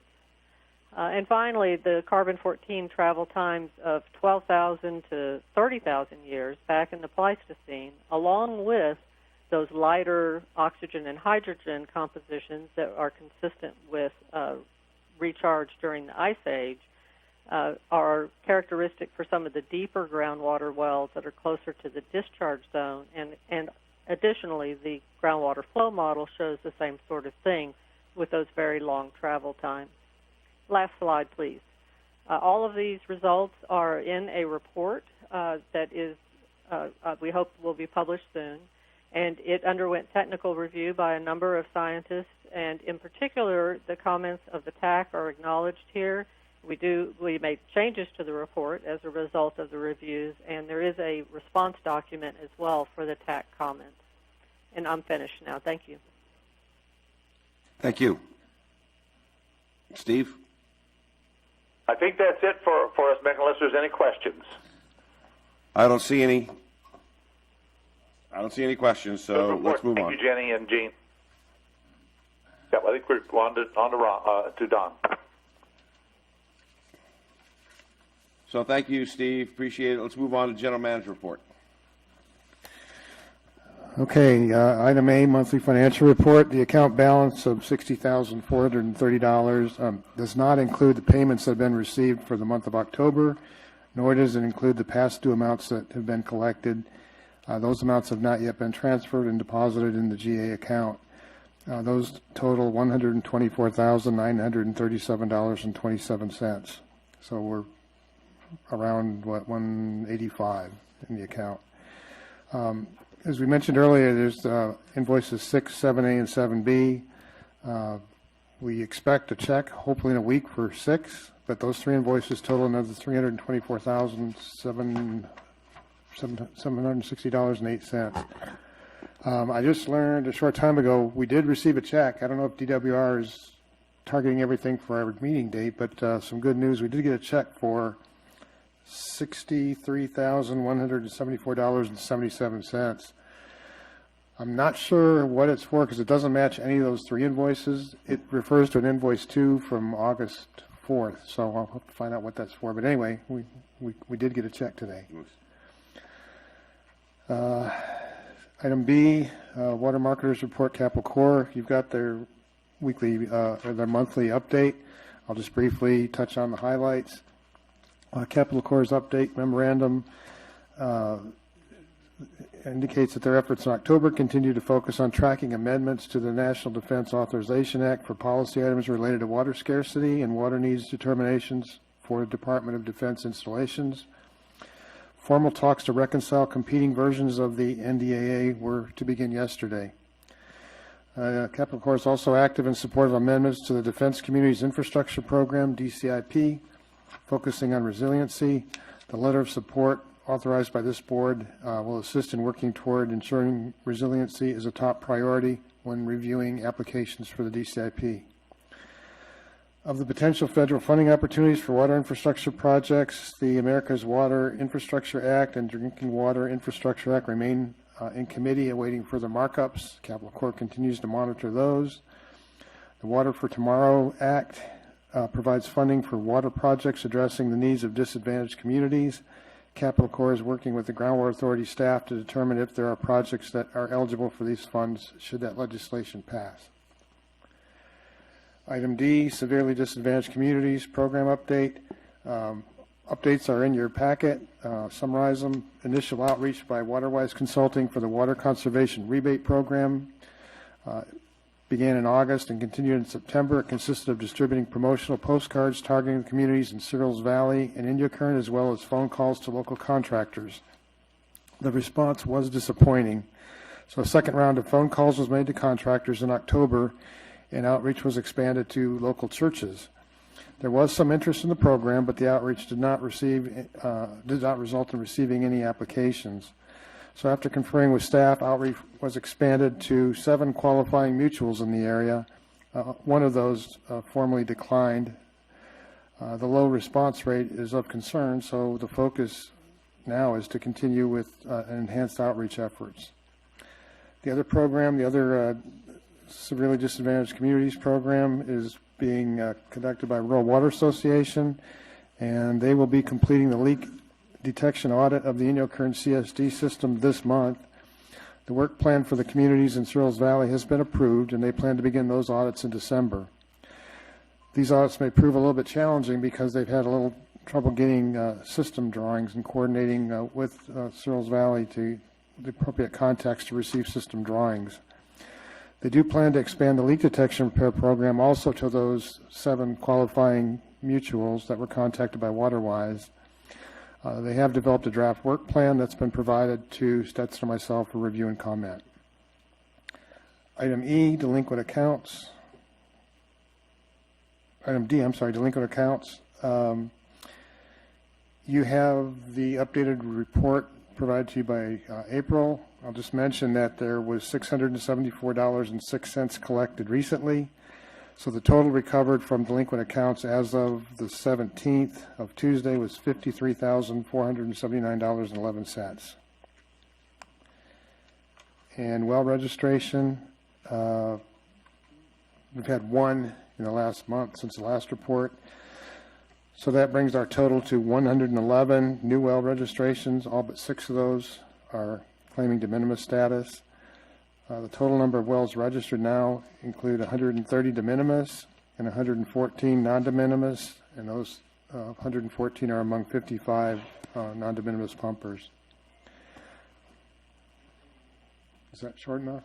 That's beautiful. Okay. Outstanding. Okay, let's move on to closing comments.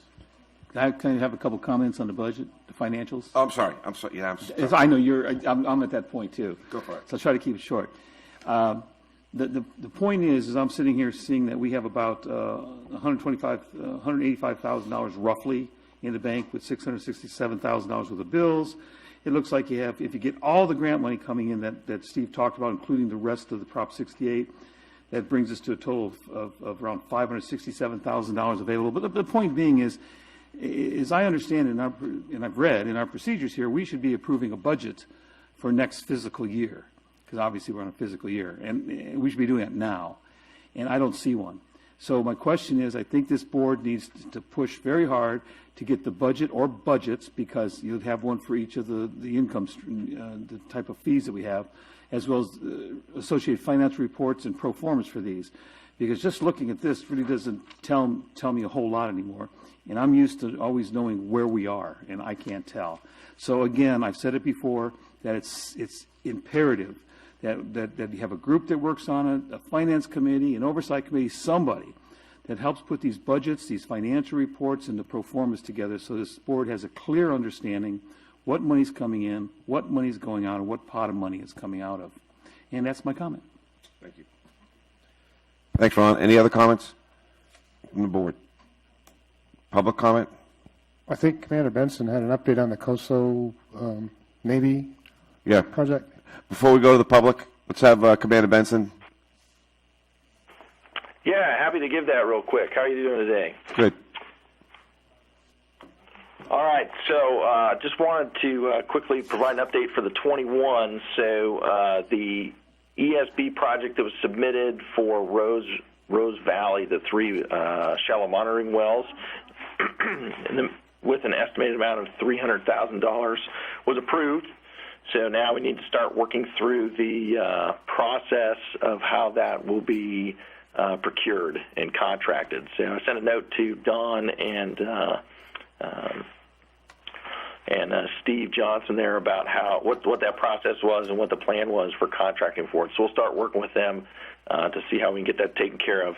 The caveat is that the funds do need to be used this fiscal year, so before September 30th, 2021. And then the other point I wanted to bring up too is, sometime in the late winter, early spring is when we'll expect to get the new guidebook and rules for the 22 submissions.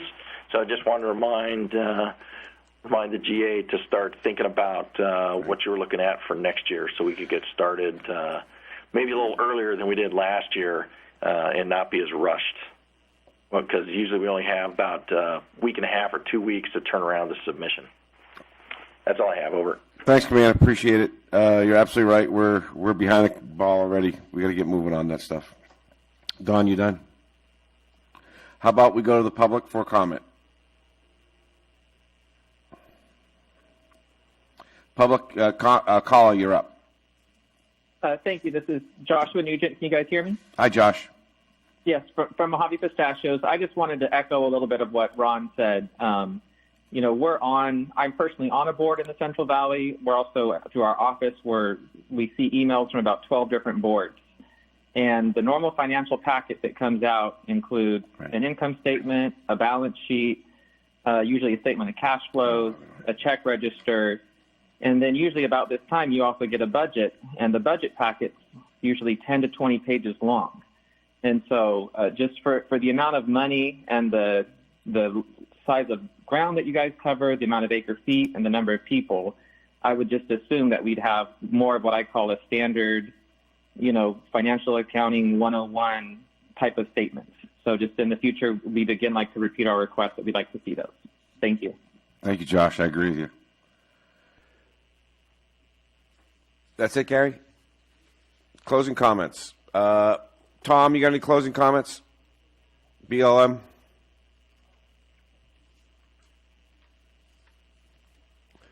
Commander Benson, do you have any closing comments? Nothing additional. Thank you. Thank you, sir.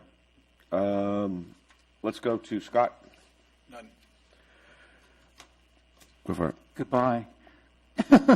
Let me add some stuff to that. That's why I'm trying to go last. I want to take. I didn't know this was your last meeting because we're going to have something for you to thank you for the work you've done. Ron, you've added value in all our conversations. Your spirited conversation today was an example of the passion you bring. I think the vote recently was not reflective at all of an intelligent review of your contributions to this board, and I don't think I shouldn't say intelligent. It was an informed understanding of your value to this board and what you've done. It's been tremendous, not only since you've been on the board, but even before you were on the board. Because I remember you'd be sitting out there giving me the finger every time I said something dumb, and so. I just want to personally thank you. I hope you could take some time to come to our next board meeting because we're going to have something for you to honor you and to thank you for your contributions and the water district as a whole. It won't be a ticking box or anything. It might. It might be. It might be. Yeah, but I appreciate it. It's been interesting. I had a lot more I wanted to contribute, but the public has spoken, yep. And I think I enjoy the conversations. I wished I was able to sway some of the board members with good logical arguments, but you did. Sometimes it's tough. And this board has a long way to go, and I appreciate what they're doing. But please, get as transparent as you can on the money that's coming and going, and show the people you're spending it wisely to protect us here. Thank you. Thanks. And with that, we'll bring this meeting to adjourn. Oh, we got to go to closed session. So let's go to closed session. So if everybody could stay on, who needs to stay on, and everybody go who's not in closed session. We got a couple things to talk about. We got to be quick because I got to be out of here by 4 o'clock.